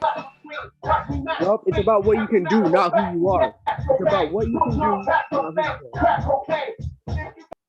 Mute yourself, Dark. There you go. Yeah, that's what I was saying, bro, Sanchez. It's all about what you can do. Cause you know, when it comes to sales and all that, bro, I'm a king salesman. They know I'm from the street. They know I've been to prison, all that. I always get the job, bro. It be motherfuckers in there that been in college for 12 years. I get the job, bro. They be like, man, Key get the keys, Key get this. That's how I built myself. Cause I went out and I started working for other people. And I never had a job before, but the jobs I was getting was with big companies and stuff. I'm doing like how you call and how you was getting PPP loans before it was PPP loans. That's the shit I was doing. You know what I'm saying? Working with the white people for real. But could nobody do what I did like me? You see what I'm saying? So yeah, I'm getting a job every time. And I quit that bitch too. And I ain't stay at my job, put up with no shit. Soon as they piss me off, I'm out the door. I'm wearing what I want to wear. I'm going to lunch when I get ready to go to lunch. Nigga, I'm changing the system because my system better. You can't argue with my system. Fuck you motherfuckers. Whether you white, black, Chinese, you can't argue with my system. So everybody hating on me because of that. I quit. But it's never been because oh, I was black. Oh, I'm intimidated. The white boy gonna get the job, and that's some crazy shit, bro. This That's might all I sound was I saying. think a lot of it is your mind state too. That's what I was Drop. going to say, Jermaine. This may sound a little crazy, but I think it's all about the vibration that you have and the confidence that you have, because I understand exactly what Drop is saying. I've seen what Drop is saying. However, I'm like Sanchez in that I've never been discriminated against personally like that, because I go in knowing that I'm an asset to the company and not a liability. But I have seen numerous times what Drop is describing. I seen it too, sister. You know, I tell my little cousins all the time, bro, get off this game shit, bro. Read But some Keith, books and shit. You know, learn the shit these people know, here's what I so you want to can be give them. qualified. Here's what I want to give them to it, man. Real talk. Let's stay on this, right? Oh, let me get my mic real. Check this out, right? Discrimination is real, but it ain't really on no black and white shit. This ain't no segregation days. If you look at modern discrimination, hell, it's more of who vaxxed and who ain't vaxxed versus black and white. A white person don't even want another white person around them who ain't jabbed up. And the black person rather be around that white person right there if they got the jab. They know how to split us up in all kind of ways no matter what. And we fall for it. If you look at the discrimination that's really going on, it's from people who part of secret societies and people who ain't. And when niggas try to make it black, white, and all that shit, I get mad. Cause I don't give a fuck if you black, white, or Chinese. If I'm a Freemason and I'm getting that motherfucking job over all of y'all colors, nigga, this is part of the brotherhood. And if we ain't talking about that, we falling for the division. Cause I don't care if you black, white, Chinese, or what. Nigga, if you one of the brothers, you getting the job. Hey, bro, Sanchez, check this out. Listen, the biggest deception is the race thing. Just because I divided you niggas up, because I'm the devil talking to you niggas, right? I got you niggas divided just because you are a different color. How easy was that? Yeah, that's not the world. What he just said was, hold on. What he just said, hold on. What he just said, because hold on, I'm stop. white. I'm better than you because I'm black. Hold on, I'm Dark. better than you because I'm No, Dark. Asian. Hold on, Hey, Dark. He just listen, started, so drop. He just started. That's real talk, bro. I'm just saying, that's what they do, bro. And soon as you don't figure that part out, bro, anything they place in front of you, you're gonna fall for all the gimmicks. You're gonna fall for all the tricks. You're gonna not be able to sustain yourself because you are seeing things from a racist point of view. I don't do that. I don't do the color thing. I look at all men as mankind. And that's real talk. And that's the way you're supposed to be. See, That's when you how look the at fact is. racist, they know you an A1 dummy. They already know you on the top tier. You on the class A of the motherfuckers that they finna spin. What bro trying to bring to the attention is they done even divided it from the race now, and they turn it into anti now. So you either anti V or you V. So now it don't matter what color you is, we still can divide y'all just by this pandemic that's going on. So no matter what color you is now, it don't matter. You either on that side or this side. You the prime meridian. So what side you gonna take? That's how they playing it now. But go ahead. Drop, it was that way beforehand. It was that way beforehand, Drop. It was. It's been that way all the time. Obvious now. You're right. Because they dividing the United States between the United States, which is actually a divide point, and giving you a divider because they created the lines within the fucking country, and then they created the north side, the south side, the west side, the Crips and the Bloods. You got your colors, you got your pigs, the blue, the cops. You got Crips, Bloods, GD, Bloods. But they gave us, listen, hold up.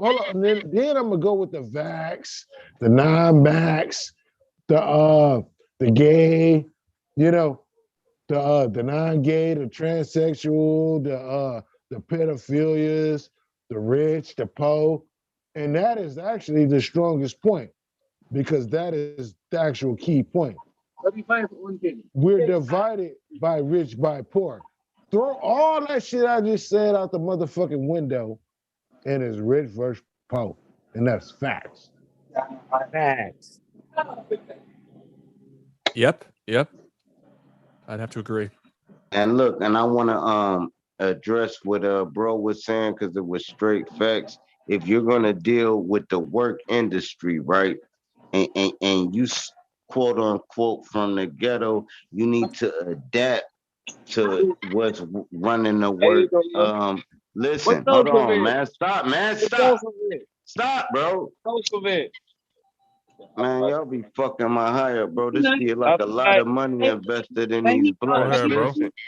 Listen, hold on. I'm gonna pass it to the lady. That's Let funny, me finish, lady, and I'm gonna pass it to the That is lady. good for him to get his 2 days off. He need to come to work then. That's my little Charlie got All right, man. Listen, man. Listen right quick, You bro. don't know how much 3.5, right? Oh yeah, we gonna get him in here. Don't worry, man. All right, Go ahead, cool, drop. man. All right, I think they. Trying to kick it. All right, cool. Y'all press mute, bro, or this shit gonna get weird, bro, and I'm gonna be up. I gotta get a Newport 100. I'm sorry. Some Newport 100s, man. Hold on, bro. Mute yourself, Key. Damn, what the fuck was I about to say? All right, Hey, cool. bro. You Hey, gotta know bro. how to blend in. Nah, hold on. You gotta know how to blend in, right? So if you gonna deal with the work community and that type of community, you gotta know what type of people is running that, and you gotta blend in with that and learn the lingo of that. So you, if you say you want a job, you don't want to go into the job and be like, "Hey, what's up? What's happening? How y'all feeling, bro? I'm trying to work here." No, you don't want to talk like that. You want to be like, "Hey, yeah, my name's John Arthur Somerville, and I applied here 2 weeks ago." And then you want to know everything about the job before you even go to the interview. So when they start asking you shit, you be like, "I see you were struggling here, and I think I can improve this part there and there." Right. If you somewhere else and you dealing with selling pumpkins, you might want to learn Spanish. All I'm saying is Black people is at a disadvantage, but if we know that, we at an advantage because you can always sell yourself Nah, you higher. put yourself at a disadvantage. Nah.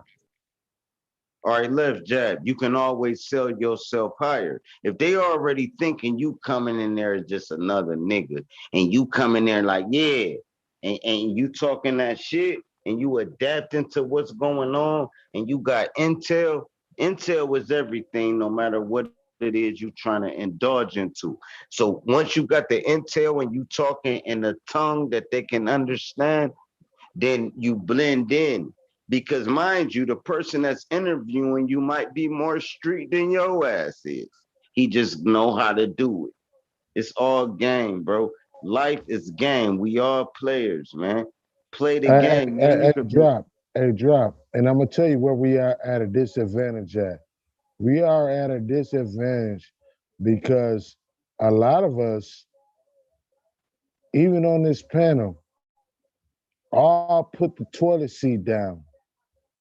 And when you It's all excuses, bro. It's all excuses. No excuses. Yeah, it is a fucking excuse, and this shit. Toilet seat down. This shit is a fucking excuse, and this nigga talking about we all disadvantaged, then start bringing up toilet seats and shit. This sound crazy, man. Hey, bro, Sanchez. The reason why I said toilet seats is because that is you are coinciding. You are being told what I mean, because as a kid, I was taught to put the toilet seat down for the woman. And that is a part of being trained. I'm not saying you shouldn't put your toilet seat down for your woman or nothing like that, right? But I'm just saying, like we Bro, can all be let taught. me make a point, man. I don't want to hear no more of this. Let me just say something important real quick, man. All of this, we at a disadvantage. I ain't saying you wrong. We are at a disadvantage. But if you can't point out the disadvantages, you're going to stay at a motherfucking disadvantage. If all you can do is say, we at a disadvantage, then when I say, what are your enemy's advantages? What are your disadvantages? And if you say, well, the white boy can get a job and I can't, that ain't a disadvantage. That ain't a disadvantage. Want me to tell you why? Because check this out, right? In corporate America, trust me, a person that want the best for their company, they're hiring who the most qualified. The reason I said that ain't a disadvantage, because it's a delusion in my mind. Now, is racism exist? Hell yeah, but not to the degree where Sam Walton gonna let his company motherfucking fall. Yeah, racism exists, but not to the degree of, if you think that white man ain't gonna hire that black genius and he know his fucking company finna take off over this little white boy who don't know nothing, then you're delusional. Yes, I believe in racism. I'm from Alabama, but I know these white folks love their money too. And I know they'll put that racism aside if their racism start hurting their money, they'll stop that racism. And guess what? It ain't that they don't hate you, it's that they love their money more. I know this. I'm from the South. I dealt with the most racist folks. And I'm telling you right now, if you're an asset, like the sister said, they just got to deal with you whether they like you or not. It's all right, bro. I'm from Arkansas, so I know I come from racism. You know what I'm saying? I've been in New Hampshire, number of white people up there. Bro, don't no white boy beat me for no job. When I go in that motherfucker clean, smelling good, talking like I've been to school the same more years than they have. When I just walked out the prison in 2014, shit, I'm telling you, that's not the case. We can't go with that. When I'm a case that's not like that. Everybody, I ain't even graduate high school, bro. I'm not supposed to work in corporate America. Nigga, I work for I'm the I top think. salesman. I'm the top Oh, salesman for sorry to interrupt. AT&T in Texas right now, bro. Can I speak? I'm sorry to interrupt, but I think that is very region and very specific to how close you are to the center of your state, where the actual government officials and the people who are racist are. Not to like be rude, not to say that your point isn't valid. Your point is very valid. Don't get me wrong. I In mean, fact, what it's you more talking truthful than about? a What lot of you people that talking live about there. though? Was you talking about Arkansas or what you talking about? No, I'm talking about any state, like any state where you're close to the capital, right? You're closer to the capital. They are more liable to be racist in that sense because they know that I'm not going to like black people are more rebellious than white people. I'm not going to lie. I'm going to say that But we 100%. don't They want are. to say that's taking it to a whole different conversation. What we talking about is this white man finna let his business. No. I know. We're talking about Hold on, jobs and shit like that. I just know. I one know. second, because I want to stick to the topic too, and I want to Okay. prove Sorry. my point, and I want to prove it in a humble way, and I want to prove it in an Yes, sir. intelligent way. So you got to beat me out on that. So what I'm saying is we talking about is this white man gonna let his company fail because he just gonna hire a white boy? And any nigga who say yeah that's true, he ain't had enough jobs or he ain't been no goddamn where to know better. I just feel like, and I don't understand because I'm not like a black person in that position. You know what I'm No, saying? I'm but a bro, white you person. 22 too, so Thank you. you haven't even really lived life that much to You're know right. You're shit right, the goddamn way. So you trying to bro. I ain't talk even got to a a car nigga yet. You're who right. down there You're 40 years 100%. old and you trying to tell me some shit. It don't matter if I'm white or black, bro. I'm No. 36. But what I'm saying is, I feel like it's very, very region specific. Let Like me if address the chat yeah, real okay. quick. People said we capping like it ain't no racism. Another dude even said, "Boy, you from the South, there's more racism now." That's my point, but I overcame it. That's what I'm saying. How is a nigga from the South talking like me? I said, I'm not saying it ain't racism, but I ain't a victim. This is why niggas from Alabama, niggas from Louisiana and Georgia, they can move to the West Coast and New York and all that and do better than niggas who been there their whole fucking life. Because we know what it's like to be from a hard place where it's real racism. And when you live in a place like Bama where the racism that real, you can't be no fucking victim. So that's why y'all, a lot of folks like you, me saying not to be a victim ain't denying racism. I'm just denying racism to have an effect on my fucking life, and you should learn to do the same. Can I say something? I grew up in Texas, San Angelo, Texas. If you want to look that up on the map or whatever. But basically like I feel like even in San Angelo, Texas, it's all region specific because down there it's like reverse racism. They'll hire a Mexican over a white person any day because they know that Mexican will work harder than the white person. It's all region specific and it's all to what you can do, what you're willing to do, and how hard you will push for that. Is all And what you also, can do. yeah. You said they gonna hire that Mexican. See, that Mexican ain't finna complain. That Mexican ain't finna be talking about none of this shit you talking about right now. You're Ah, it's right. a black You're right. nigga gonna get the job I and got a a white question for nigga. Sanchez. You know what I'm saying? Go ahead, bro. You're right. For You're sure. right. Yo, Sanchez, it's a little off topic here. I'm gonna get a little deep with it. But on the last stream, you was going into something that talking about Solomon's temple, talking about Solomon means soul of man. So I was like, wanting you to see if you could elaborate. That is too big of a drastic shift. All right, I ain't really even trying to teach and do all that lecturing like this Friday fire. We just on some shallow shit. Fuck that deep shit. Let's talk about racism. Y'all can't put me in a teaching box every night, man. I gave you what, like 9 hours of number sacred geometry, all that. I'm eating and shit. Like I'm just bullshitting tonight. I'm rolling. That's I facts. feel you, That's man. facts. I give you Yeah, a I'm pass about to on eat. that one. Honestly, now that you said that, bro, I'm about to eat That's my last facts. hot dog with a Yeah, fucking so loaded shit on look, it. can I ask the panel a question though? So Yeah, man. I want to ask the panel a question. So look, I'm black. I'm from the South. You know, I come from.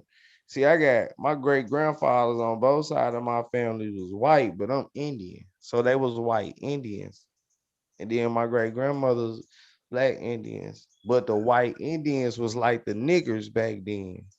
That was the white boys who fuck with all the black people because they was kind of looking like they was looking. Whatever, we ain't gonna go there. So what I'm saying is, so does this racial thing that they have? Because I'm gonna tell you something right now. Did you say I'm niggers? not done. Yeah, man, hold No, you up, said niggers. You said like bro. the racist way. Yeah, so You that's said what they nigger. say, bro. I'm Hold on, speaking wait a out minute, there. wait a minute, wait a Wow, who minute. cares? Don't let me know. You mean to tell me some nigga on a panel got butt hurt because you used the word nigga? That shit crazy. This Dog, shit crazy. He didn't say nigger. He said niggers. I don't care how he said it. And Hey, bro, Exactly, Sanchez. bro. Hey, Who bro, cares how he Sanchez. said I'm it, bro? white. Can I say it? I'm The Caucasian. hell? Let me, What the let me. hell? Hey, do me a favor real quick. To the white boy on the panel, say it the way you want it, and don't. To the white boy on the panel, let me speak. Hey, what up, nigga? Real shit. What up, nigga? Okay. What's up, nigga? Let How me you just doing? say this. Let's have a real conversation about it, right? But I wanted to get back to the racism thing. Somebody in the chat said I complain about them messing with my videos. And you know what? Hold on. Somebody in the chat said that I complain about them messing with my videos. So I'm being a hypocrite saying racism ain't real. Let me tell you something, dummy. When I complain about them messing with my videos, I'm never saying it's because I'm a black man and they're a white man.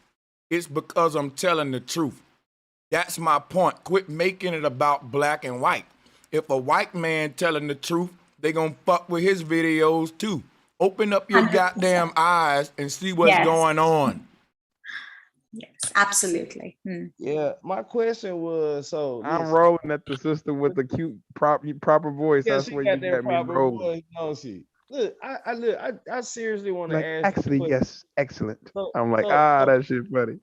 look, so do y'all really just do things bother y'all so much? I mean, when you see a cloud that look like a snake, do you get scared and jump because you see a cloud that look like a snake? So all the shit that's going on around you, I mean, is your anxiety so fucked up that you have to react to it? That's emotions. You know what I'm saying? None of that shit should have nothing to do with your character or what you do. You feel what I'm saying? You got to be Hey, accountable for big, your Sorry, big, bro. big actions. smoke. May I interrupt Watch, a second watch just this. to give a message? Watch this, big smoke. I'm finna make some smoke right now that I know finna piss niggas off. Hit the like and share button real quick, y'all. If you're a white person out there and you would like to say the word nigger, do it. I welcome you to. You got permission from me. You only need permission from one black person. I'm telling you, we don't mind. I Cause mean, we I'll do. say it. Now I'll listen. say it, but it's just like Hold on. y'all put the witchcraft Do energy y'all mind if into I it for finish? some Do you reason. mind? Do you mind if I finish the fuck Yes. talking? So what I'm saying is this right here, white people. Me personally, I'd rather you call me a nigger. If you want to say, hey, he's a nigger, my nigger, I embrace the word. It actually come from my tribe, the Nagas. See, this reverse psychology don't work with me. I don't mind a white man calling me what I am. I'm a nigger. I'm a Naga. Yes, that's the debate I want to have with niggas. I'm done. Yes, Yeah, yes, I'm yes. not like You know what? I feel you entirely. I feel you entirely. Like my whole life, every single time I've called like my homeboys who are like really close with me, like, yo, you my nigga. Like they always down with it. It's never like Like, don't get me wrong. There's a couple people that are like, yeah, bro, I got a problem with that. But whenever they have a problem with that, I just stop it because I understand that they don't understand it the same way that you do. You know what I'm saying? But yeah, but you too. But don't you refer to yourself as nigga too? Don't you refer to No, yourself as nigga too, Tom? no, he don't, because he kind of got a little funny shit when what he's saying, nigga. Because he Right. was like, Yeah, you y'all finna niggas getting out of say- control tonight. Yeah, he was I'm a nigga, you's a nigga. When you like to be a nigga, too. Wouldn't you like to be in it? Wait, I'm sorry. like to be a nigga too. You ain't no nigga. Hold on, you but ain't nah, but fucking that was no a real nigga. question for him though. Don't you refer to yourself as a nigga too though? When you referring to your homies like that? I'm a nigga. Listen, if I refer to myself as a nigga, it's only whenever like I'm thinking metaphorically, and I'm like, damn, I'm the nigga. You know what I'm saying? Like I'm that motherfucker. You know what I'm saying? But at the same So time, basically, I'm not. so what I'm he's that Oh saying yeah, is, that proves Are it. he you a thinks nigga too? Are you so what he's saying? saying That's is he good. thinks of himself. So what he's Are you saying the is he same thinks of nigga that you himself call him? as. So what he's saying is he thinks of himself as a nigga the same way we think of ourselves as niggas. We actually what the colloquialism is saying we are, just like the brother is trying to teach us. It's actually something bigger than that. But what we're grasping onto is what the same thing he's grasping onto, because we're actually just human. The issue is you keep getting wrapped up in what you've been given as opposed to what you got. See, what you got is you a human. You really don't have much else, but you grasp on to the black, the white, the nigga, the street nigga, you this, you real, you that, all that shit. You need that to grasp on to. But the real is you just a human. That's the hidden identity, ain't it, bro? The way I look at it is people calling you what you are so that you can see. This is what black people don't know. Black people say we don't have an identity and we don't know how our identity was stolen. If the Crips call themselves the Crips, how do you steal the Crips identity? That's a whole game. You walk up to every Crip and say, hey, I'm taking it. You're no longer the Crips, you're this. It don't work like that. I'm trying to show black people how you lost your identity. When they came to this land, we were calling out, I'm begging y'all, let me do this. When they came to this land, right, we were literally calling ourselves Nagas. Nagas, that was the word we called each other before the white man came. Now, when the white man heard it, he laughed at it. Nagas. And guess what we did? We laughed at it. And now nobody want to be called Nagas no more. Now it's actually an insult. And you can get in trouble for calling them what they was calling themselves anyway. Reverse psychology. This is how your identity, if anyone, please tell me what's wrong with you, nigga? Like, So what's sorry. wrong with you, I'm a bro? little wasted. No, quit being sorry, dog, and just wait till people finish, man. Impulsive, nigga need Ritalin. So check it out, y'all. This is how identities are stolen. It ain't, I don't know how other way you think it's stolen. A Mexican don't want to be called a Mexican no more. When they come to American, they want to be called an American.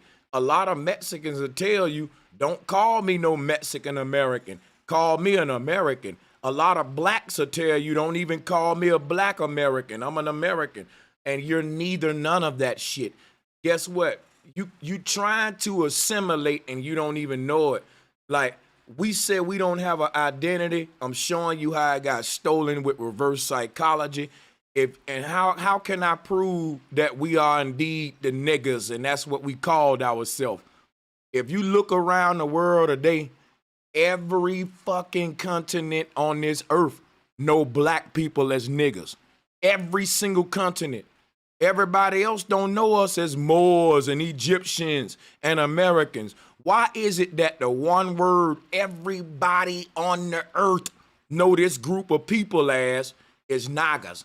That lets you know that we've been around a long time calling ourselves that. It's all over the world. All these other titles, we ain't world known for that shit. Why we wouldn't embrace that shit, yo? If everybody in the world know, bro, that's it. That's our identity. You don't want to, it's readily made for you, waiting on you to claim it. But no, nigga, it make me mad. You sensitive son of a bitch. You rather not have an identity because, you know, that's reverse psychology. I'm fucking rolling. That's reverse psychology. Reverse psychology. And if bro saying naga is the unwritten word, but the written word is niggas, N-E-G-U-S, that was like royalty. Like, that mean you like family when another black person say my niggas, It just like come we from say the today. it come Go from the ahead. Nigas. Yeah, it come from the Nigas River, man. That's where niggas come from. You know what I mean? But if you take American, right? If you take American and you take the R out of American and pronounce it, what it say? Y'all go ahead. Hey, Okay, bro, okay, okay. can I ask you a Just for question? 1 second. Just for 1 second. Okay, just like 5, maybe 20 seconds. Okay, so the only time I ever referred to myself as a naga or a nigga, right, is whenever I'm speaking to myself from the inside. That's because even as a white person, even though I am white, you know what I'm saying? Because the way how evolution and like, or maybe not evolution, but more of like the channels that we breathe through and different things, you know what I'm saying? I feel as if Evolution somewhere, fake. Evolution Hold fake. on. Let him right, finish. you're right. Please let him Hold finish. up, but before he But I'm finished, saying before he through some type of way, even if I am white, there is an original people of mine, but I don't understand a word to be able to call my original people. So I don't call myself a nigga to other black people because I understand that that would be offensive. But Hold on, in my bro. own head, sometimes So I say that I am the nigga. So in your That's own head, right? So you know This black see, nigga let me bugged out. let So me in show. your own head, you say You That's ain't the not bug. nigga. That's You not ain't the bugged out. nigga. You That's bugged not out. bugged out. I don't know why that man Right, just right. can't speak, and then we go to the next man and he speak, and the next man. All right, cause I got some shit I want to say, and y'all giving that man too Yes, much sir, I attention. apologize. He said his shit. Let him live. Now let's move it on. So check this out, y'all. Somebody in the chat room said it still would be offensive because what if you walked up to a Mexican and you was like, you know, what up, my Mexican? But they ain't Mexican. You know what I'm saying? Or what if they something else, you know? Well, see, that'll be you getting it wrong. That I get what you saying, but if somebody walked up to a black person and said, hey, my nigga, and they like, no, I'm not one of the Naga blacks. I'm actually not Naga. I'm not black. I'm Dravidian or something. Then they just corrected you. Humans are so childish that we get insulted by everything. Everything is fucking offensive. If a nigga walk up to a Chinese, be like, what up, man? I like Chinese people. He'd be like, yo, I'm not Chinese. I'm actually Laos. Oh, I'm sorry for offending you. I'm not apologizing for a motherfucking thing. I just had it wrong. Thank you for correcting me. Is we so sensitive today? You know, oh, you offended him because you got his identity wrong. Oh, it's not a giraffe, it's a giraffe. You didn't get it right. You offended it. Man, humans are stupid. Oh, I hate humans, but I'm one of them. Shit. That's the irony. I feel you. Hey, I am bro. why. But I think it's also part of the propaganda of identity politics to keep people divided by overemphasizing the sensitivity around racial slurs. Perhaps we have evolved through humor and bonding. We've evolved beyond it. But they don't let people evolve. They'll just grab you and pull you right back and remind you that you have to be offended. Perhaps that's a part of it. And I think conversations of this nature are very helpful. This is what people need, to be able to talk cross-culturally and That's right. sort it Cause you out. one of my niggas too. I love you, sister. You know, I'm sorry, but I know it sounds odd, but I have some very, very close friends, and I have very often said to them, are you still my nigga? When we get into an argument and then we are making up, we say that to each other. Are you still my nigga? Oh, that's so cute. And I then the love other that. person says, I yes, That's I'm hilarious. yes, I'm still your nigga. And I'm like, all right, so be good then. What? We I'm do it fucking rolling. we do it I was secretively, but we do what it. I was trying to make was in our word, in our addiction, it just means are you still my nigga? It just means are you still my homie? Are you still close to my heart? Do you understand? Have you accepted I feel me? like if this shit don't, Have you if this shit don't forgiven tickle you, me? you ain't high enough. Just Yeah, stop. I mean, If this shit don't tickle you, you are not high enough. Somebody cut you off. Sheer population. Listen. Hey yo, can I Sheer say something? population alone. I want to say because the emotional factor of people hearing the term nigger versus nigga, like the brother expressed earlier. Yeah, it's all a matter of dialect and pronunciation. Yeah, I get that. But because the emotional factor exists, like we can't overlook it. You like, know, yes, we people can. People, Hold on, wait. But listen, wait. Nope. I'm gonna cut you off and I'm gonna correct you, and you're gonna let me. We can overlook it. Fuck somebody's emotions. We gonna do what's right. If you saying we can't overlook a nigga emotions, you're wrong. I don't gotta baby these sensitive motherfuckers. Truth is truth. All right, cool. Now with that said, you saying we don't have to baby these niggas. Now we ain't just talking about niggas. We have females on the panel too. I don't want the baby no goddamn body. But a baby. I'm just saying, but a baby. I'm saying, if it ain't a baby, I ain't got a baby. I ain't worried about it. Listen, sheer population alone is going to cause us to walk away from these things like niggas. All the things you holding on to, you can let go because population alone gonna change that. You can't just keep thinking we can always be what we was. What are you becoming? Yeah, let that brother finish still becoming. You can finish, my brother. I'm just saying, right, so we don't got a baby, no motherfucker, though. Yeah, I feel you. I'm just saying because that emotional factor exists. I don't give a fuck about that emotion. Why do you care about a nigga's emotional factor? Interjecting right there. I'm saying that to say you ain't gonna overlook your lady's emotions. Yes, I am. I do it all the time. You ain't. Listen, I bring her here and you can. I promise you, I ask her on camera, nigga. Don't fucking do that. Who do you think you talking to? Now, with that being said, you still bend to an extent. You ain't gonna just overlook her emotions. Let me show you something. If I don't feel like arguing with my girl and I think it's some dumb shit, I tell her all the time, you on your own and go and make a beat, nigga. You got the wrong nigga. I don't know who the fuck you are. Hey, bro, Sanchez, can I ask you a question, please? Everybody ain't moving like that with their lady. You're a little harsh on your lady, man. No, I'm not, bro. If I feel like it's a petty argument that don't require my fucking mental exhaustion, I'll leave the fuck out. And guess what my girl will come doing? And guess what my girl will come do in about 2 hours, nigga? Rub me on the chest and say, baby, you right, I'm sorry, because I ain't a fuck boy. Yeah, that's in-house arguments. We talking about man, a worldwide let it go, word, nigga. like, Let it the fuck go, man. Let it go. We just two different niggas. Can we agree to disagree? Goddamn, nigga.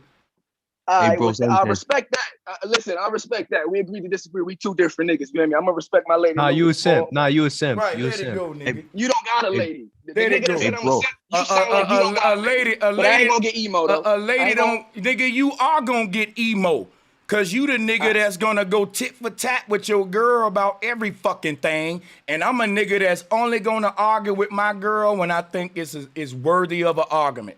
Bro, you ain't hear my first approach. I said, nigga, you have to. If she's emotional about something, nigga, I'm not gonna go tick for tack with her. I'm saying that you have to bend for your lady a little bit, knowing that she has an emotional factor. You hear me? So no, I ain't the type of nigga to go tick for tack. That's I actually opposite of what I'm saying, nigga. You confusing you me now. For your lady. Hey, you confusing me now, bro. Yeah, you confusing me now, bro. I bet I am. Because originally, bro. Times, bro. You just What you say? You got emotions. Hey, bro, can I? You got upset because it sounded like you. No, it's not that I'm upset. I'm speaking fast before I get interjected because he's gonna mute my mic. But you confusing emo with me just trying to get my point out. All you gotta do is slow down a little bit. Yo, let the brother get it out, y'all. Let the brother get it out. Go ahead. All right, so originally I was just stating that niggas get emotional over the nigga word. It exists. So I understand when you want to say, yo, listen, man, we ain't talking about that shit, man. That's some baby and shit. We ain't babying them folks.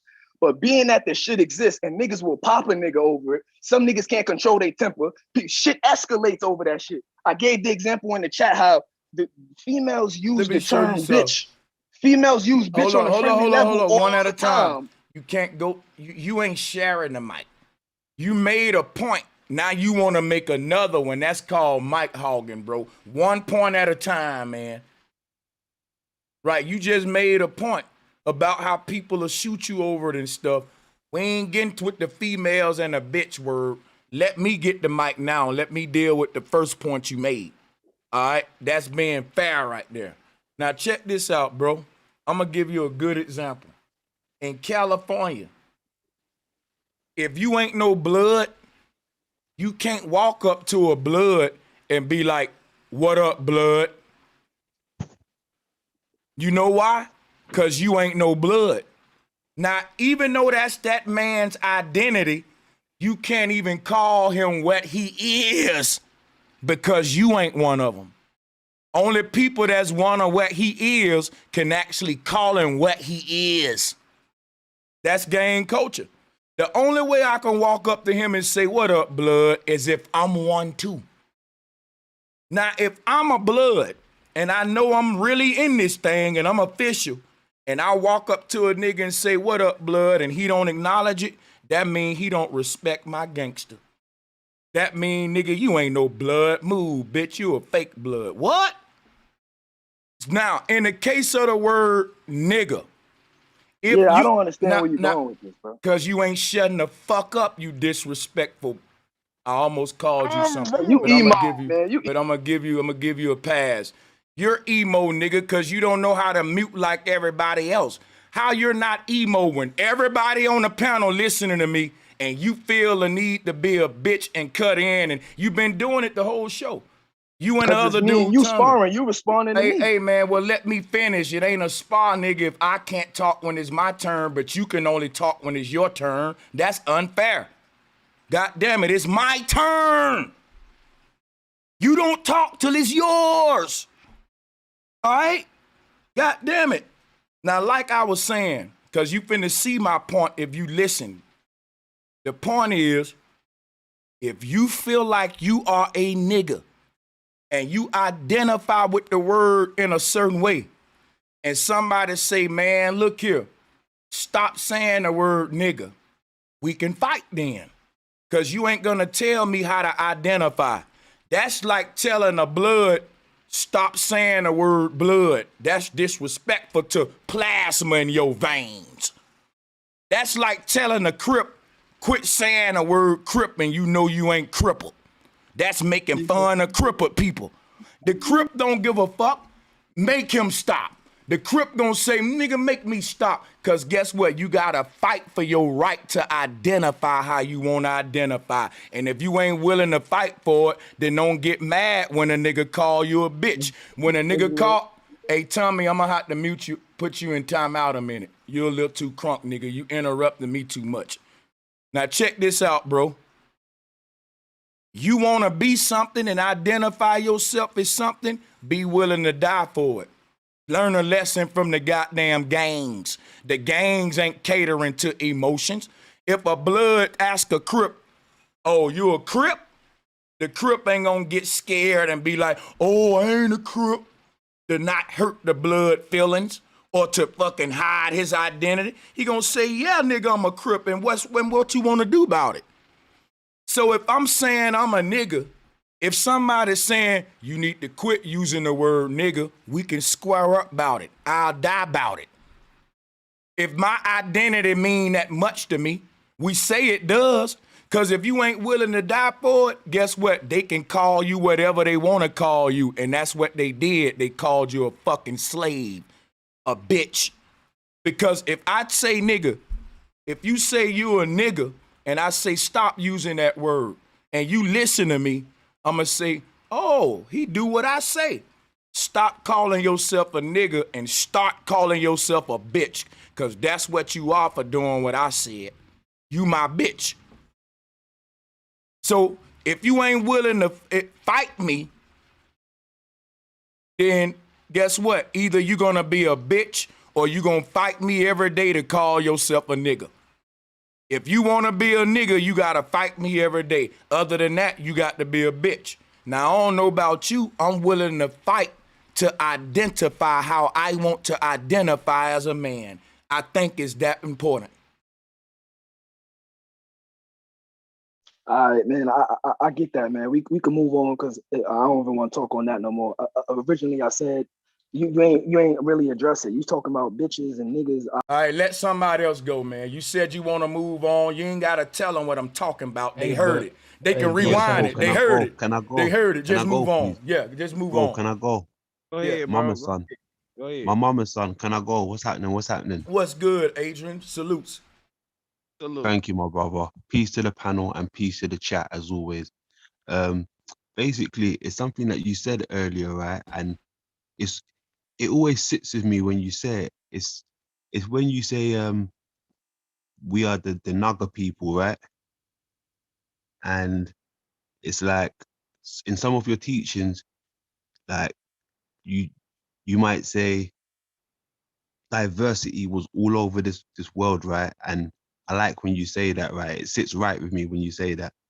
So it's like when you say we are the Naga people, are you saying the Black American or all Black people? Guess what? When we say the word Naga, I'm glad you asked that, Adrian. Let me cut my camera on. Good question. Thank you. When our ancestors used the word Naga, they weren't dealing with skin tone. It's like how we use the word Christian today. They dealing with ideology. A Naga was anyone who has certain tattoos and belief systems. A Naga's tattoos had stuff that was like spirals of life, currency. When you look at the face pattern, it was easy to identify a Naga, but you couldn't identify a Naga by just skin tone. Just like you don't know who a blood, who a Crip. You got white bloods, white Crips, Mexican blood. If you was talking about just by skin tone, you would be confused. So guess what I gotta look for? The logo. Guess what I gotta listen to? The way they talking. Cause Crips don't talk how Bloods talk. Crips don't even walk how Bloods walk. Check this out. So I ain't looking for skin tone to identify this shit. That'll throw you off. Like the word Naga was a motherfucker who was put on, as they say in LA. As they say in a Christian church after they baptize you and initiate you and put you on to the congregation. It ain't about color. It's about, do you think like us? Are you gonna ride? Like, that's what a Naga was. Do you believe in our God? Do you, Hey, can I add something to that, bro, Yeah. Sanchez? Yeah, Hey, so Naga in the Chaldean, can you hear me, by the way? Yeah, go ahead. Yeah, in the Chaldean cipher, Naga equals 13. So if we were to break that word down, it's just the 13 energy in the Chaldean cipher. But I don't know if you fuck with the gematria. Yeah, I ain't trying to do no gematria and numerology. I ain't trying to play number games while I'm giving folks this important information on what a Naga is. If a nigga don't know what a Naga is, what good is him knowing that it equal out it's to a 30? witchcraft, though. It's an energy spell, A Naga is Thanks a for cutting me nigga. off. I'm sorry, my bad. A Naga is a nigga, my bad. I got to. Stop cutting people off, bro. Just to say a Naga is a nigga. Hey, bro, thank you for answering my question. You It wasn't based on skin tone. It was a people ideology. Like a Christian. I don't know what color a Christian is, but I know what a Christian is, a person that believe in Christ and the Bible and all that. But they come in all colors. You know what I'm saying? Yes. That's how the Nagas were. That makes sense. It makes sense. Thank you for answering my question once again, bro, Sanchez. Mm-hmm. Yeah, the Naga spiritual system was the first worldwide spiritual system on Earth. So did you have to be initiated into the Nagas? You have to be initiated into everything in life. Hey, bro, Sanchez. Your initiation to being a human was shitting and pissing on yourself and crawling on the floor. See, let me show you something about humiliation rituals before we go forward. The magic of humiliation rituals is all based on life and death. I keep teaching you guys that. Why do they haze people and embarrass them when they trying to join a fraternity? Because they're copying off life. They're copying off the life initiation. Every human comes into this life have a humiliation ritual where you were shitting on yourself, pissing on yourself, and all that. That was your rites of passage, this humiliation ritual of being a child, right? Slobbing on yourself, doing all that shit. So that's the whole concept of the humiliation ritual, what they trying to reproduce in ritual. It's all based on being born, dying, and they just try to mimic that in their little rites of passages. That's all. Hey, bro, you know how I know you right? Because my auntie, she been buried in her tombstone, been on the side for like 12 years. But my grandpa, remember I was telling you, he been a Mason for 5 years. So now he come up and he say, the headstone's supposed to be on this side. So instantly, when he said that, I knew that it was because of how the shadow come. When the sun come, it's like the ritual, like what you saying. When that shadow play out every day with their headstone at the right place, because the sun set in the same place, it rises in the same place. I synced that together. Like, damn, he really deep on this shit now. He getting deeper because he even noticed the headstone or why the headstone right there anyway. Just like this humiliation ritual, it's not really, it's humiliation to us on the physical side, but they're only playing out life and death. They destroying to rebuild, order out of chaos. Yeah, I wasn't trying to make it that deep. Like, I try to make it simple so folks can see what's going on and why they do this stuff. You know what I'm saying?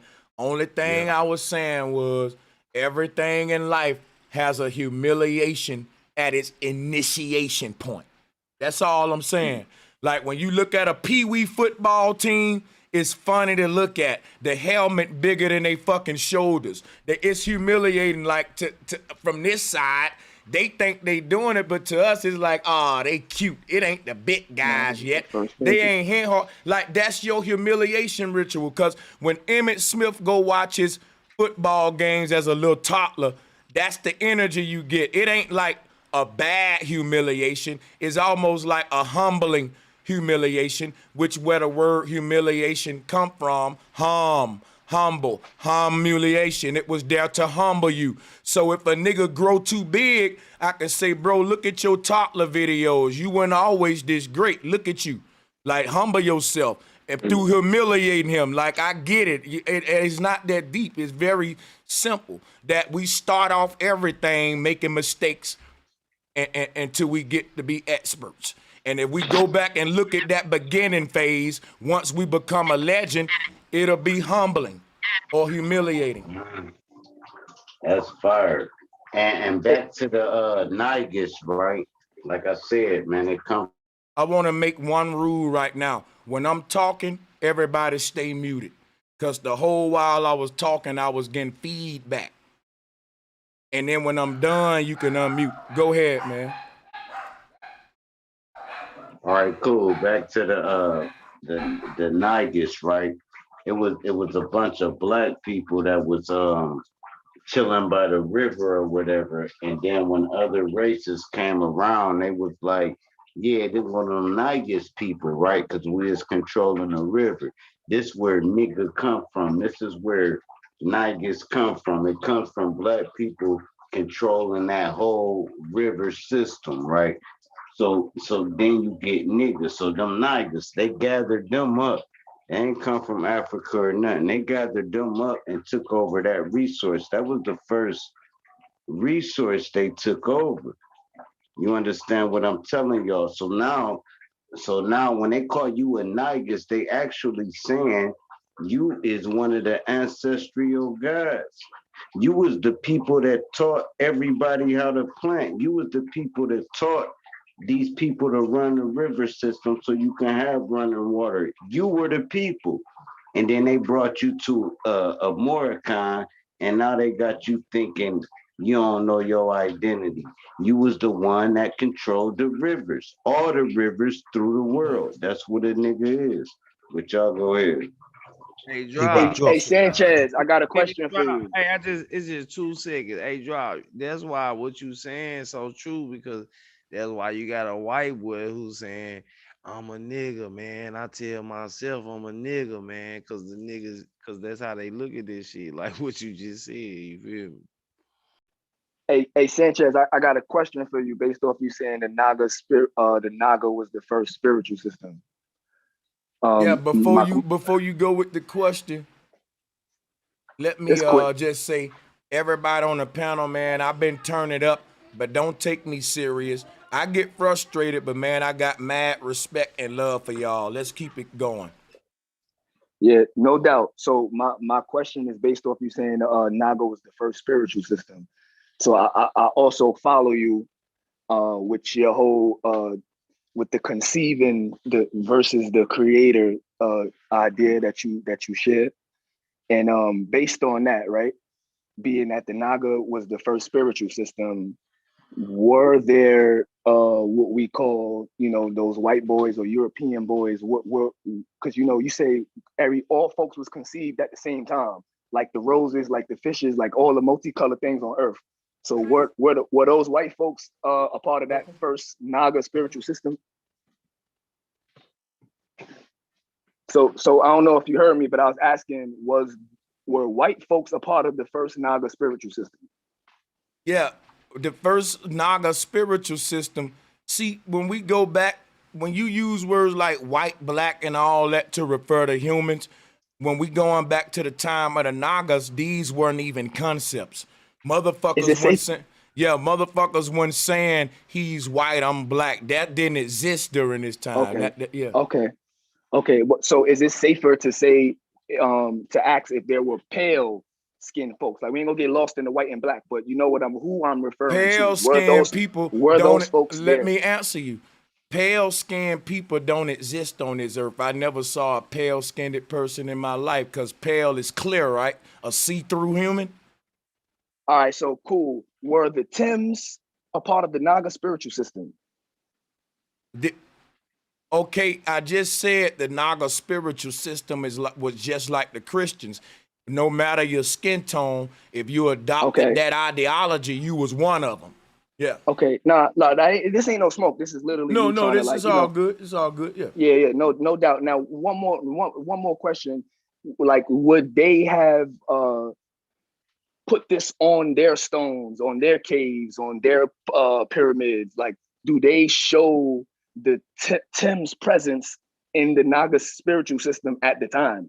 Yeah, when you look at the carvings all over the world of what we call the Khmer and Naga Afro-Asiatic people, what you will see is all what we call races and skin tones today in those cultures, influencing that culture. And what the scholars and historians would tell you is that, oh, they're only there because they were stealing. They stole the culture. And what I'm researching is that that's keeping up the division, and that's a lie. None of these people, listen, none of these people was stealing each other's shit when they was there. They had a unity together. How can you steal a person's knowledge, science, religion? You had to be there adopting that learning. That ain't nothing you do in a few years. That's generational shit. You got to tap into that vibration of them people to do that. So that means y'all was one for that to happen, man. But when you look at it today, they don't want you to know the world was unified. They want you to think we was always racist, shallow-minded, evil, motherfucking divided motherfuckers. Yo, I think that topic alone deserves like a whole, like little section of itself of you really going in on that. I'm saying that because I know there's a lot of folks that think like me, as far as it's hard for us for a person like me to think about, the I don't want to get caught up in the white and the black. No, say the white man. We live. Listen, don't do say that. Tim. No, let me help you out, brother, because I'm gonna do this favor for you. We in 2021. I use words like white man and black man, so I'll be a hypocrite not to let you do it. So do your thing, All right, cool. brother. All right, cool. And Tim, this is no disrespect to you. I just had to use you so that I ain't get caught up in the word. But goddamn, I think I done forgot my foot in. No, what you was finna go into, I know where you was going. You was finna say it's hard for you to just see like a world. Oh, and, all right. So yeah. yeah. So I rock with your whole idea of like the conceiver versus the creator, and this shit being a thought and all, you know, it all happening at the same time. But where I was having where the confusion, the fog came in, and I know for many people that also think like me, where it coming at is like we so used to hearing the white folks came in and then they sabotaged it or they remixed it or blah blah blah blah. We don't hear the perspective that the world and reunited millions of years ago. Like everybody was outside years ago. So like you saying the Naga spiritual system had white folks in it. I feel like that shit alone need its own, like, you know what I mean? Like people, well, me, I needed to hear it. You know what I mean? I would love to hear more info on it. Yo, bro.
Hey, bro, they got a sound issue in the chat.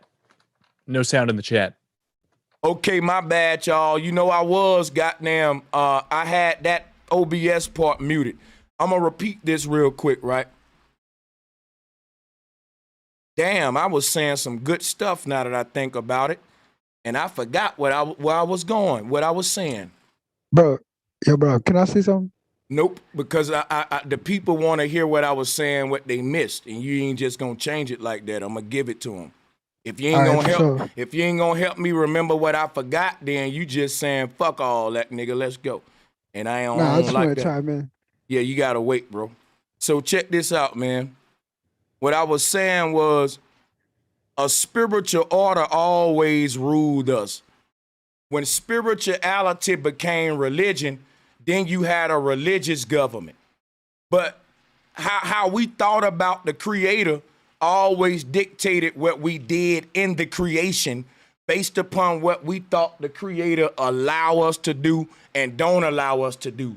Now, the people in charge of the science of what's allowed and what's not were called pastors, preachers, sages today, oracles back in the day. And what the oracle said was allowed was things that'll keep the village healthy, things that'll keep people loving each other, things that'll keep the opposing forces in nature working together versus against each other. Once our spiritual system changed, when the religious order came, they gave us a different understanding of God, not a God of balance. They gave us chaos theory and a God of chaos. And humans will always mimic their gods. That only makes sense. If this is the most perfect figure in our society, this is what we're striving to be like. So they changed the nature of God to change the nature of man. Let's keep that in mind. This is the original government right here. So check this out. Nations are new. Nations are born under the religious order. Each nation belongs to a certain church with a certain doctrine and all that. But that's why all of your national identities are black, white, Jewish, all of this stuff, Christian, all of these are national identities. So what I'm telling you, if your religious identities, political identities, and the identities we use to give ourselves just based on visualization being black and white, all fall under national identities, This is the pseudo stick man. And you can't keep fighting for this identity.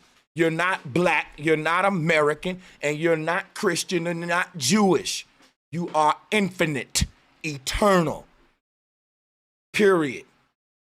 Because if I say I'm infinity, once I say I'm up, then I'm not down.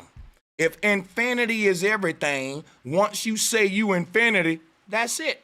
I ain't gotta say I'm black, white, up. No, I'm infinite. Period. That was the original identity under the Naga system. It wasn't that he's a black Naga, he's a white Naga. No, we're infinite. That was the whole belief system. That we ain't this fucking surface flesh. The energy in you, what color is it? Right. All our energy the same color. So that's what I'm saying. We can't get national identities is what throwed us off. These are the identities given to us by our nations. And they keep us arguing and divided and still not knowing who we are when we're done with it. Hey, Quick question. First of all, I just want to say, what's up, bro, Sanchez? Right on for letting me on, my nigga. Thank you for joining. Yeah. All right. So, let's say we are indigenous to these lands. Would tribes be considered nations when we had tribes before the nationalists or the colonialists came to these lands? Like, when the nation of Cherokee or the nation of Choctaw or the Apache Nation still be a nation? Or I mean, even though they're tribes,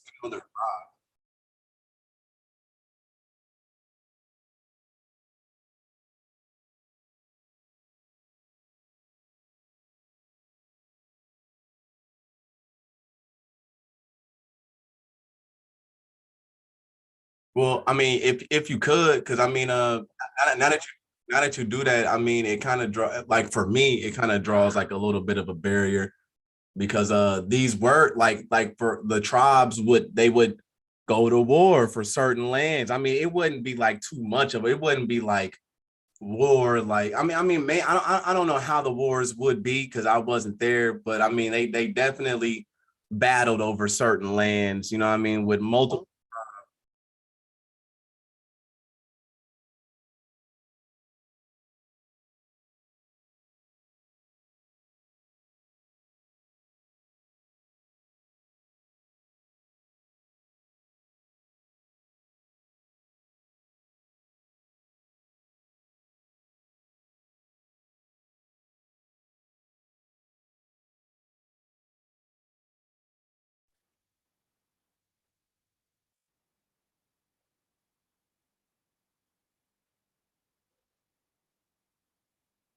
They can't hear you in the chat, bro, Sanchez. Sorry.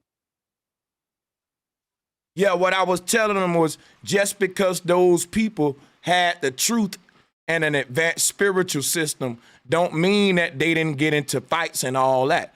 We got the truth and we still argue. So what I was telling them, he's right. I ain't gonna debate him on the fact that those tribes went to war, but that's irrelevant to what's the difference between a nation and a tribe.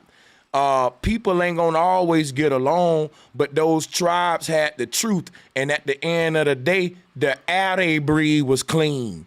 The water they drink was clean. Yeah, they gonna get the fight.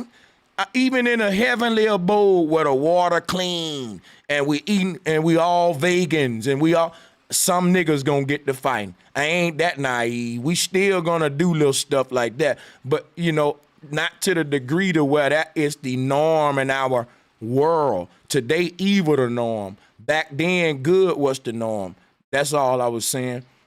So, so what is the difference between a nation and a tribe? I mean, I could probably, not to like cut you short because I do want to answer, but I visualize it as maybe it's something industrial, you know what I mean, or something that has to do with like ownership and generating money for the nation versus a tribe. But to me, they seem to give off the same energy. You know what I mean? Like this tribe ain't that tribe. I wanna show you. Go ahead. All right, thank you. So the word tribe that we call to the Native Americans, they didn't call that to themselves. It's our way of calling them. We say these are different tribes. That ain't what they call. Now, let me show you something. The original word that they used to identify their different groups was clans. Now, that was stolen by the Ku Klux Klan, but that predate this tribe thing. The tribe word come along with the 12 tribes of Israel, Hebrew type way of how they identified they groups was by tribes, like the 12 tribes of Israel. But when the Native Americans started adopting the Pilgrims culture, they started to identify their groups by tribes. But prior to that, it was different clans. Now, these different clans got along enough to sustain their environment and have a way better government system than what we got today. They thrive. But yes, they fought sometime. Listen, in the perfect world, two niggas still gonna get to fighting, cause why? They might like the same woman. She might say, you know what, man? I like both of y'all. I don't know how to choose. Fight it out. I'm just saying. But check it out. I'm just saying, man, pointing out fights don't point out imperfection to me. Pointing out fights don't say to me that this was a fiat government. Because these Nagas were spiritual people and all that, but spiritual don't mean I ain't gonna never have to get into no fight, man. I never taught y'all that. Yeah, nah, I don't want you to confuse. I don't want you to confuse me getting into like fiat government or whatever the case. I'm just trying to distinguish the two, because you say you kind of said something like nations and tribes or something like completely different. And then when you said that, it brought up a picture like you know what I mean? Like nations go to war, tribes go to war. You know what I mean? Like nations have their own ideology. You know, this is here go but what defines a nation and a tribe ain't war. Men go to war, women go to war. But that ain't what define us. This penis between my legs is what define me. I don't understand your philosophy. Now, this is what I tell you is this right here, man.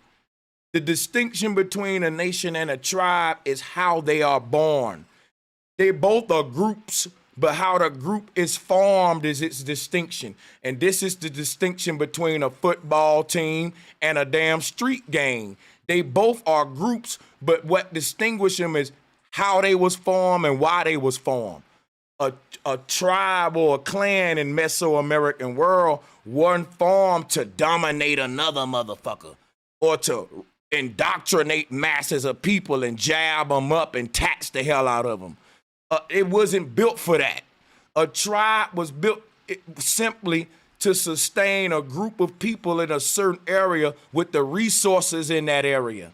And as that tribe grew, they had to go and do it to other areas with resources. And there had to be laws in each village. And these laws made different based on the landscape, because it may be a volcano in your area. So now we got a law where we can't throw trash in a volcano, or we can't do this or whatever. But that law wouldn't exist in my area because we don't got volcanoes. So the different landscapes gonna determine the law that's gonna govern your tribe or your people. And it's gonna be certain things y'all can do, we can't do. So, cause if I did it, it's cause why? If I did it in my land, it'll destroy this. But if you do it in your land, it actually help this, right? But based on each landscape different, each people are gonna be the same. We're the same because we all following a law to sustain ourselves on the land, but we different because them laws vary based on the lands varying. And that's what separated clans, based upon the way y'all operate. The people over there, they got a bunch of jaguars in their land. The people over here got a lot of elephants. So you may say, well, that tribe is the elephant tribe. And them people over there may have a jaguar print mounted on their fucking flag. You know what I'm saying? Like, yeah, and this is how we, you know what I'm saying? So but see, when it comes to nations are different. Nations is all about domination, control, killing, violence, chaos theory, nepotism. I can't accuse all of these Nagas of that. And that's So a tribe would be like this. A tribe would be Hold on, like let this. Troopy go, man. Not me and the brother cooking. Hold on. No, I just want to say, because you definitely answered my question, because what you saying his home, man, because if you look at the like the Native American the like a tribe map, all of the major tribes had different like land areas, you know what I mean, and the borders of them would border different climate regions, like the Apaches had the desert, you know what I mean, like they had most of the desert canyon area, you know what I mean, and then once you got into another climate area, you would get into like that Cherokee, you know what I mean, Choctaw. Like once you got into the tree area, that would be like the Cherokee. So I'm visioning what you're saying. So that's why I'm asking the questions I'm asking, because I know you can answer them. So like I'm coming to an aha moment as I ask these questions. But go ahead, drop. Go ahead, drop. Do what you got. Hey, them some good questions. Yeah, drop. You got it. And then we'll go to the hands. Yeah, I just wanted to say, like, far as the tribes, right? You got like an offense, you got a defense, and you got that on each team, and then you got all the teams playing each other. All the teams playing each other with the offense and defenses is tribes. But once they play each other, the people that got them playing each other is the nation. So the NFL would be the nation. The teams. You kind of broke up. You broke up right there, drop. After like teams, nations, you like cut out. Come on, drop. Don't do that to us. Come on, drop. You got it, bro. You're like my third favorite person on the channel. Come on, Hey, man. drop always does that. Was loving He be that. dropping them gems, man, and then he goes off somewhere. Yeah, I was trying to catch up with him, but I still want to know what he was gonna say. I really didn't get where he was going, but I want to know what he was saying. Definitely. Yeah, his Right. his avatar's still up there. He just, I don't know if he froze or whatever. He may hop off and hop on. Okay. Come on, bro. Take us on in there then. Yeah, I don't know. Hey, Man, you know what to do. Who knows? hey, bro, do you mind if I change the narrative, or are we sticking to one topic at the moment? It's whatever. The narrative is open now. You could. Nice one. I just want to quickly drop this. Has anybody in their lifetime ever seen like a cloud being formed, like how a cloud gets made? Yeah, I see them make I mean, in the chemtrail machines. clouds. Yeah. I wouldn't even Okay. say by a machine. I would just say naturally. But go ahead. What you getting at? Yeah, bro showed a video of a cloud being made. Sorry, go ahead, bro. Yeah, Oh shit. basically, I was gonna say that. I mean, most of you might have been aware of. There is a video with clouds being produced, right? And I think it's through NASA. Can you agree with that? Oh, I've never seen that. I ain't Absolutely. Talking about Okay. the cloud machine. Yeah, I Heart. played that a minute ago. Yeah, geoengineering. Okay. Yeah. We saw So, it. so what I was thinking, right? Because basically, I mean, we can look up in the sky, right, and we can see through our own eyes what a cloud looks like, right? But what I was kind of get at is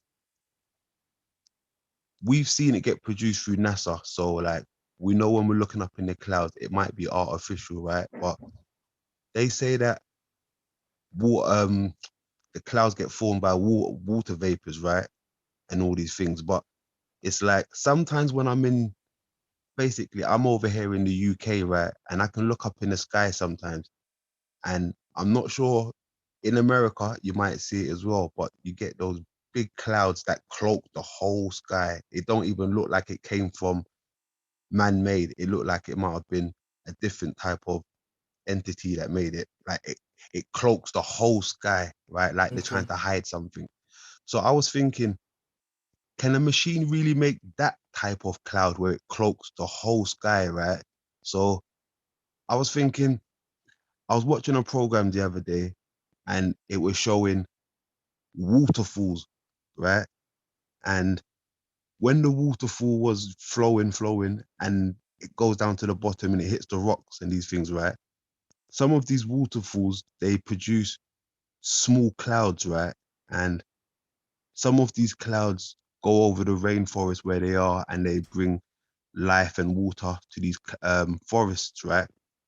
But most of these animals in the forest, in their whole lifetime, they are probably never ever going to see this waterfall that is producing these clouds. Some of these animals might venture to the waterfall, but some of these other animals, they might die without even seeing this waterfall in their whole lifetime.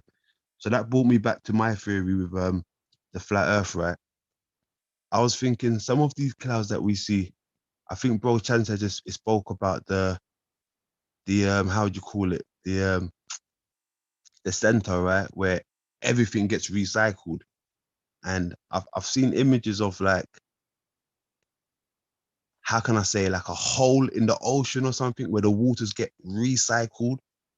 So I was thinking, could that have been like a big waterfall where the water gets recycled, but because it's so big, like a big waterfall, right, it's sort of like producing the type of clouds that NASA can't make.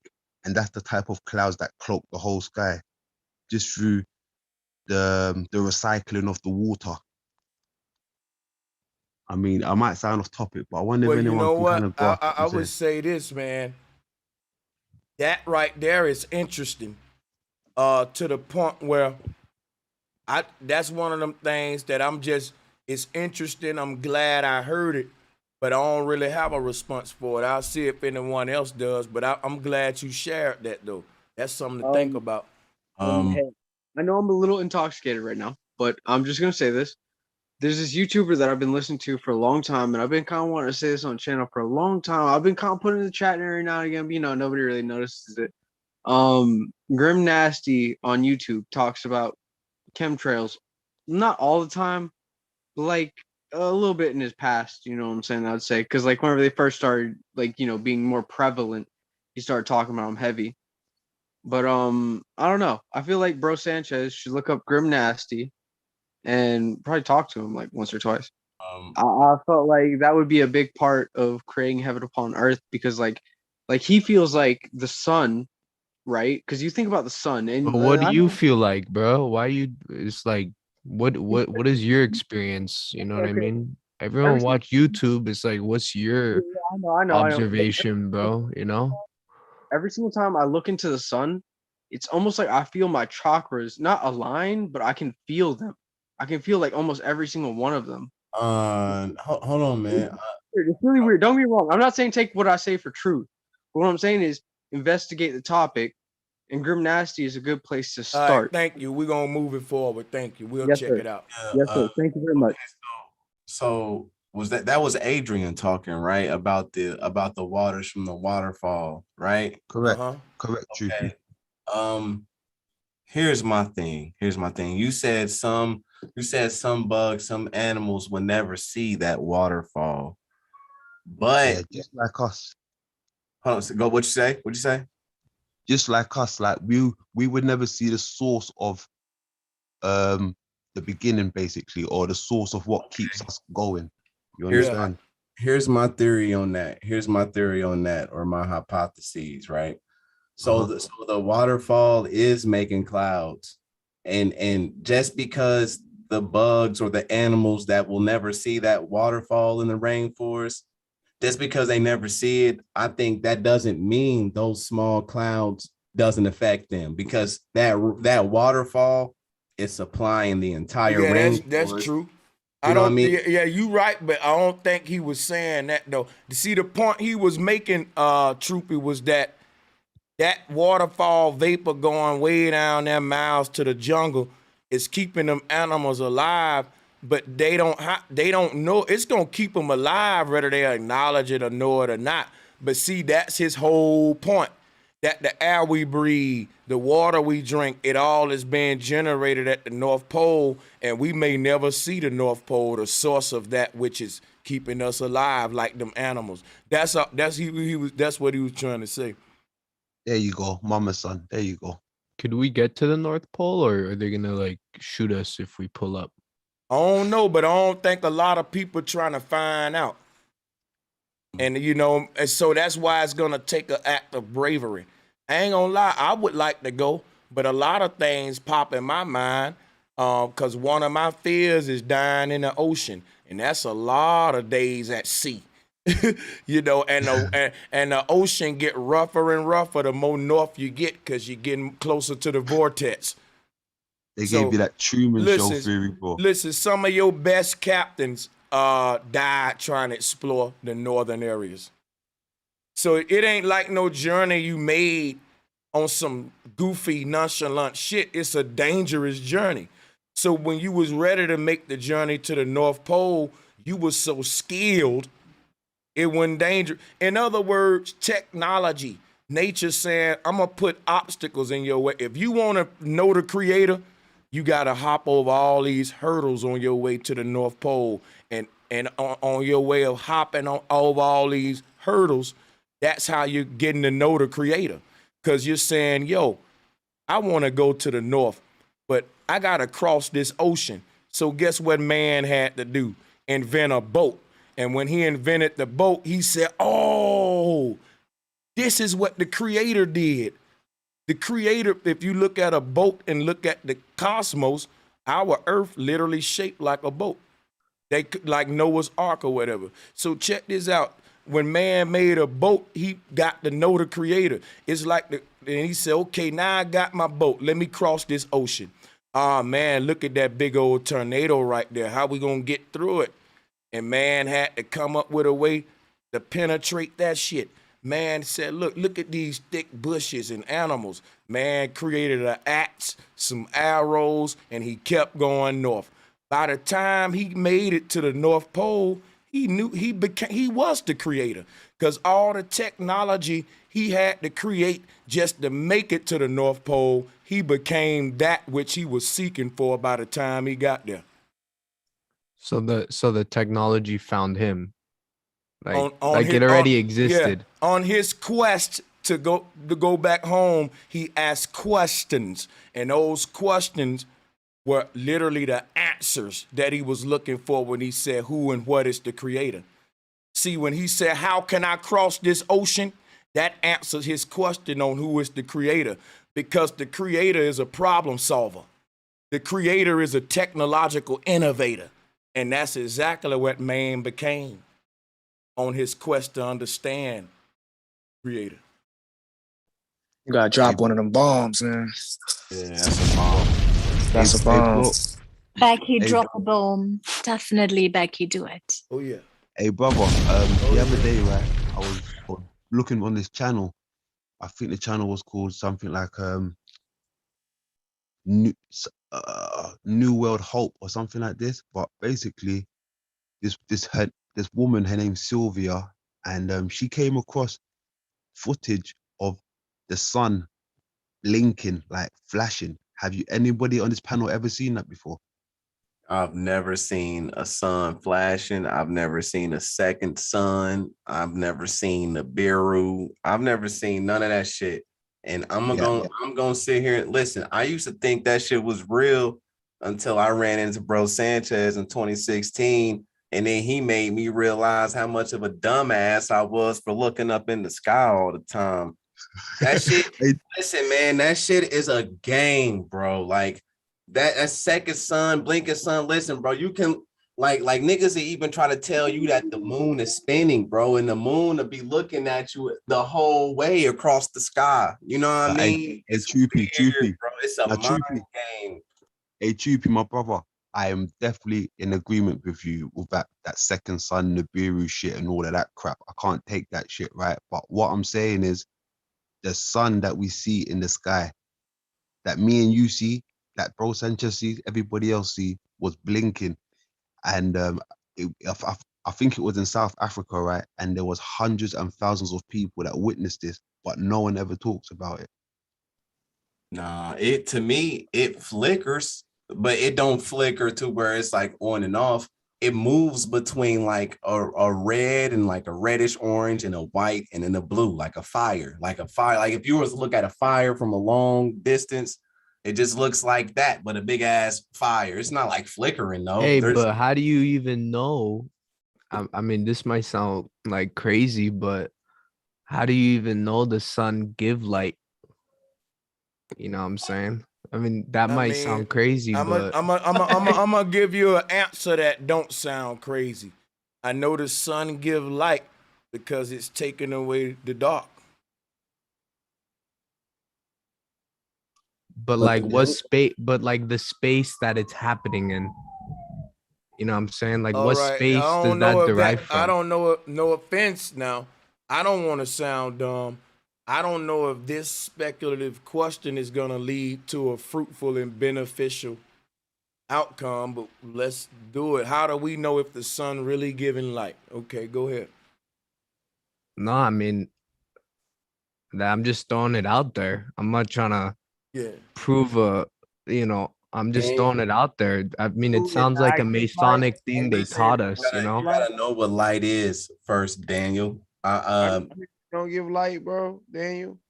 Right. You know what I mean? He gotta know what light is, bro. You gotta know like the three first basic stages of matter, and then the fourth state of matter is a plasma. You know what I mean? No, that's all infinite regress. No, it's No, all infinite Bro gave you the regress. perfect answer. Bro, listen, thermal energy is a form of light. It can get hot in the room. It can get hot in the room. You can't see that hotness. You know what I mean? But that's a form of light. That's a plasma. It's the fourth state of matter. How can you say that the sun isn't giving off light when Troopy. it's Troopy, that is a dagger, man. You gotta pause for your bomb. Hold up. Hold on. I was thinking the same thing. Wait a minute. I'm gonna show you why that's a dagger, right? I'm gonna even expound on it to show you how sick that was. You could take sunlight with a magnifying glass and put it by that paper and turn that light to fire. So can. Just like the brother saying. So that's crazy that you basically magnifying the light. You zoom it, making the light, zooming in, and because light is being compressed through the magnifying glass, because now it got to get bigger. What you bro get Sanchez, is can you fire. hear me? Loud Yeah, and clear? what the result is fire.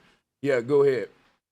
Hey, I found that image if anybody wants to have a look, but it's kind of hard. I think I got to jump on your panel with my other phone if you want to have a look at it, or unless I can screen share. Let me see if I can screen share with the sun flickering, blinking. I don't even know how to do this. Hold on 1 second. So you got it, Troopy, or whoever's building before I get this.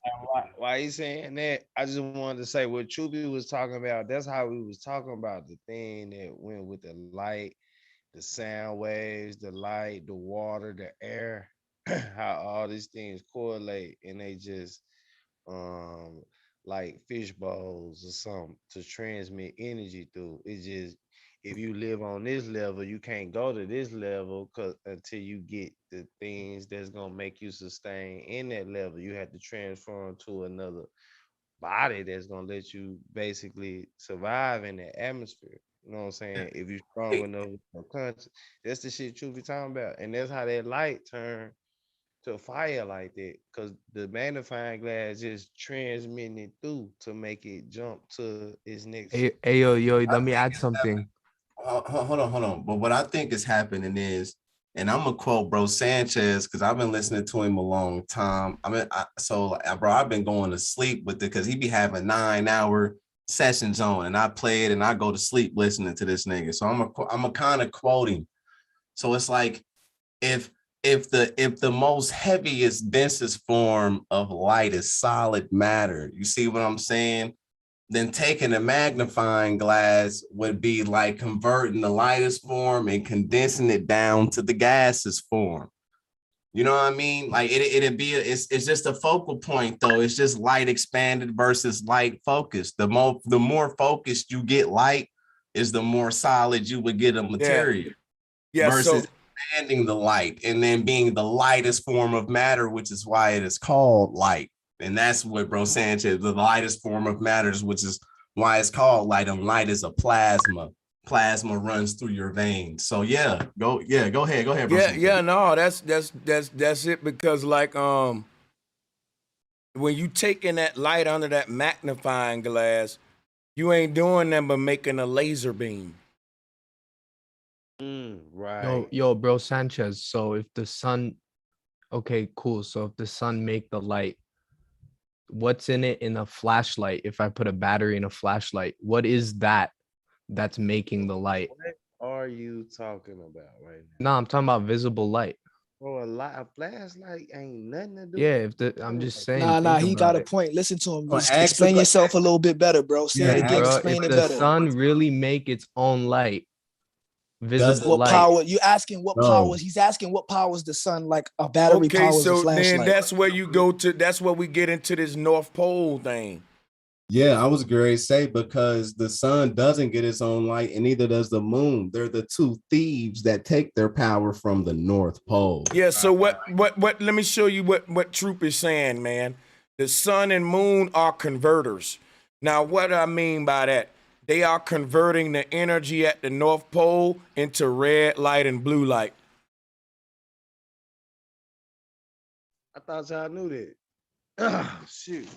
God damn. That's it. They're just converting, just like that. Bro, Now look. I found that footage if you want to have a look. Now look. That flashlight is just a converter.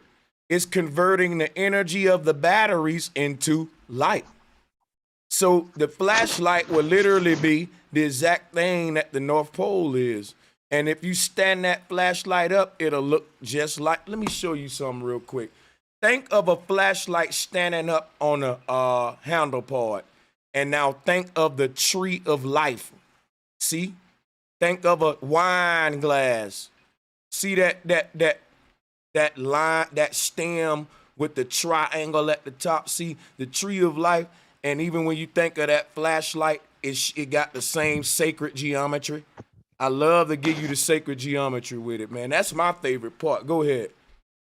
Hey, can I chime in if possible, Sanchez? Yeah, I'm got it, man. All right, so it's regarding the sun topic. With you know how you always say that the other planets, the other wandering stars in the sky are like the sun and moon for outer realms, right? Mm-hmm. With that being said, I want to tie that to that ice ring picture that you normally pull up. It's like the rings within the rings, and it's like the most inner part is like where we are, and then it's like the ice ring, and then it's like more lands on the outside. If we're saying that those stars are the suns and moons of those outer realms, right?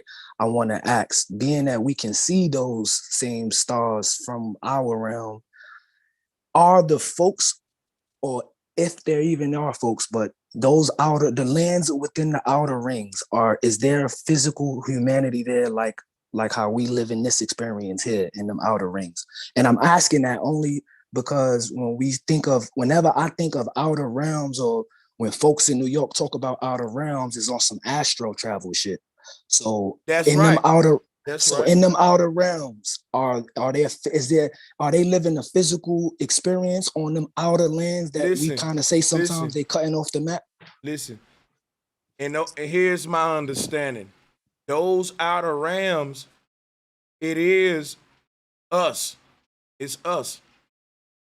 That's my understanding, is that the reason we can't go to these other realms, because you'll meet up with an alternate version of yourself in an alternate reality.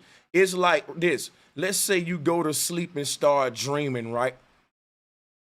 Now, in your dream, what if the dude who in your bed in this world meets you in a dream? That'll be impossible. If you're in a dream, you in a dream body and you're in this dream world. How can the dude in the bed sleeping meet the dude in the dream? So in my understanding, when we dream, we're going to these other realms.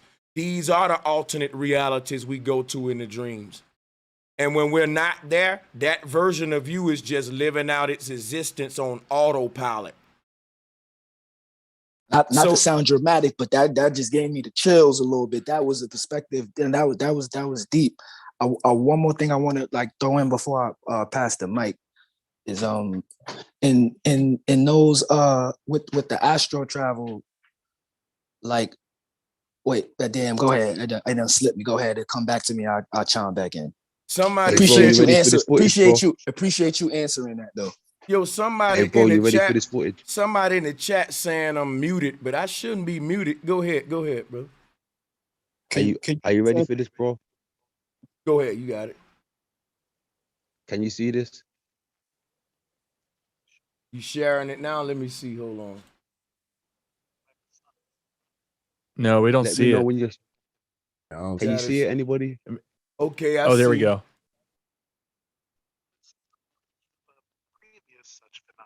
which lasted much longer, and people had time to take out their cell phones to film.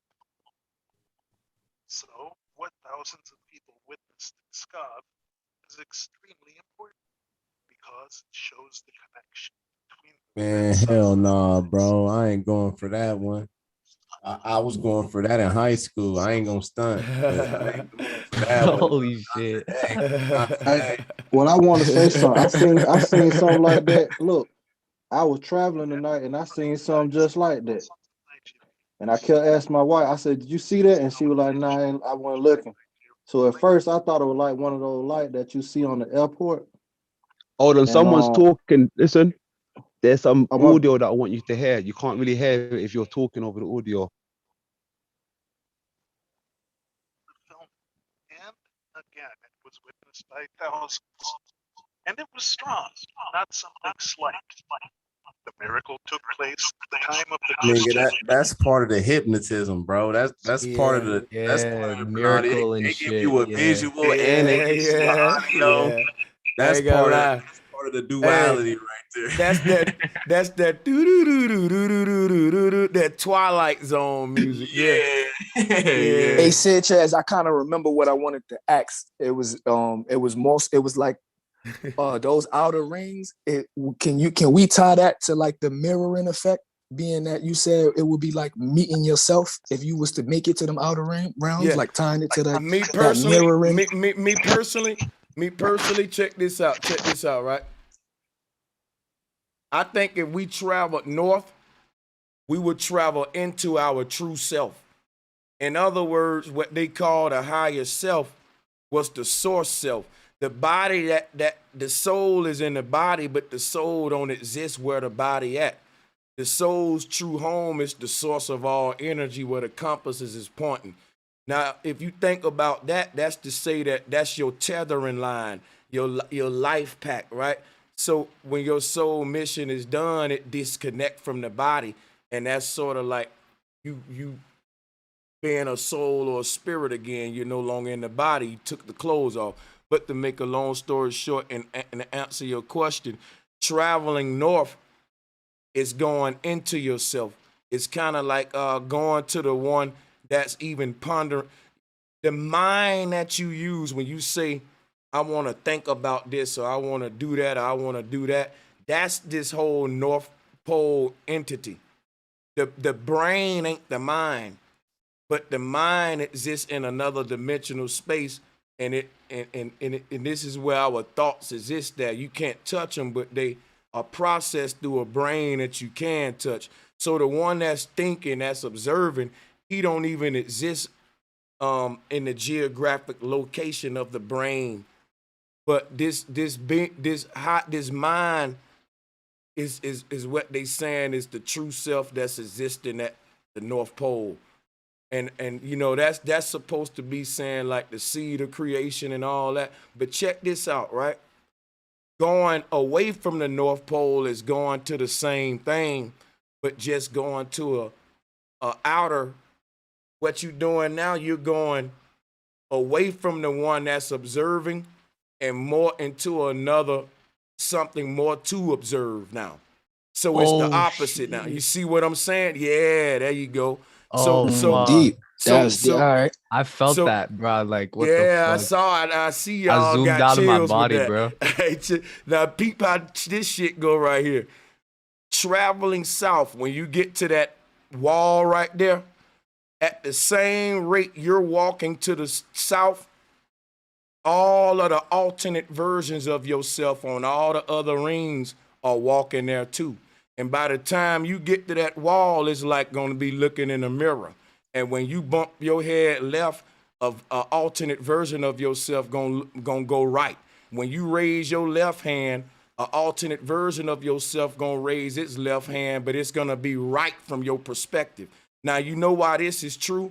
The Maya basically said that every action we take in this reality, there's an alternate version of us taking that same action in an alternate way. So right now I'm hitting my desk, but in an alternate reality, I just smacked my wife's butt. That same action, but an alternate situation. You see what I'm saying? That's how they said, and that's how the nature of this multiverse. So, but the so if every action you do, it's the same action in every reality, but it's alternated. What is one reaction you can do that can sync all of these things together, no matter if it's alternated? Travel back home. Travel back home.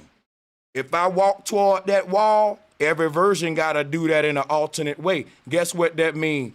This version of Bro Sanchez, the way I walk, it's a little pimp walk.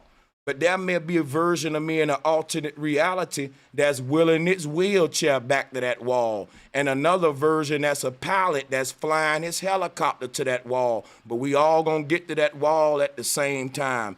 And the Bro Sanchez that was a nigga in a wheelchair in one world gonna meet up there. The Bro Sanchez that, you see what I'm saying? That's crazy. They gonna all get there in an alternate way though.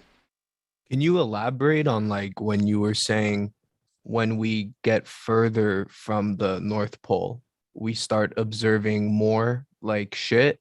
Because think about this. Think about this. When you going toward the North Pole, you zooming in to the true singularity, the true self, a singular aspect, right? Think about. Fuck. Is that like Hold are you on. synchronizing? I'm gonna show you. Let me answer Go him ahead, though, go and ahead, I'm gonna go go ahead. to you. Like you in So, the flow, like wow, bro. I kind of. when I say going to the center is zooming in, going out is zooming out, and when you zoom out, you see more. So what did I say was gonna happen when you get to the wall? You're gonna see every version of yourself. You seeing more now. It's all about you. It's the mystery at the end of all this stuff is that we're creating it, and we're the source creator is us loading our own simulation. Is like a mirror house effect. So that's going out. Going out is going to see more reflections of myself in the mirror house. But going in is walking out the mirror house where you is only one you, zooming in on the singularity. So it's to say that the more light expands, the more rays tend to appear. Now, when them rays collapsed all together, that's what we call a laser beam. And that's the difference between a laser beam and a flashlight, expansion and compression. And that's the difference between traveling north and traveling south. Go ahead, my brother. Hey, now that you say that, okay, so you say taking the magnifying glass and zooming in and then zooming out, but like you notice your shadow though, the only place it's focalized that is underneath your feet. It would be like the exact opposite almost. You know, you like if you I don't know what I'm trying to say, but I get it though, because if you expand outward with light, you know what I mean? But the only place with the opposite side, like shadow, is like focalized beneath your feet. So that would be like where you are. But then when you focalize it out, they would all like be equidistant. You know what I mean? Equidistant with the light, like with the sunlight, they would be equidistant from each other the more you pull out. And then there would be like a focal point, but it would kind of make like a ring shape versus the dot in the middle. You know what I mean? Like, only because I've seen it. So it's hard to, like, I can visualize what you're saying. It's weird. That's crazy. I'm gonna mute up. Check this, y'all. When we in the dream state, they say we're in our astral body, right? So I want to ask: is the folks or the beings that we see in our dream, are they in their astral bodies? Are they, or are they experiencing a physical reality like we are on this panel right now? Are the people in our That's a good dreams question. That's a following good out question. a physical reality like we are on this panel? Or are they also in their astral body? I would think astral body if they're in the same place that And we now I'm are. glad you said that, because if it's safe to say that, then is everyone here in that we physically see in the flesh in their astral body? Because when you in Well, that look, dream, you could feel, you could touch a motherfucker in that dream. You could touch, you could feel. You know what I mean? But only you're the only guy saying that.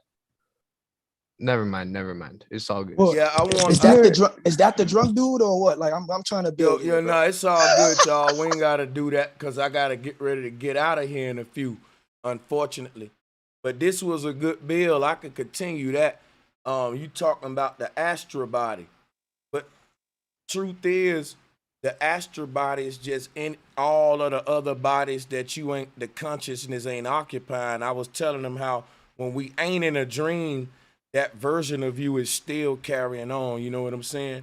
That's why Yeah, is that version physical though, or is it astral? yeah, it all of it is all of that. It's all of that and everywhere. It's like Okay. this.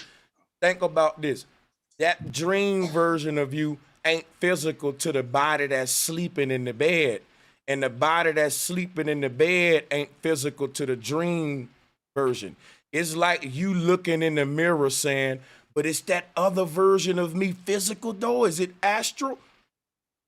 If that you on the other side of the mirror is asking the question, y'all playing a game. It's the mirror separating this game of what we call physicality and non-physicality. That's why I keep referring to the universe as a mirror house. That's what these ethers are. That's the nature of them and how these realities start to separate. Hey, bro, one more thing before you go, bro. Sorry to cut you. One more thing before you. Please, brother. One more thing. Okay, one more before we go. It's all good. Basically, it was when you was talking about the different sides of us. Basically, when you said there might be an alternative person. Basically, I mean, it might be a reach, right? But you know, like how we come through our mothers, you know, through the sacred gateway and everything. But then check this out, right? You know, sometimes when our parents have twins, do you think that might have been an error? Do you think the other twin was meant to go to the other place, to the other alternative realm, and the other one was meant to come through here? You know what? I'm gonna tell you what I think. What you saying is true, but I'm gonna add this.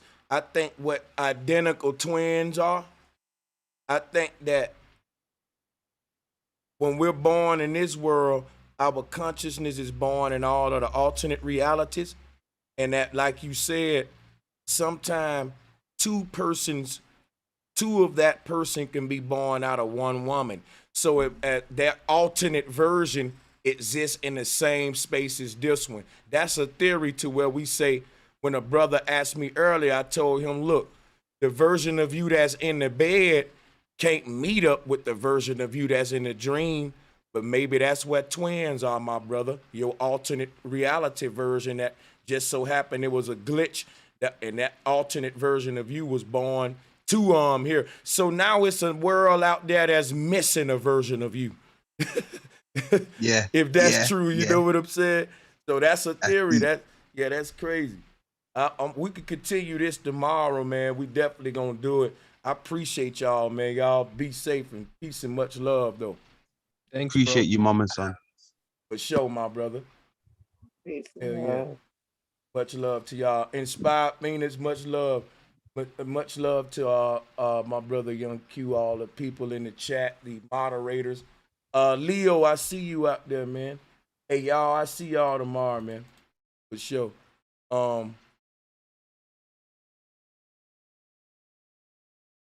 Let me see here.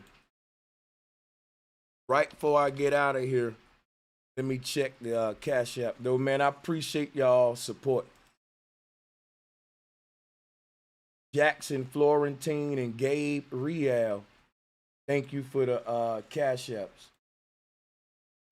Appreciate y'all for all the super chats. Let me see if I can pull them up real quick. Salutes to all the channel sponsors, yo.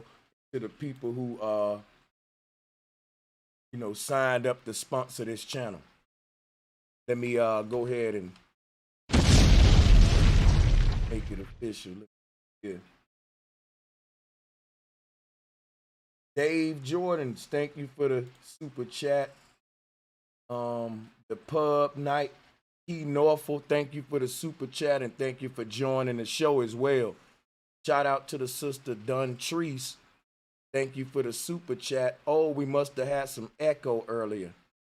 Yeah, I was running the audio crazy at first when I was eating. Shout out to Gloria Clark. Shout out to Next Chapter, to Charlotte Monroe, to Kamon Reed, to Gloria Clark. Again, thank you for the support, guys, for sure. Shout out to Jared Jaguar and to Tobias the Sleepwalker. And salutes to all the channel members that joined today. K Paper Chase and to the OG One World, One Hood. We're going to get it in tomorrow, and we're going to be on this same channel tomorrow. Open topic, same.